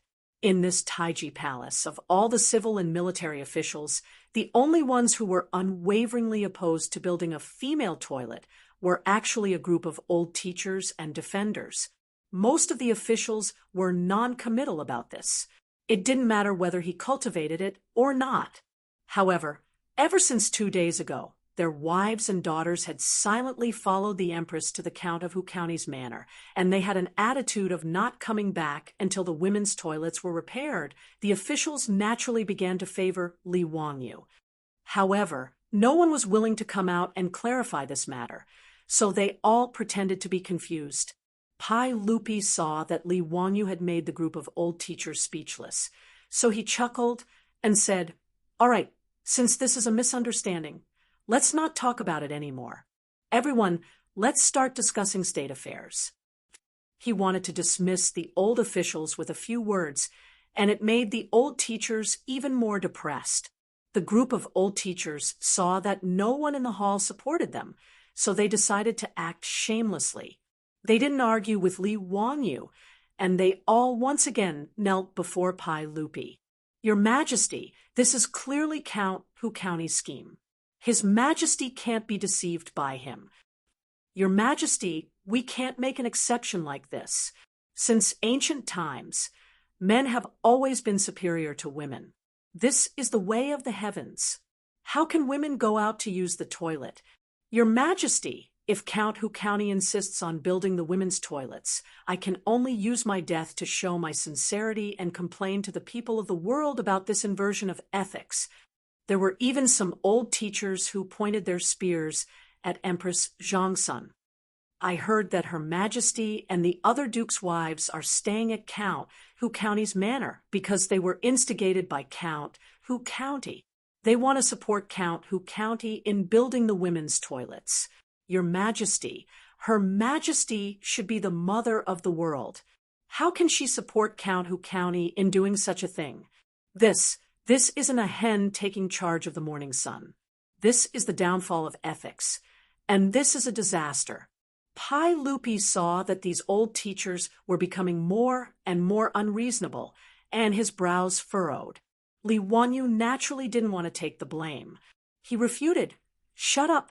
Is Her Majesty, the Empress, someone you can humiliate? Her Majesty, the Empress, and the other dukes are in my manor praying for the people of the world. Ruin dares to distort black and white like this and spout nonsense. Your Majesty, I want to impeach these people for harboring unfathomable motives. They even said something like a hen taking charge of the morning sun. This is comparing Her Majesty, the Empress, to Daji. Could Your Majesty be the tyrant king, Zhou? The earliest allusion to a hen taking charge of the morning sun came from Daji and King Zhou of Shang. It meant that once an old hen crowed, the family's situation would decline.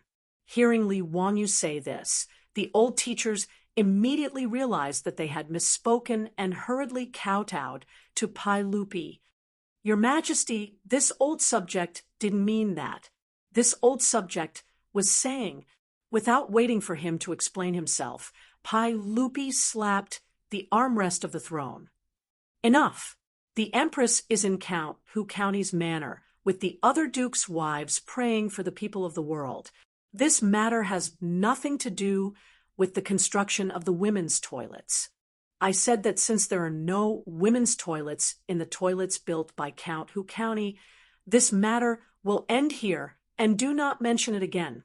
Seeing that Pai Lupi was angry, the group of old teachers reluctantly closed their mouths. After bowing, they retreated among the officials. However, it was clear that this group of old teachers didn't intend to let the matter rest. After the Chang court, Li Wangyu acted as if he had nothing to do with himself. Every day, he would play with the rich playboys.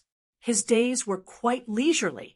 However, the nobles and officials of Chang and gradually became restless. The officials and nobles didn't feel anything when their wives and daughters didn't return for a day or two.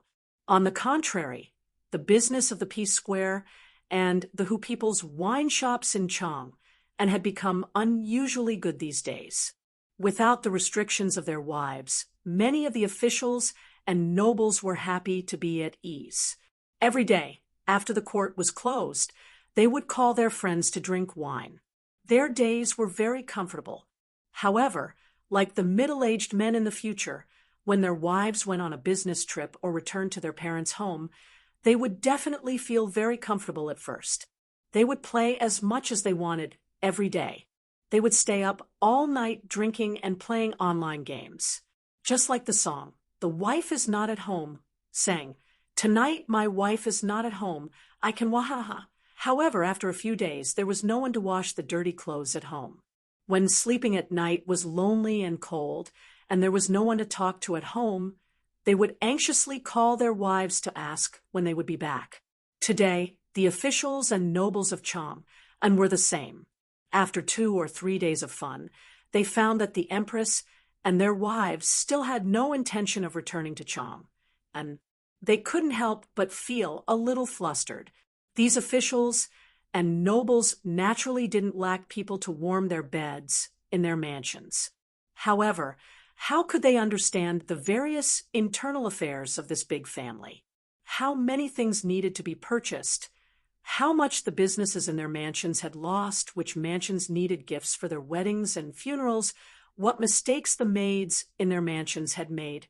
When the housekeepers of the mansions reported these matters to their Langjuns, they finally began to have headaches. Compared to their own troubles, whether or not to repair the women's toilets was still a problem. Chapter 543. Li Wangyu's guess was right, inviting Empress Zhangsun and the noble women in Chang, and to Dingzhou village was the revenge planned by the beautiful boss. For Li Wangyu, it didn't matter whether he could repair the women's toilet or not. But for the beautiful boss, it was absolutely intolerable.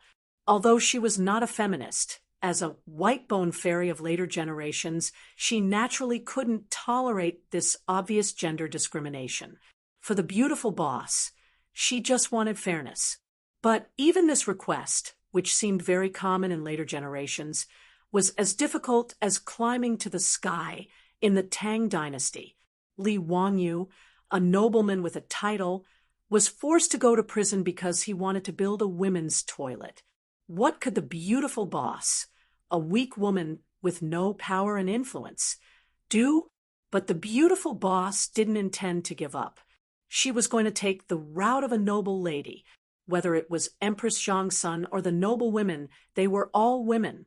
Naturally, they should speak up for the women of the Tang dynasty.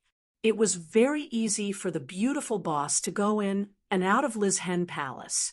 Now she often went to the palace to teach Empress Zhangsun and concubine Yang Yoga. In addition, she cooperated with Empress Zhongsun in several industries, so they got along very well. When the beautiful boss came to see her, Empress Zhongsun, who was still teasing her youngest son Li Ji, immediately asked the palace maids to bring tea and snacks. Chongqing, how come you have time to see me today? Greetings, Your Highness. My Lang Jun is in prison. Do you know about this? The beautiful boss directly asked. Empress Zhongsun nodded. I know about this. Chongqing, don't worry. Erlang won't let Zio suffer. It's also good for him to stay in prison for a few days to avoid trouble. Besides, Erlang doesn't forbid you to send things to the mansion. If necessary, the maids can also go in to serve Zio. Your Highness, I'm not worried about Wang Yu suffering, but I feel unreconciled. What did Wang Yu do wrong? Didn't he just want to build the women's toilet? What's wrong with this? Don't we women need to go to the toilet? Those old masters are really ignorant. The beautiful boss complained. Empress Zhongsun nodded, and then sighed. How could I not know this? We women are inherently weak in this world. I've heard that when commoner women go out, they have to hide and avoid people when they need to relieve themselves. It's so embarrassing. Even so, she was still reprimanded by those people for not maintaining proper etiquette. Your Highness, since you know this and sympathize with all the women in the world, why don't you support Wang Yu in building a women's toilet? The beautiful boss immediately asked, How can it be that simple? Even though I'm the Empress, my every move is watched by countless pairs of eyes in the imperial court. Now that even Erlang is unable to support Zio, how can this consort stand up and go against the court officials? The beautiful superior couldn't help but laugh. She lowered her voice and said, Your Highness, you don't have to speak directly. I have an idea. Do you think it'll work? Hearing her beautiful superior's words, Empress Zhongsun repeatedly nodded her head and immediately ordered a palace maid to invite Yang Fei over. Yang Fei naturally didn't oppose this plan. After the three of them discussed it, they each went to make their own preparations. Empress Zhongsun and Yang Fei would persuade the imperial concubines in the palace. One of them was the head of the imperial harem, and the other was Pai Lupi's favorite concubine. In addition to their special identities, the imperial concubines in the imperial harem naturally followed Empress Zhongsun and Yang Fei's lead. As for the madams of the officials and nobles, their beautiful superiors would persuade them. Nowadays, the underwear produced by the underwear shop could be considered luxury goods. Almost all the customers were the madams and young ladies of the officials and nobles. Underwear was popular among the noble women of the Tang dynasty as soon as it appeared. If anyone didn't wear underwear produced by the underwear shop, they would be too embarrassed to go out and greet others. The beautiful superior was familiar with the madams and young ladies of each mansion. She often went in and out of each mansion and participated in various gatherings of the noble women. With the support of Empress Zhongsun and the persuasion of the beautiful superior, she easily obtained the agreement of the madams. They didn't necessarily value the well-being of the women of the common family. With their status, it was even more impossible for them to use those toilets.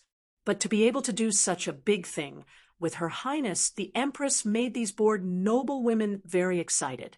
So they hit it off and kept it a secret from their Lang Jun. They didn't reveal anything at all.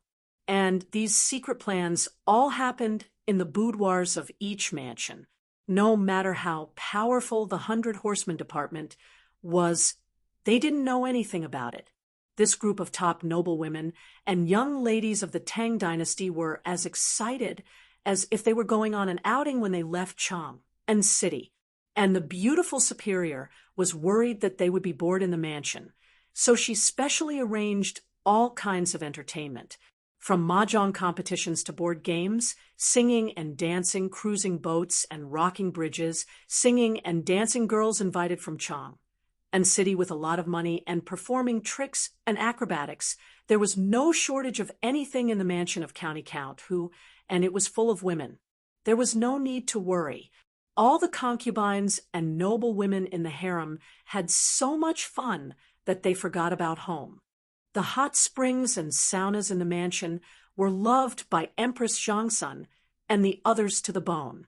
And the washroom in Li Wangyo's mansion was an eye-opener for Empress Zhangsun and the other noble women. The washroom was covered with shiny tiles, and the ceramic toilet could flush automatically. Not only did it not have any smell, but it even smelled of incense. It should be known that even the top noble women of the Tang dynasty were not very high-end when it came to going to the washroom. There was an anecdote in history that the princess of Xiangqing in the West Jin dynasty married Wang Dun, her husband. After they got married, Wang Dun had to go to the washroom of the princess's mansion to go to the washroom. He saw a box in the washroom and opened it curiously. There were many dried dates in it. Wang Dun thought that they were snacks for going to the washroom, so he ate them all. At that time, Wang Dun knew that he had made a big joke. Those dried dates were used to block the nostrils when going to the washroom to isolate the smell. It was like that in the West Jin dynasty and in the Tang dynasty. So it was conceivable that the quasi-modern washrooms in Li Wangyo's mansion had shocked Empress Zhangsun and the other noble women. All the noble women of the Tang dynasty, including Empress Zhangsun, were secretly thinking about how to renovate the washrooms when they returned to Chang. And in this way, from the concubines of Pai Lupi to the madams and young ladies of the other mansions, none of them clamored to return to Chang, and they all relaxed and lived in Li Wangyo's mansion as if they were on vacation. Empress Zhangsun and the others were happy, but the officials and nobles were depressed. In the past few days, those old masters were surprised to find that their colleagues, who were usually respectful to them, looked at them with resentment in their eyes. Not to mention talking to them and greeting them, everyone avoided them as if they were the plague. This group of old masters, whether it was their age, their official qualifications, or their influence in the scholarly circles, were the reasons why they were usually respected. Even the officials and nobles who were higher than them were polite and respectfully called them Lord Lu, Lord Du, and Lord Shenyuan after meeting them. And they were used to it. They even flaunted their seniority and didn't take the other officials seriously. But in the past few days, when those officials saw them, they didn't even greet them, let alone greet them. What's more, some even glared at them and spat a mouthful of thick phlegm on the ground before turning away with disdain. What was even more unexpected was that they were impeached in the Chang dynasty today. Chapter 544. In the Taiji Palace, the first official could not take it anymore and stood up to impeach the group of old teachers. Like a signal gun, almost 100 court officials stood up to impeach the group of old teachers. They finally understood that if they did not overthrow the group of old teachers, the female toilets in Chang and would not be able to be built. And if the female toilets were not built, their wives would not return to Chang. And in this way, the choice was simple. What about the difference between men and women, the reversal of ethics, disrespect of etiquette, and etiquette? These were all nonsense. Was it considered etiquette to have yellow and white things all over the street? Could it be that it was ethical to make young ladies and young wives act like thieves and hide everywhere to relieve themselves? The court officials went all out in order to drive the group of old teachers out of the court. They came up with all sorts of reasons to impeach them. Speaking of which, the group of old teachers, although their official ranks were not low, most of them did not have any real power. They were all officials in noble positions. If one were to say that they had taken bribes and perverted the law, that was true. Even when Pai Lupi asked the 100 Horsemen Department to investigate them, they did not find anything. But this was not a problem for the court officials. In order to bring back their wives, They racked their brains and began to find faults with the old teachers. There were typos in official documents, improper words and actions, and undamaged clothes. These were all child's play. Even the dogs of the old teachers who urinated and defecated on the road were grounds for impeachment. Pi Lupi was not surprised by this farce of impeachment. Instead, he sat on the throne and smiled as he watched the crowd perform. The group of old teachers was completely dumbfounded. Usually, they were the ones who impeached others from a moral high ground. When had they ever been treated like this? They were so angry that their faces turned pale. Their bodies trembled as if they had Parkinson's disease. "Your Majesty, I am innocent. Are these people crazy? How dare they humiliate me like this?" "Your Majesty, I have been humiliated by the court officials like this. How can I still stand in the court? I beg to be buried. Your Majesty, since you don't need me, I will return. I beg to retire and return to my hometown." The group of old masters was too lazy to say anything more. They could clearly see Pi Lupi's attitude. Thus, they all knelt down and took off their official hats with trembling hands. Naturally, they were unwilling to resign. However, in this great hall, they were being pushed down by so many officials. Even if they were attached to their positions, what could they do? If he didn't know what was good for him, he might end up like those old officials who had been taken down from the prison. That would be a fate worse than death. Pi Lupi pretentiously stood up from the throne and walked down the steps to help the old masters up. "You are all my trusted subordinates. How can you leave like this? Don't say such things again." However, even though he said that, he pretended not to see the official hats that were placed on the floor. He had no intention of picking it up and putting it back on for these old teachers. Pi Lupi's actions chilled the hearts of these old masters even more. Originally, they were just going through the motions of resigning. Now, they could only follow this path to the end. Disheartened, the old masters once again asked to resign. Their attitudes and tones were much more resolute. Pi Lupi was still unwilling. The old masters asked to be buried again.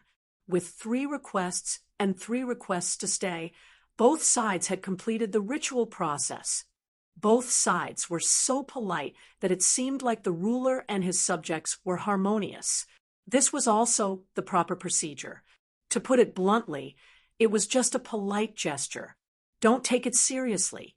If Pi Lupi urged them to stay, the old masters would take it seriously and continue to wear their official hats with a clear conscience. Then, they would have lived their lives in vain. Pi Lupi pretended to be regretful and sighed. "Ah, since you have already made up your mind, I can't force you. Although I am distressed, I can only follow your wishes."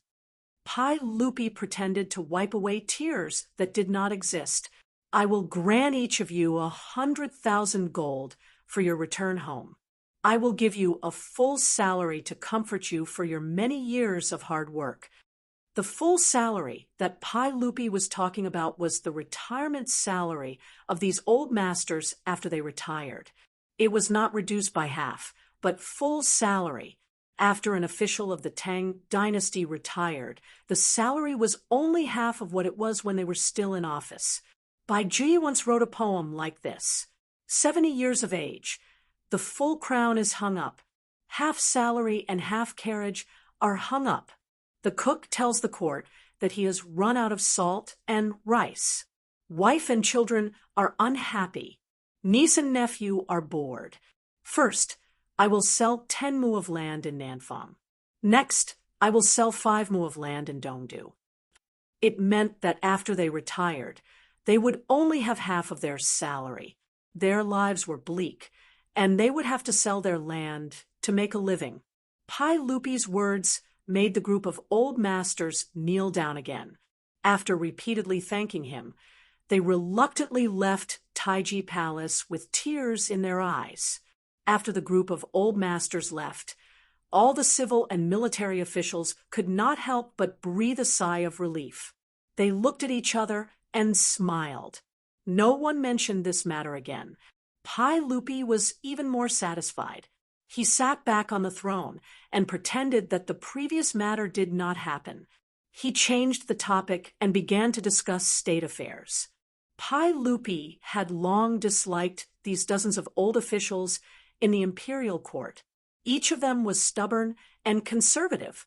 They often had restrictions on the imperial court. They often brought up the ancestral etiquette to talk about things. This made Pai Lupi unhappy for a long time. However, these old officials had a great influence in the imperial court and the scholarly circles. Although Pai Lupi was unhappy with them, he could only endure it. He did not expect that because Li Wanyu wanted to build a toilet on a whim, it caused a lot of trouble in the imperial court. This group of old officials and old masters, because of a small female toilet, were sent to prison or resigned. This made the imperial court much quieter. After taking down this group of old masters, the officials eagerly waited for Li Wanyu to change the words on the toilet. Li Wanyu had built 2 toilets on the left and right. They were clearly the men's and women's toilets. This was not only seen by the old masters, but also by the officials. Now that there were no more restrictions, as long as Li Wanyu ordered people to write the words women's toilets, everyone would be happy. However, no one expected that after an entire day, the 300 toilets in Chang and city had not changed at all. As for Li Wanyu, County Count Huxian, he acted as if nothing had happened. He wandered around Chang and city with his foppish friends. What was the meaning of this? The officials were confused. Why was County Count Huxian not making use of the time to build the women's toilets? Why was he wasting time? Did he not know that they were waiting to pick up their wives? An impatient official directly found Li Wanyu and asked him about this matter. County Count Huxian, may I ask, County Count Huxian, when do you plan to open the women's toilets in Chang'an City? Everyone is looking forward to it. Li Wanyu showed a confused expression. What women's toilets? Where did the women's toilets come from? Those 300 toilets. I built all the men's toilets. There are no women's toilets. Don't talk nonsense. Because I wanted to build the women's toilets, I went to prison for a period of time. Now that I deeply realize my mistake, I will never build the women's toilets. His answer immediately stunned the official. Why was this County Count Huxian acting so arrogant? If you are so arrogant, can we still have fun together in the future? Li Wanyu naturally did this on purpose. Since he had wanted to build the women's toilets, he had been impeached by the officials. Now that the situation had reversed, if he did not properly torment the officials, he would be letting down the opportunity that his beautiful superior had created for him. Chapter 5:45. The news that County Count Li Wanyu did not intend to change the opening of the women's washroom immediately spread to the ears of the officials in Chang, and the officials and nobles who originally thought that they would be happy after taking down the old officials were completely dumbfounded. Why did he not follow the script? Was there still any trust between people? Some people immediately understood that this was County Count whose revenge on them, who asked them to stand by and watch when others were impeached for building the women's washroom. Some even hit them when they were down. Now that the situation had reversed, and the officials were asking Li Wanyu to change the women's washroom, they would naturally be criticized by County Count, who, after the court was dismissed, Pai Lupi had nothing to do, so he invited Feng Xianling, Du Ruhui, and Zhang Sun Wuji into the palace to play mahjong with him to pass the time. Currently, Empress Zhang Sun and a group of madams were living comfortably in County Count, whose residence, and had no intention of returning. Pai Lupi and the other old men had a lot of time to play mahjong. Ever since Li Wanyu created mahjong, it quickly became popular in Chang, and not only did Pai Lupi and the officials and nobles like it, but it also quickly became popular in the marketplace and in the various gambling houses. The sound of playing mahjong resounded throughout the land of China nearly 1,000 years in advance. 50,000, Your Majesty.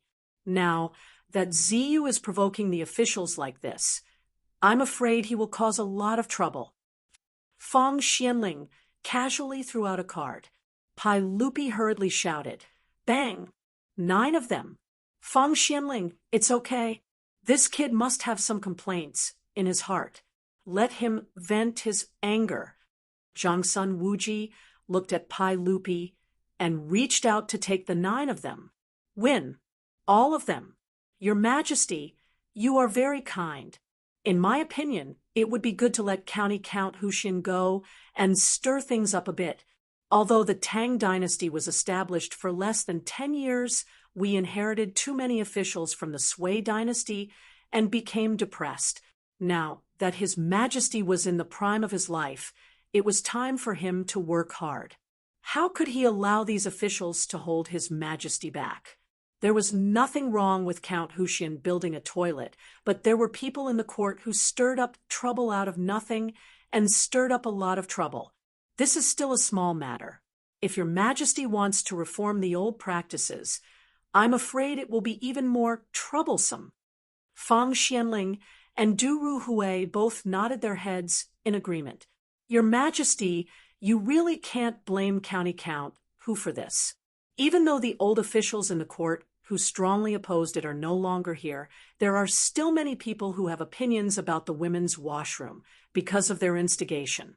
This subject has heard that there are quite a few elderly people on the street with dove canes who are shouting that if a female toilet is to be built, they will go and destroy the toilet." Du Ruhui also laughed. Feng Xianling nodded. "These people are even more troublesome than the old officials in the imperial court. They are all very old and can't be beaten or scolded. If they really ordered people to push down the toilets, you really wouldn't be able to do anything. I'm afraid even Wanyan and Chang and counties would be at their wits' end. The elderly that the 2 of them were talking about were those above 60 years old who were highly respected among the people. The country would give them the king's staff, also known as the dove canes. The elderly who received the dove canes would not only receive a rank of 7, but they would also have the privilege of walking on the side roads of the emperor and entering and exiting the government offices. Even if they committed a crime, they would be given a lighter punishment. The 10 bamboo scrolls of the king's staff said, "When one is old and receives the king's staff, there is a dove on it. When the people see it, they will compare it to righteousness. If anyone dares to scold or beat them up, they will be considered traitors."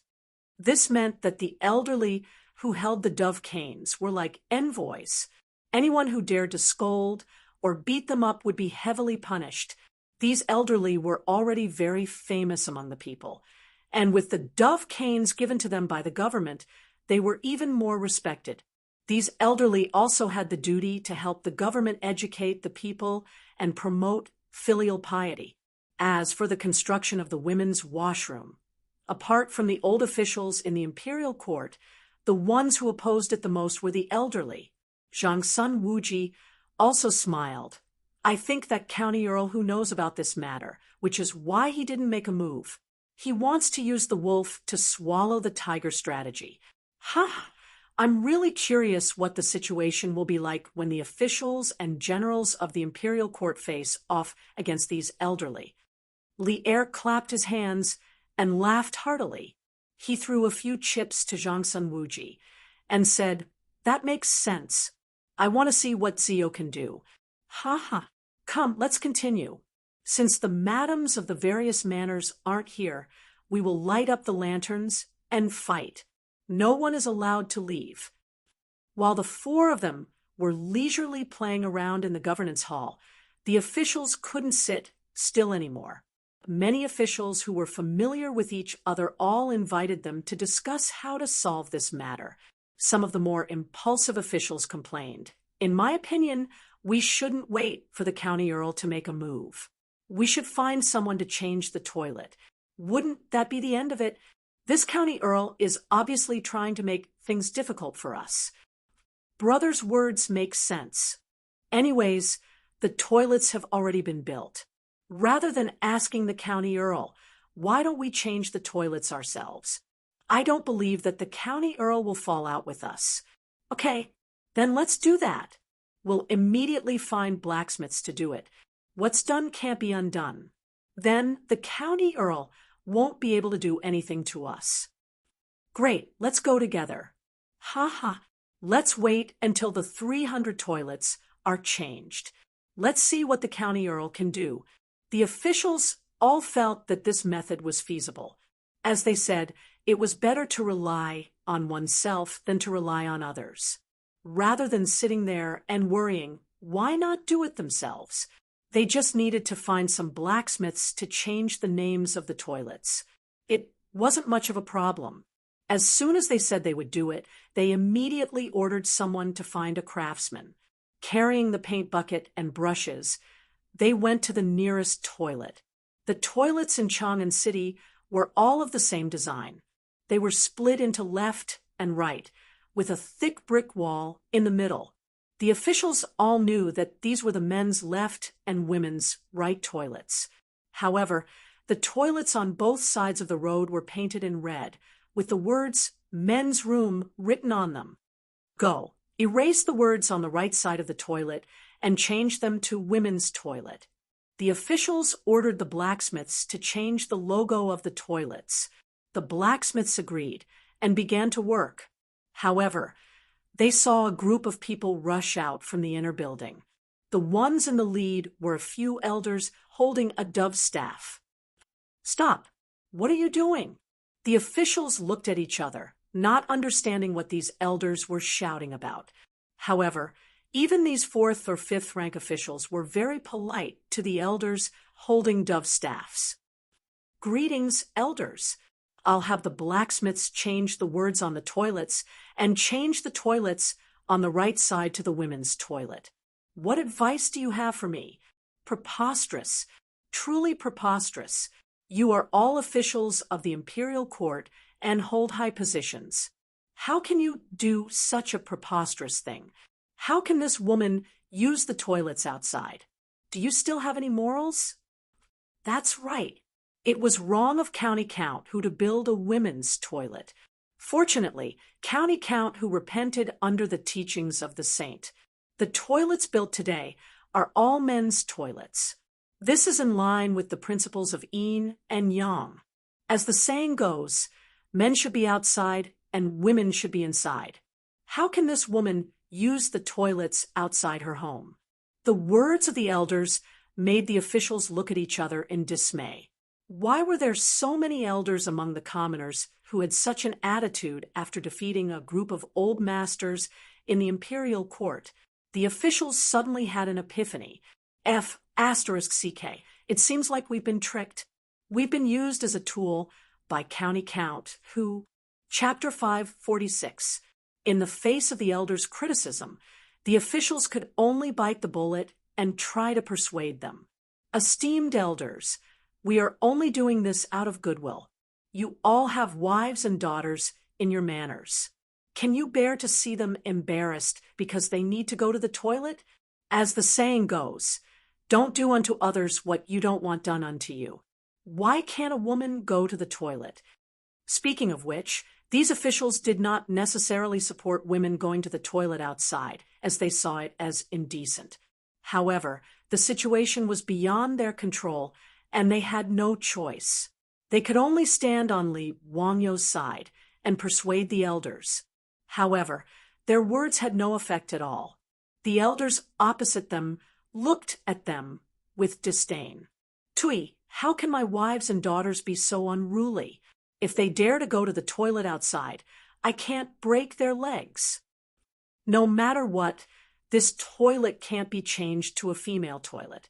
Otherwise, don't blame me for getting someone to push it down. One of the officials was unhappy and reprimanded. Nonsense! You are all elders with a dove's cane. How can you be so insensible? The construction of the female toilets is also a major matter of the country. How can we allow you all to pester us endlessly? If you dare to spout nonsense again, I'll throw you all in jail." It would have been better if he had not said that. Once he said that, it was as if he had poked a hornet's nest. The group of elders immediately jumped up and down. "All right, if you want to arrest me, then arrest me. I want to see which law I've broken. Yes, this Lang Jun has such great authority. Just take us away. I want to see who dares to change this toilet today. If you want to change it, then kill me first. After that, you can do whatever you want."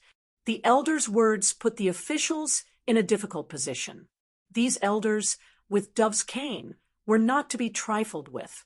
As long as they did not commit any crimes, even Pai Lupi would have to be polite to them to show his respect for the elders and respect for filial piety. Everyone looked at each other, not knowing what to do. For a moment, no one said anything. The craftsman at the side did not understand and asked softly, "Lang Juns, do you still want to change the words?" "Change my ass." The official, who was already angry, became even angrier after being questioned by the craftsman. He kicked over the paint bucket and turned to leave. The others shook their heads helplessly.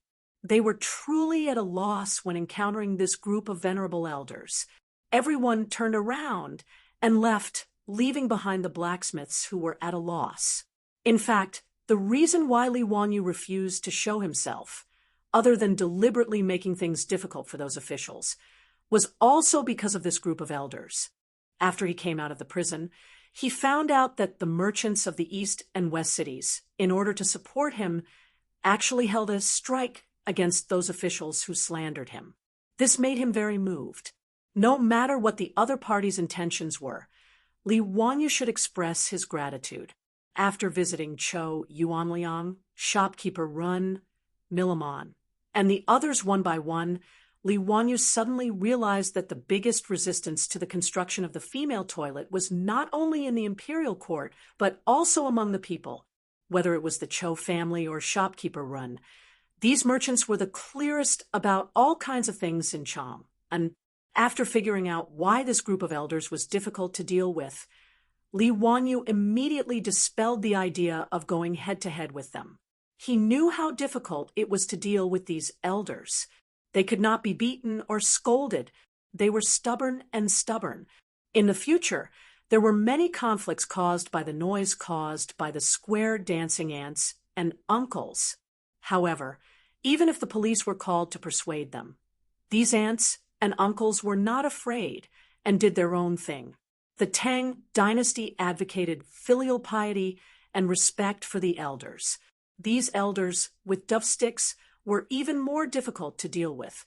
If something went wrong and there was a mass uprising, he would be in serious trouble. Li Wanyu was unwilling to do such a stupid thing. Therefore, when the officials asked him about the female toilet, he deliberately pretended to be ignorant and wanted to use the officials as tools. After the officials were rebuffed in front of the elders, they thought about it and could not think of any other way, so they simply brought this matter to the imperial court. The officials reported to Pai Lupi, hoping to issue an imperial edict to renovate the toilets. Of course, Pai Lupi would not agree. How could he be willing to be the bad guy? Although these elders had no power or influence, they had a lot of influence in Chang, and even if he issued an imperial edict to separate the toilets into male and female toilets, he was afraid that these elders would really dare to push down the female toilets. In this way, it would not be good. Seeing that Pai Lupi was not willing to give in, and that the elders among the people were against it, this group of officials who were crazy about their wives had no choice but to act shamelessly. After discussing with each other, they all ran to Kaihua Square to block Li Wanyu's mansion.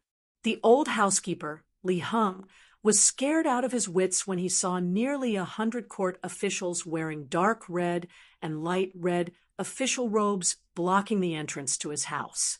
The old man had never seen such a scene.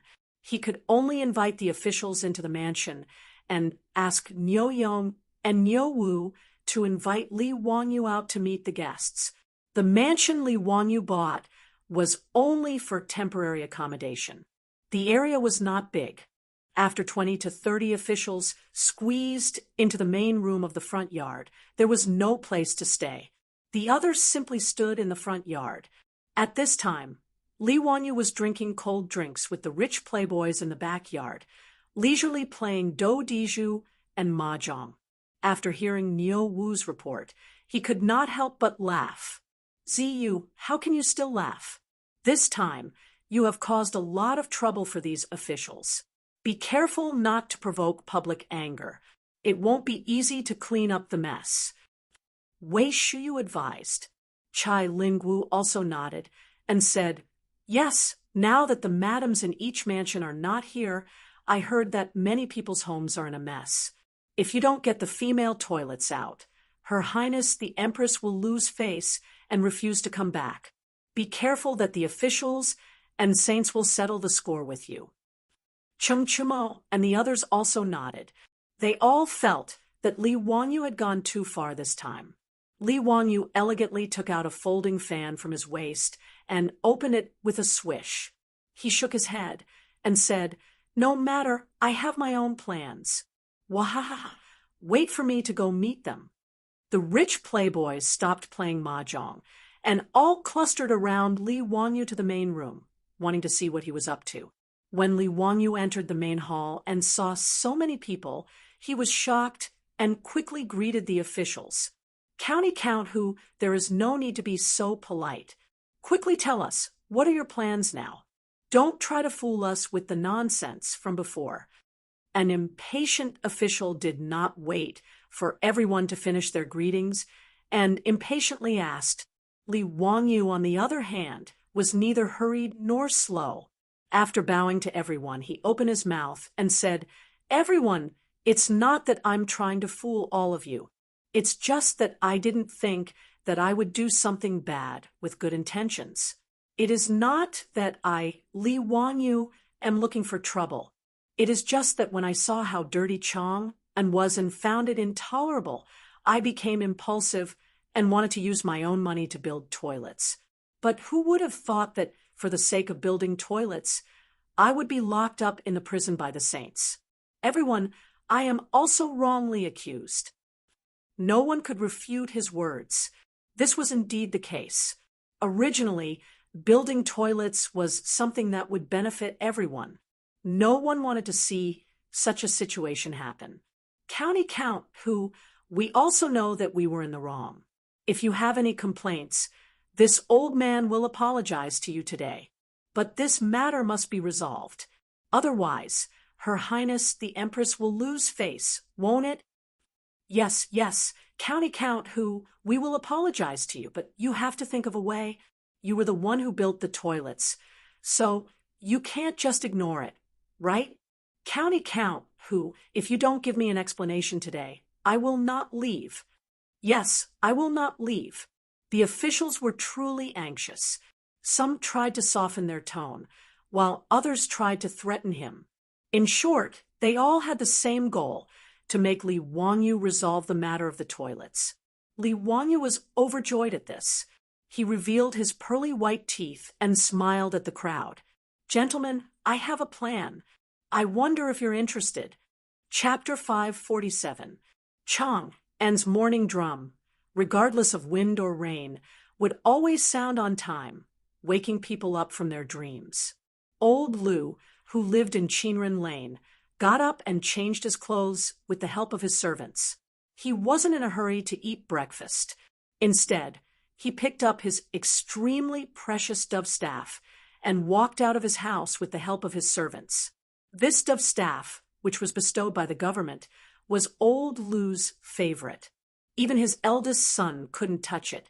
As an elder of Chinren Lane, old Lu was used to walking around the lane every day after getting up. He greeted his neighbors and received everyone's compliments. The gate of the lane hadn't opened yet, but there were already some neighbors who had gotten up early and were busy. When they saw old Lu, they would politely greet him with their hands clasped. As the oldest elder in Chinren Lane, old Lu was used to this. He greeted everyone with a smile and then continued to walk around the lane. Old Lou walked to the toilet that was built by the county magistrate. He looked at the two toilets on the left and right. They both had the words men's toilet written on them. He nodded with satisfaction. Although the toilet on the left was still open, old Lou didn't care that much. If those officials wanted to change the toilet on the right into a women's toilet, he absolutely couldn't. If the government wanted to force a change, old Lou would rather tear down the women's toilet than compromise. In any case, as an elder, he wasn't worried that the government would do anything to him. Not to mention the fact that the county magistrate of Wanyan County was only at the 6th rank. Even those high-ranking officials in red robes would be polite when they saw him. With the help of his servants, old Lou went to the toilet to relieve himself. Old Lou had to admit that the toilet built by the county magistrate was a good thing. Ever since the toilet was built, the lane became much cleaner. The filth in the corners and alleyways of the past was gone. Originally, there were some people who were too lazy to walk to the toilet and wanted to relieve themselves as they did before. However, after these people were caught by the Marquis of the Lane or the bailiffs of Wanyan County, they were severely punished 60 times. After a few times, the situation of urinating and defecating in the lane stopped. Since there were toilets, many people in the district were no longer willing to use the toilets in their own houses. After all, he had to find someone to clean his own toilet after using it. It was really troublesome. It was far more convenient to walk 2 steps to the toilet. Old man Lou walked out of the toilet in a relaxed manner and prepared to return to his mansion with the help of a servant. He habitually cleared his throat and spat out a mouthful of thick phlegm. Just as this spit landed on the ground, 2 martial marquises from the Chinran Square martial marquis shop appeared out of nowhere. "Stop! Elder Lou, why are you spitting this filthy thing everywhere?" Old Lou was stunned when he heard this. He thought to himself, "I just spat a mouthful of phlegm. How did it become something filthy? 2 martial marquis, did you see wrongly? Old me only spat out some phlegm." The 2 martial marquis nodded their heads. "Since you admit it, then that's good. The Tang dynasty law clearly states that those who pass through the walls with filth will be flogged 60 times. Was this phlegm not filthy? Elder Lou, you are an elder. According to the law, your punishment can be reduced by half, but you still need to be flogged 30 times. Your old arms and legs will definitely not be able to take it. Since it's like this, then fine me with copper. Fine me with 5 pounds of copper. Take out the money." The rule that the martial marquis was talking about was that if one threw trash on the street, the punishment would be 60 flogs. And the penalty of 5 pounds of copper was a copper coin. How could old man Lou bear this? Furthermore, he felt that he only spat a mouthful of phlegm. How could it become throwing trash? He immediately started arguing with the 2 martial marquis. "Nonsense! Old me only spat a mouthful of phlegm. How can it be filthy?" The martial marquis grinned. "How can it not be counted? This is naturally filthy. Elder Lou, we respect you as an elder, so we are being polite. If you are so stubborn, then we will go to Wanyan County to talk." "Humph! Let's go. Old me does not believe that the looming house can sit by and watch you act so recklessly," Old man Lou said angrily. Their argument naturally attracted the attention of the neighbors in the square. Everyone was discussing, but they did not dare to say anything. After all, they were not as old as Old man Lou. They were still in awe of the martial marquis. This argument did not end, and it really went to Wanyan County's Yamen. And the neighbors who were watching immediately ran to Old man Lou's house to report.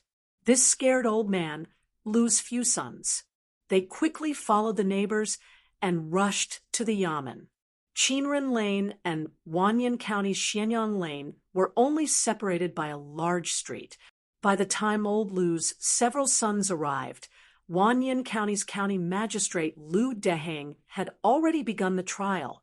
As an elder, Old Man Lu did not need to bow when he saw an official. He just casually stood in the main hall and casually cupped his hands towards Lu Dehang. Lu Ming House, Old Me wants to ask you to give me justice. These two Marshall Marquis shops, Marshall Marquis, causing trouble out of nothing.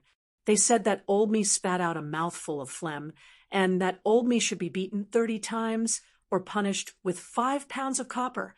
I also ask Lu Ming House to give justice to Old Me and reprimand these two Marshall Marquis who are causing trouble out of nothing.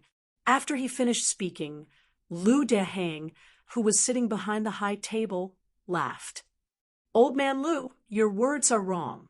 Since you admit that you spat on the ground, that naturally belongs to the category of filth. What wrong did these two Marshall Marquis do? If they turn a blind eye, they will not be able to do anything. They will be punished with the same punishment. What are you talking about? Old Me has spat out phlegm all my life. When have I ever heard of this being considered filth? Lu Ming House, you cannot be so biased towards Marshall Marquis. Old Man Lu heard this and became anxious. Lu Dehang sneered. If Old Man Lu feels that this county is biased towards Marshall Marquis, you can go to the Imperial Censorate to report this county. However, the punishment of copper or 30 beatings cannot be avoided. Old Man Lu, you can choose for yourself. Old Man Lu was so angry that he could not speak. Ever since he became an elder, when had he ever been so angry? Without waiting for him to continue to be angry, he heard someone in the hall shout, "Accept the punishment. We accept the punishment. We accept the punishment of 5 pounds of copper." The ones who spoke were Old Man Lu's sons. After they heard the news, they hurriedly rushed over. Once they heard Lu Dehang's words, they did not dare hesitate and immediately accepted the punishment. Old Man Lu was over 70 years old. 30 beatings could directly take his life. How could they not accept the punishment? Although it was painful to take out a copper coin, it was not to the extent of hurting his muscles and bones. Old Man Lu's sons immediately took out a copper coin from their money pouch and paid the punishment. Only then did this matter end. A few people carefully supported Old Man Lu out of the county government. Old Man Lu angrily glared at the county government's gate and habitually wanted to spit again. However, his son was so scared that he hurriedly stopped him. "Father, you don't dare spit again. A copper coin." Old Man Lu finally reacted and quickly swallowed the spit back. He angrily stomped his foot. Return home. The sun had just risen, and he had lost a copper coin for no reason. Old Man Lu felt that he did not look at the almanac when he went out today and bumped into a villain. But he did not expect that this unlucky matter was not over yet. Chapter 548. With the help of his sons, Old Lu walked out of Wanyan County and prepared to go back to Chinran Square angrily. He had just walked a few steps when he was stopped by the Yamen runner of Wanyan County. "Stop. Who told you to walk on the left? Carriages, horses, and pedestrians should move to the right. Don't they know this simple rule? If you walk on the wrong side, you will be beaten 50 times. Old Lu, as an elder, how can you not follow the law?" The Yamen runner's words made Old Lu's blood pressure rise. "This is the street in the square, not the street outside. How can I walk on the right side?" Every day in Chang and city, caravans came and went. Walking on the right side was an iron law. If someone violated it, he would be beaten 50 times. But that was the rule set to avoid congestion on Vermilion Bird Avenue. Now, the Yamen runner actually asked him to walk on the right side of the street in the square. How could Old Lu not be angry? How could he not feel that the Yamen runner was deliberately looking for trouble? Hee, Old Lu, we respect you as an elder, so we are trying to persuade you. Which law of the Tang dynasty says that in the square, We don't have to walk on the right side. You. Old Lou pointed at the pedestrians on the street with his dove cane. There are so many people who don't walk on the right side. Why don't you stop them? The yamen runner rolled his eyes. They are not elders. Old Lou, you are an elder with a dove cane. Naturally, you have to set an example and educate the people. How can you be the same as these people? The yamen runner's words made Old Lou lose his temper. The status of an elder and the dove cane in his hand were what he valued the most. An elder indeed had the obligation to help the government educate the people. He could only be silent. Supported by his sons, he walked to the right side of the street and slowly walked to his own mansion. When he arrived at the gate of his mansion, he found that a group of people had gathered.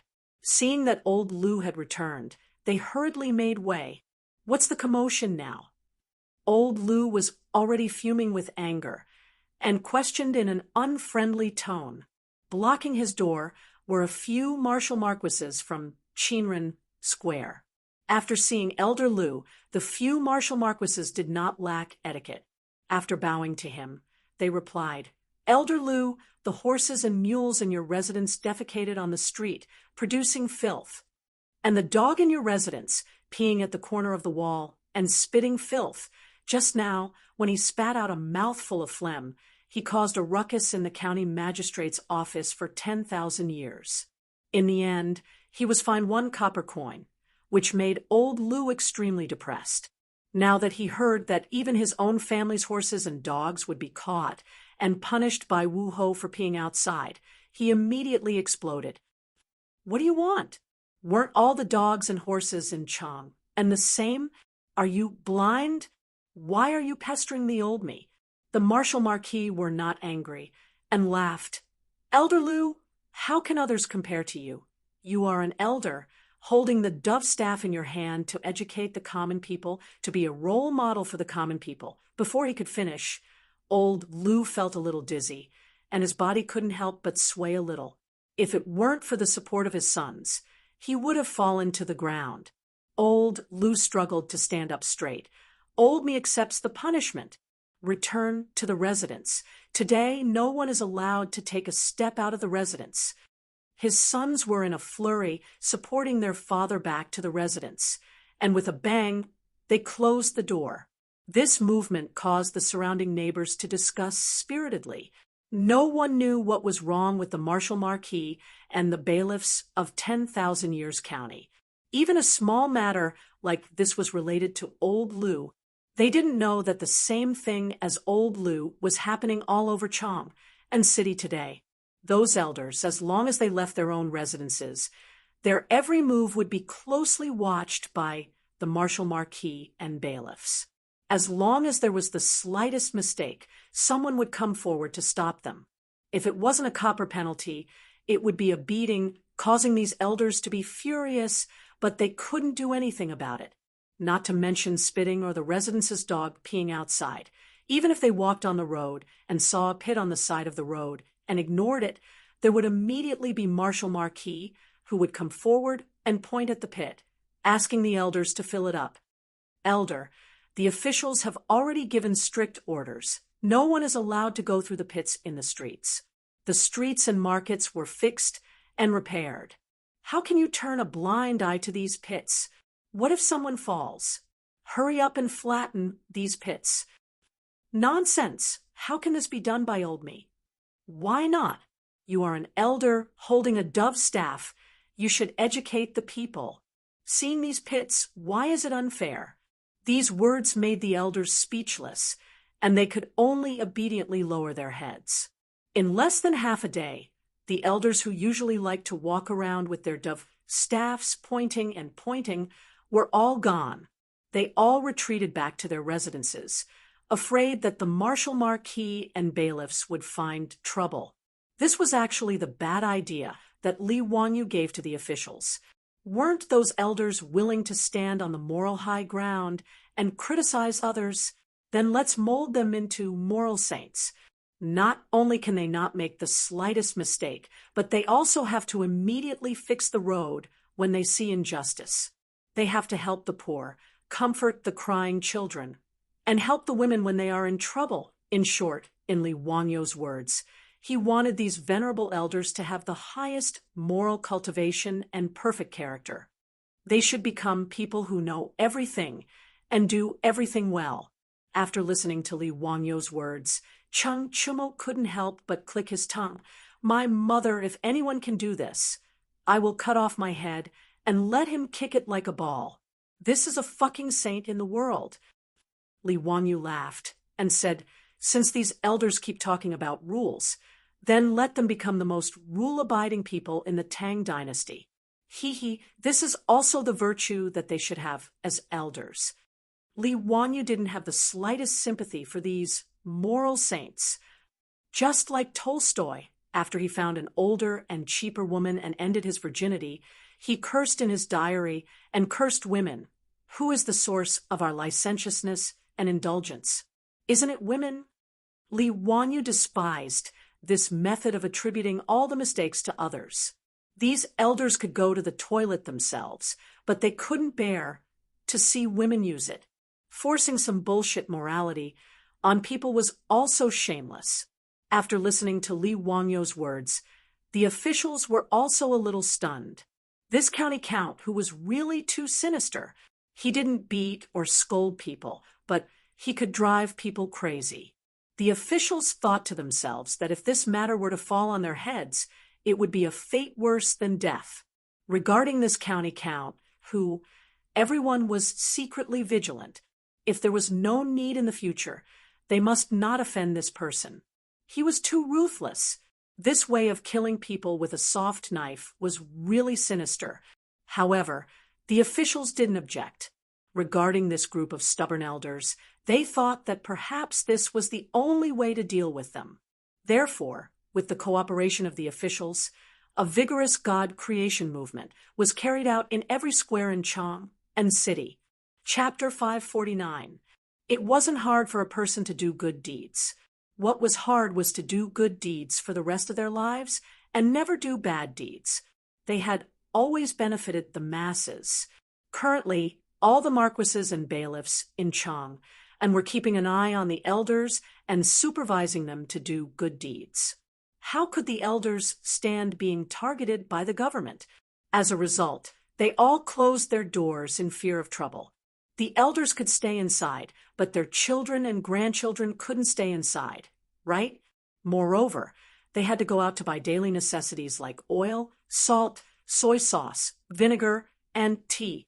In short, if they couldn't find fault with the elders, then they would find fault with their families. It was said that the elders had to educate the people, and their families had to set an example. After a day, the elders in Chang and were all complaining incessantly. Naturally, there were smart people among the elders. Being targeted by the government like this, anyone with half a brain would know that it had something to do with the women's washroom. They didn't give the officials any face before, so this was probably their revenge. All of a sudden, the opinions of these elders were divided. Some people started to feel regret. Whether or not the women's washroom was built had nothing to do with them. Morals and ethics didn't seem important compared to their own troubles. The smart elders, such as Old Man Lu, immediately went to the county office. He reported to Lu Deheng seriously and requested that one of the toilets in their area be changed into a women's washroom. Old Me has something to report to Ming House. Count Huxian is kind-hearted and has built toilets all over Chang, and this old man truly admires him. Old Me felt that it was inappropriate that there was only a men's washroom and no women's washroom. It was said that people had 3 urgent needs, regardless of gender. It was very inappropriate that there was no washroom for women. Old Me felt that the toilets built by County Count, who all had 2, it would be a waste to only let men use them. Why not change the toilets in Chinren Square to the left for men and the right for women? What does Ming House think? Old Man Lu said these words against his will. His heart was bleeding. Lu Daheng calmly shook his head. That's not right. There are many people who object to this. Some people even said that if they built the women's washroom, they would destroy the toilets. If that's the case, wouldn't we be letting down County Count, whose kind intentions? That's not right, not right. Old Lu was almost choked to death by Lu Daheng's words. Among the elders, he was the first to say such words. But now, he had to swallow back the words that he had said. This caused him to blush uncontrollably. Don't worry, Ming House.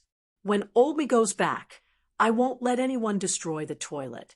Old Me doesn't dare to say anything about the other inner squares, but if anyone dares to touch the toilets in Chinren Square, Old Me will fight it out with him. Lu Daheng was quite satisfied with Old Lu's tactfulness. Ha! Since Elder Lu has said so, then this county naturally has no reason to disagree. Thus, for the benefit of the county, I will let the craftsmen change the toilets. Today, the toilets of Chinren Lane will be opened. But let me warn you first. If anything happens to the toilets in Chinren Lane, I will look for Old Lu and hold him accountable. Yes, yes. Don't worry, Ming House.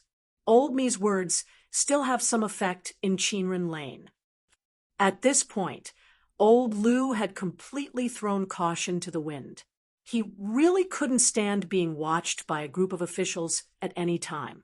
If he made the slightest mistake, he would be severely punished. His children and grandchildren also complained about this, so naturally he had no choice but to lower his head. Moreover, there was no way to reason with this matter.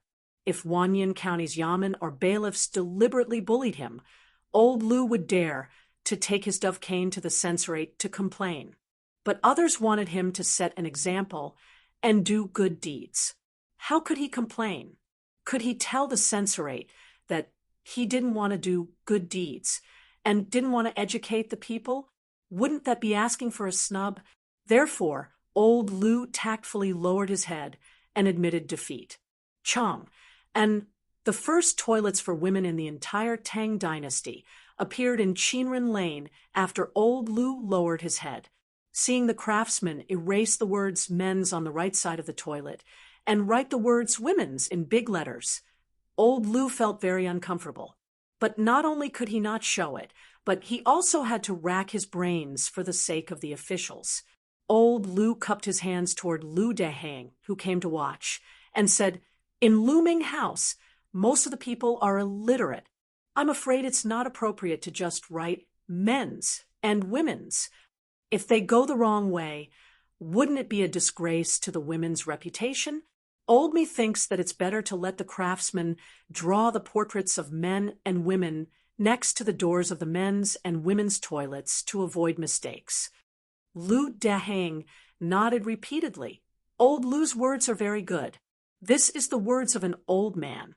Come, immediately let the craftsmen draw the portraits on both sides of the toilets according to Old Lu's words to show the difference. After he finished speaking, he thought for a moment and stretched out his hand to summon the Wu Ho of Chinren Lane. He instructed, "Your Wu Ho shop, pay attention to the toilets. You must not let those debauches disturb the women's toilets. But if there are any peepers, catch all of them and bring them to the county office. When the time comes, I will personally judge them and will not let them off easily." Yes, the Wu Ho naturally agreed. After the craftsmen on both sides of the toilets drew the large portraits of men and women, and then opened the closed door of the women's toilets, the first women's toilets in the Tang dynasty were officially opened. Outside the toilets, many neighbors of Chinren Lane had already gathered. Many young women and aunts were pointing at the toilets, but no one dared to be the first to eat crabs. Even if they had long wanted to go in and take a look, with so many people looking at them, naturally no one had the nerve to enter the women's toilets. What Old Lu wanted to see was exactly this effect.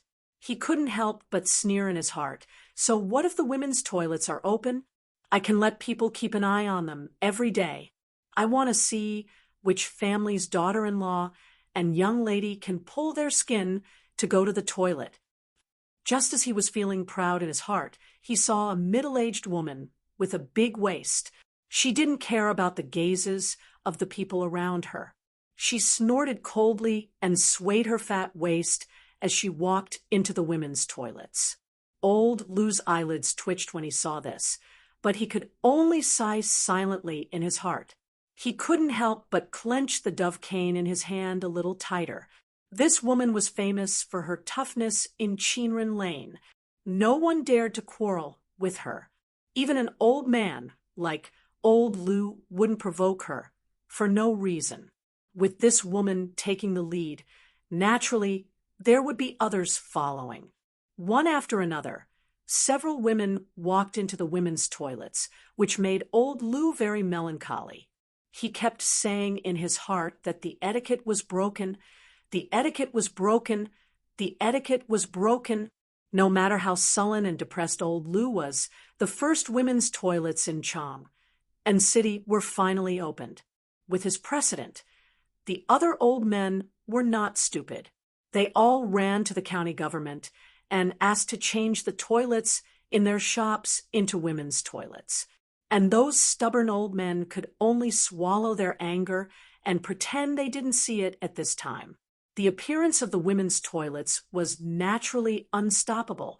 Soon, all the toilets in the 106 shops in Chang and city were divided into men's and women's toilets. When the first women's toilets in Chinrin Lane were opened, Empress Zhongsun, who had lived in Li Wanyo's county government for 7 or 8 days, finally got tired of it. After getting the news, she immediately led a group of noble women back to Chang and city. Chapter 550. Li Wanyu heaved a sigh of relief when the matter of the toilets was finally settled. He really didn't expect that such a trivial matter in the future could cause so much trouble in the Tang dynasty. If Li Wanyu had to choose again, he probably wouldn't consider building toilets even if he was beaten to death. So, what if it was dirty? It had been like this for thousands of years. But since it had already been done, there was nothing to regret. After the toilets were opened, Li Wanyu had another very important thing to do, and that was to recruit people to clean excrement. Cleaning excrement didn't sound good because it was dirty, smelly, and tiring. But in the Tang dynasty, it was a job with a golden collar. When Cheng Chumo and the other playboys heard that Li Wanyu wanted to organize people to clean excrement and sell excrement, they were so surprised that their mouths were wide open as if they had seen a ghost. "Zio, are you crazy? Is it not enough to just build toilets? You actually want to do business?" "Yes, Zio, aren't you afraid that others will say that you are a count selling excrement? This name is too unpleasant to hear." "Zio, don't worry about those toilets in Chang, and there will naturally be people to clean them up. You are a county count who founded the country. Why do you want to do such a bad thing?" "Are you crazy? Zio, do you still lack money? The four-wheeled carriage company, the brewery, which one of them doesn't make a lot of money every day. Do you really need to do this?" The playboys all tried to persuade Li Wanyu, thinking that he was crazy. Li Wanyu already had a plan. When he first discussed this matter with his beautiful boss, he already had a plan. "Hey, brothers, isn't it too easy for those people to clean excrement? Giving 300 toilets to them for free. This little brother will not do such a thing. Besides, I'm not going to clean excrement myself. I plan to recruit 300 people from Hu County to come to Chang, and every day to clean excrement and sell it in the surrounding areas. As for the income from cleaning excrement, I don't plan to pocket it. I want to use it to help orphans, widows, and children in Chang and Hu County." Fang Yai didn't understand. Didn't the sage take out 20% of the lottery income to protect the people? Why would I need you to meddle in my business? Nowadays, Chang and city issued a lottery every 10 days, and the profits were getting higher and higher. The Minister of Civil Affairs, Dai Zhou, was already grinning from ear to ear. according to the current trend, the income from this year's lottery would not be less than 250,000 strings of cash, and 20% of it would be 50,000 strings of cash. Li Wangyu only curled his lips and said, "That amount of money is just a drop in the bucket. Brothers, do you know how much of an impact the locust plague has had on the people of Hu County? And how many people in Chang and were short of food and clothing? Not to mention the income from the lottery. Even the annual income from the toilets might not be enough to help the orphans and widows." Cheng Chumo, Fang Yai, and the others were speechless. Although they were dandy, they were not the kind of selfish second generation. He understood the hardships of the people, caring for the young, providing for the elderly, helping the poor, supporting the poor, and providing relief for the sick.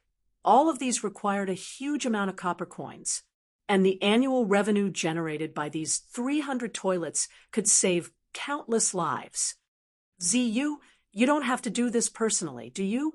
Why don't you let your enemy or someone else do it? Why dirty your own hands? Cheng Chumo advised after thinking about it. Li Wangyu stared at Cheng Chumo as if he was looking at an idiot. "Brother Chumo, are you stupid? You want to push this kind of good reputation to someone else. This little brother is prepared to bring all my elder brothers to do this together. Think about it. If we set up a charity hall, we can take out hundreds of thousands of strings of cash to help the orphans and widows every year. How big of a reputation can we have? At that time, who would complain about the bad reputation of picking feces?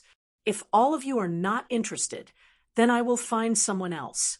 Cheng Chumo was stunned by his words, and his mouth opened wide. "Ziyu, what did you say? Hundreds of thousands of strings of cash, just by picking feces?" The group of dandies swallowed their saliva. "Hundreds of thousands of strings of cash.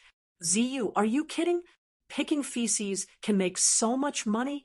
Li Wangyu laughed. "Why else do you think I put in so much effort? Do I have nothing better to do? I have calculated that the profit will only be high, not low." Back then, the junior supervisor of the junior supervisor's office suggested to Pai Lupi that he hoped to sell the official's cow and horse feces. He estimated that the annual income would reach 200,000 strings of cash. Pai Lupi disliked the bad reputation and rejected this business, but the value was real. There were millions of people in Chang and city, so the toilets naturally accumulated a lot of feces every day. Li Wangyu estimated that one toilet could make about 2 strings of cash by selling feces every day. 300 toilets would be 600 strings of cash, and this was just one day's income. In a year, it would be 200,000 strings of cash. Excluding the expenses of hiring people to pick feces, it would not be a problem to make more than 100,000 strings of cash by selling toilets. After Li Wangyu explained the benefits to the silk pants' eyes lit up. "Zio, this is a great idea. We must do it." Fang Yai patted his chest shamelessly. "Isn't it just picking feces to make money? I don't mind the stinky money. I am willing to do it for the people." The group of playboys gave Fang Yai a bunch of middle fingers in unison to show their praise for his shameless spirit. The dandy originally thought that it would be good if they could make tens of thousands of strings of cash by picking feces every year. They did not expect that there would be such a huge profit. Li Wangyu was even willing to take out all the profits to open a charity hall to do good deeds. It would be used to care for the young, support the old, relieve the poor, and relieve the sick in Chang and city. This was a big deal. So how could they not be tempted? How much reputation and benefits could it bring to the people by taking out more than 100,000 strings of cash every year to do good deeds? The dandy did not care about money. As for official positions, as long as their fathers were still in the imperial court, it would not be their turn. At most, it would be a nominal position. But reputation was something that everyone loved. Previously, in order to overthrow the old officials in the imperial court, they had spent a lot of effort. Wasn't it because these old officials were reputable?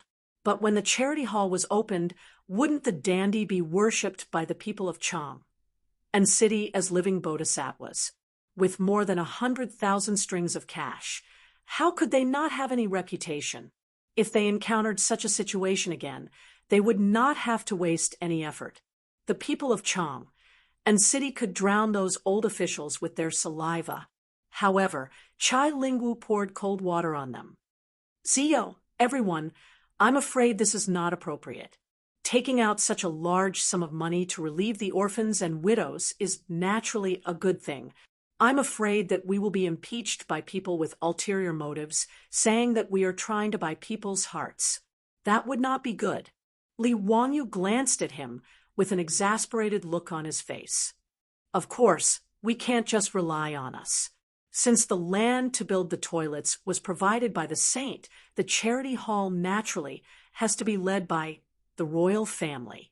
I will invite the Empress to be the manager of the charity hall. We will follow the Empress and be in the charity hall in name. In this way, who will have anything to say? Are we going to impeach the Empress for buying people's hearts? The Empress and the saint will naturally be worshipped by the people. And we will also have a good reputation. It's killing many birds with one stone. The dandy was stunned. Then they clapped and laughed. Wonderful, really wonderful. Zio, you are indeed smart. Ha ha, this matter is settled. We must take part in it. Just as everyone was talking happily, the old housekeeper Li Hong came in and reported, Lang Jun, shopkeeper Ren of Ren's saddle shop requests to see you. Oh, is there something he needs? Invite him to the central room. Lang Jun, shopkeeper Ren also brought a guest and requested to see you together. Chapter 551. Li Heng's words puzzled Li Wangyu. It was understandable that shopkeeper Ren wanted to see him, but bringing a guest with him seemed to be against the rules.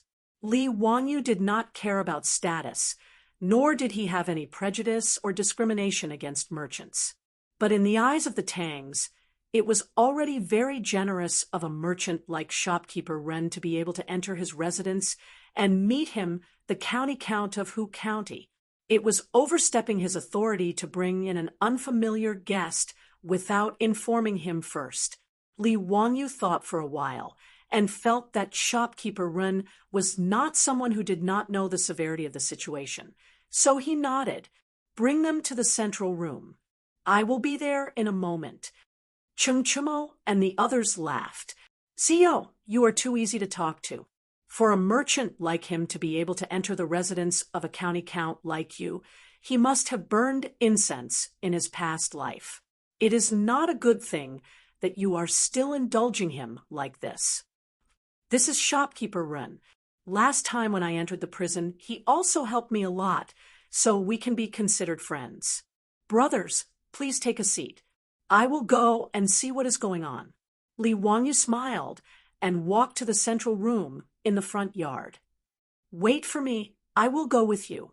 The sooner we send them away, the sooner we can go to the palace to find the Empress and settle this matter.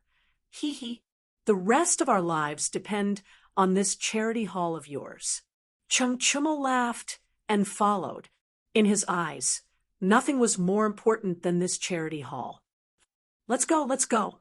The playboys all cheered and laughed as they clustered around Li Wangyu and walked to the main hall.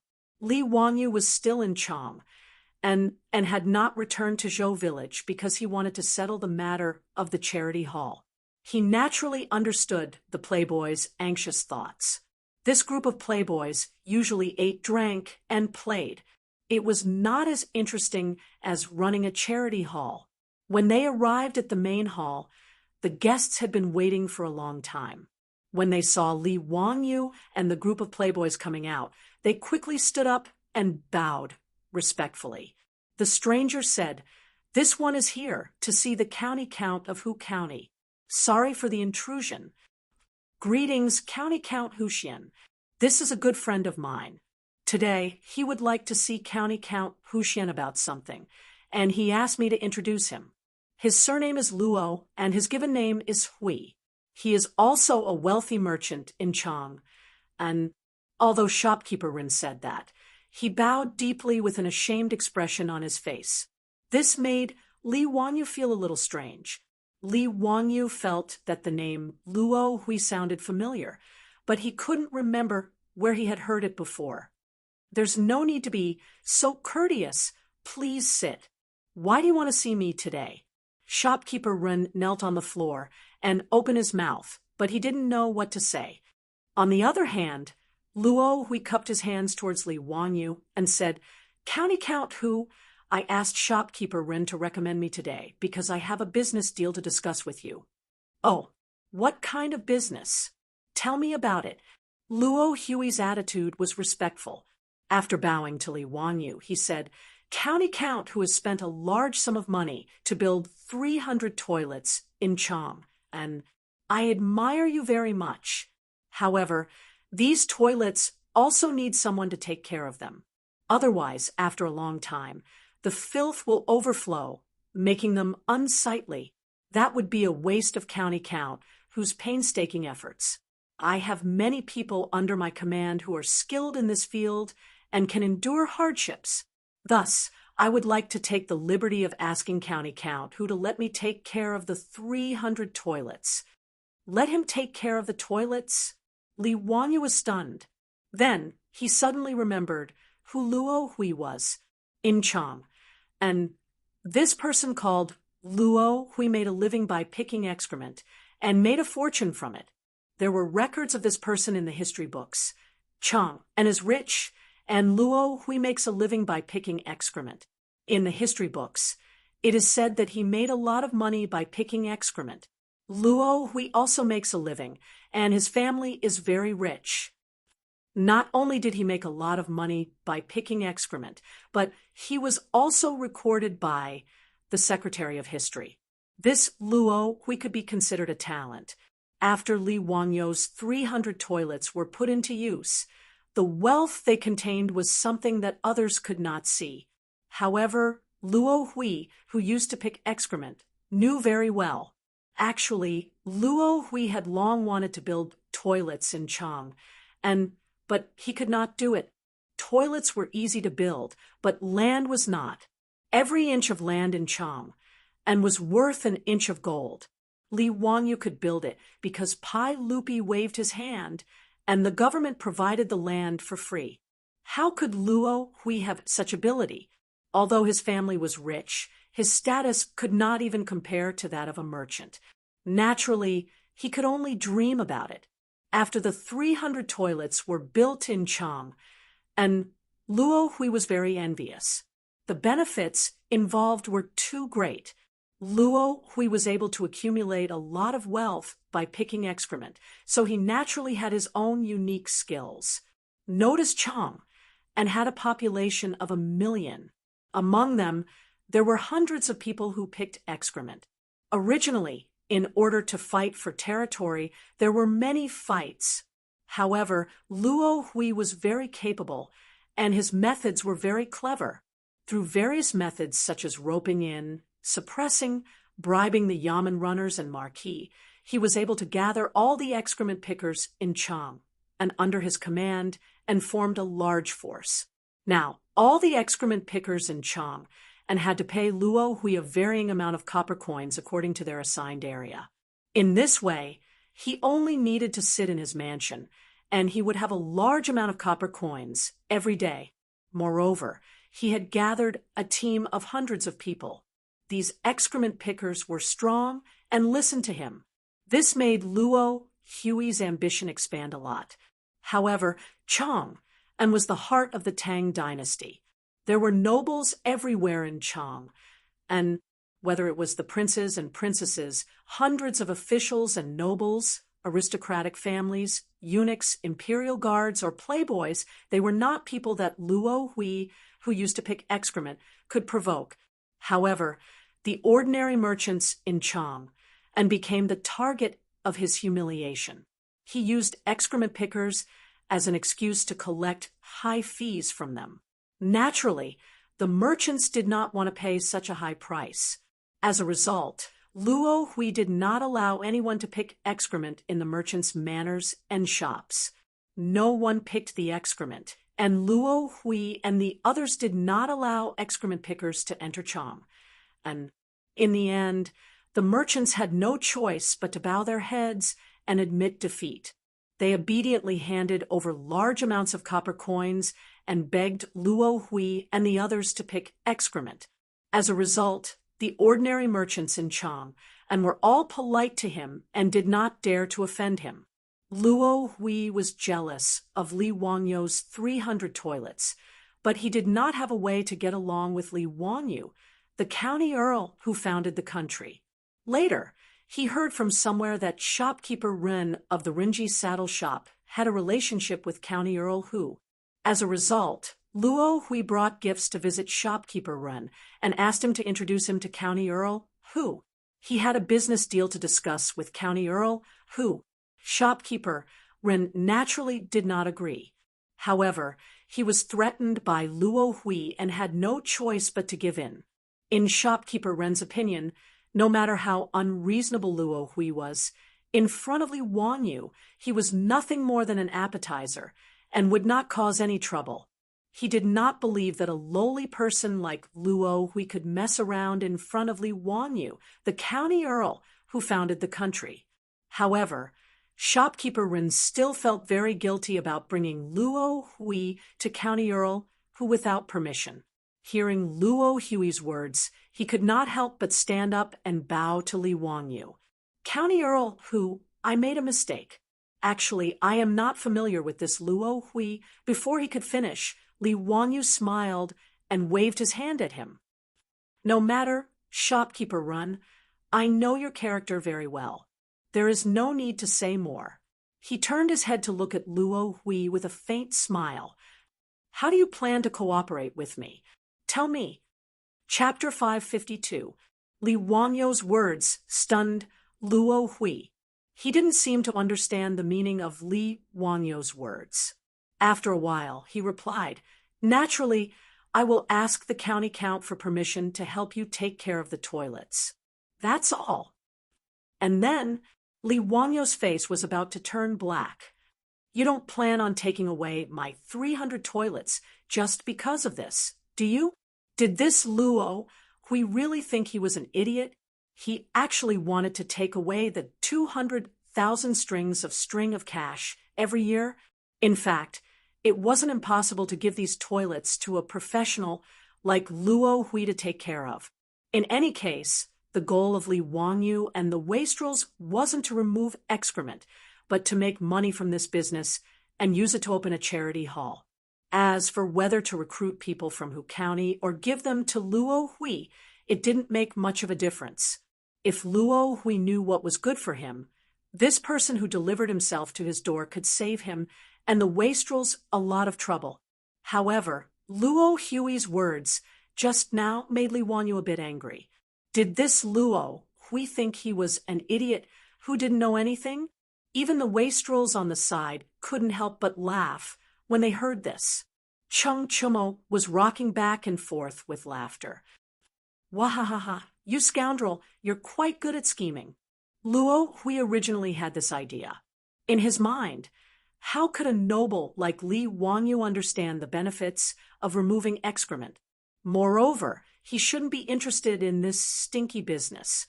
He thought that Li Wangyu was only building toilets on a whim and would dislike them for being filthy and too lazy to take care of them. With his silver tongue, it would be very easy for him to trick the young county count into giving him the right to take care of the 300 toilets. However, when he heard Li Wangyu and Chung Chumo's conversation, he immediately understood that the county count knew the benefits involved. Ha! This humble one didn't explain clearly and caused the county count and the young dukes to misunderstand. What this humble one meant was that the county count and this humble one would each take half of the earnings from removing excrement. County count who didn't need to worry about anything. All the dirty and tiring work was taken care of. Every month, the profits would be sent to county count whose residence on time. What do you think, county count who? After Luo Hui finished speaking, before Li Wanyu could say anything, Ching Chumo grabbed Luo Hui's collar and said, "You bastard, what a good plan. You actually want to take half of the profits? Do you have such a big appetite?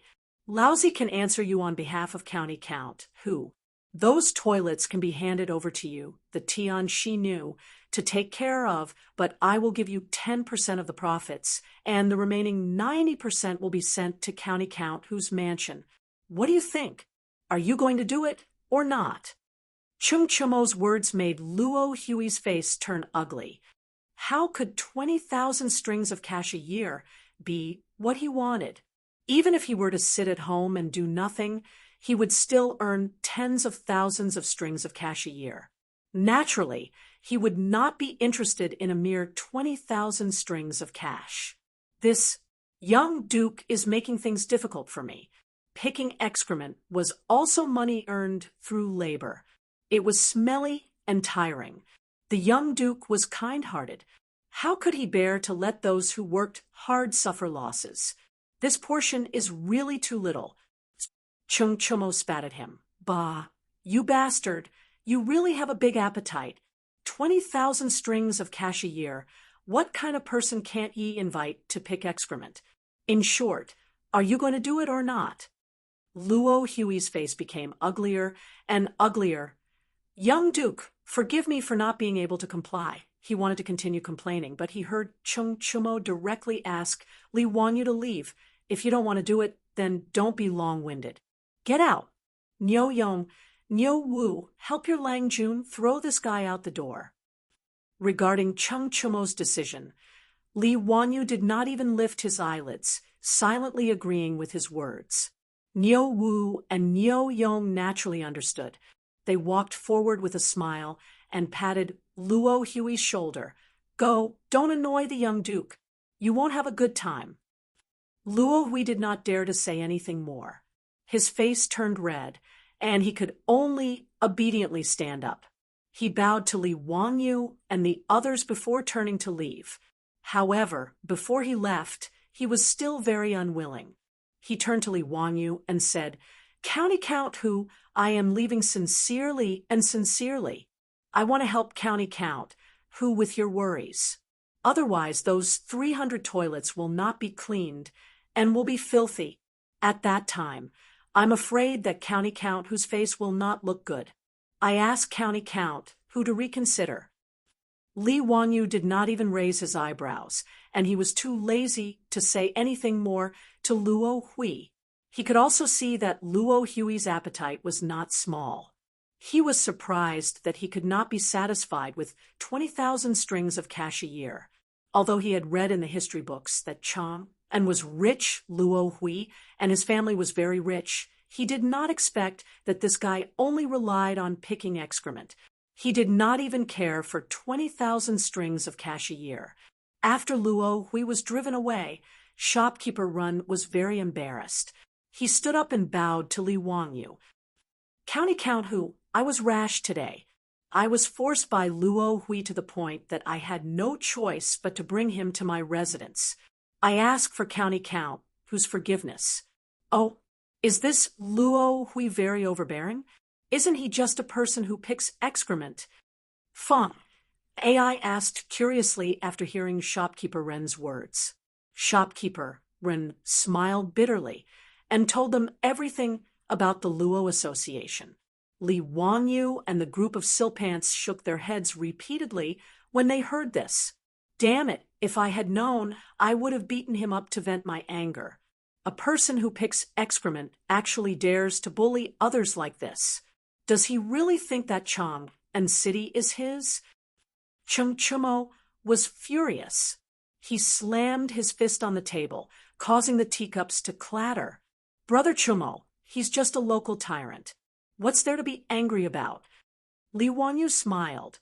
"I originally wanted to save some trouble and just let Luo Hui take care of the toilets. Since he's so ambitious, then forget it. We'll just recruit people from Hu County. Each person costs 200 copper coins a day. If we recruit 300 people, we'll only earn 20,000 coins a year. It's not much trouble." The wastrels all nodded. To them, this wasn't much. On the other hand, shopkeeper Ren cautiously said, "County Count who? Everyone, I'm afraid that Luo, we won't let this go. He's rebelling. What does a lowly person who picks excrement want to do? It's fine if he's honest, but if he has any other ideas, I'll send him to the Golden Guards to loosen his bones." Chung Chumo glared. Shopkeeper Ren naturally didn't dare to say anything else. He apologized to Li Wanyu again and again before leaving. Li Wanyu and the others naturally didn't take Luo Hui to heart.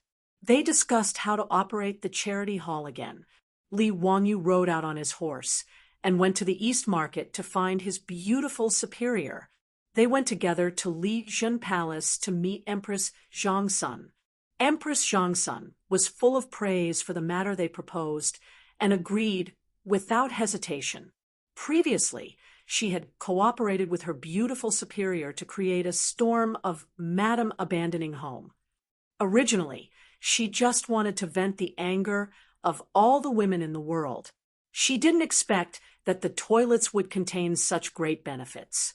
With regards to Li Wanyu's willingness to take out all of the 200,000 a year income to set up a charity for the young, the elderly, the poor, and the sick, there was no reason for her to disagree. Empress Zhongsun looked at Li Wanyu with doting eyes. "Zio, you child, what should I say about you? Don't worry. You can boldly do the charity hall. If anyone has any complaints, I'll go and reason with them." Empress Zhongsun naturally understood why Li Wanyu and her beautiful superior had pulled her in. Of course, they were worried about being impeached and wanted to buy people's hearts. With Empress Zhongsun's support, Li Wanyu and his beautiful superior were naturally at ease. The name of the charity hall was also decided by Empress Zhongsun. It would be called Wanyu Charity Hall.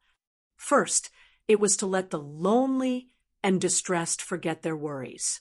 Second, it was to affirm and reward Li Wanyu's good deed. Li Wanyu smiled bitterly at using his name to name the charity hall. However, he could only thank Empress Zhongsun again and again for her good intentions. The wastrels began to recruit excrement pickers in Hu County. They rubbed their fists and prepared to do something big, but they didn't expect trouble to come again. Chapter 5:53. The wastrels were now fully invested in the charity hall. They even padded their chests and offered to hire manure pickers in Hu County. In the past few days, Li Wanyu had been leisurely running back to his own manor. On the other hand, the foppish young masters were busy with their hot-blooded work. They recruited people, built manure carts, bought horses, and contacted the various counties in Chang.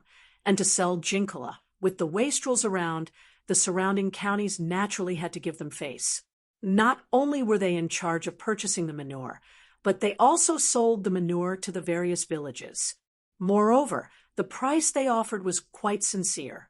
In fact, to be able to provide a steady supply of jinkala every day was something that the officials of these counties could not ask for more.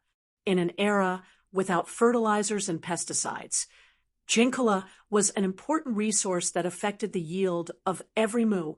Jinkala could not be used as fertilizer immediately. It needed to be composted and fermented. Otherwise, it would burn the roots of the crops. Every state, county, and county had a site dedicated to composting. After fermenting, the jinkala would be sold to the various villages as fertilizer. After solving the problem of sales, the wastrels were even more motivated. It was even easier to recruit manure pickers in Hu County. Originally, Li Wanyu wanted to pay 200 copper coins a day, but he was stopped by the wastrels. It was not that they were unwilling to pay, but that the money was too much. The average monthly income of the people in Chang and was only about the same. However, if they were to pay 200 copper coins a day, that would be 6 strings of copper coins a month. Even if manure pickers were hard work, that was too much.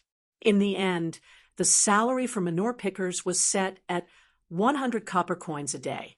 Even so, that was 3 strings of copper coins a month, which was comparable to the monthly salary of a 5th-rank court official. The wastrels asked young Quan to let the bailiffs go to the various villages to inform them, hearing that they would be paid 100 copper coins a day and 3 strings of copper coins a month. Even the bailiffs were tempted.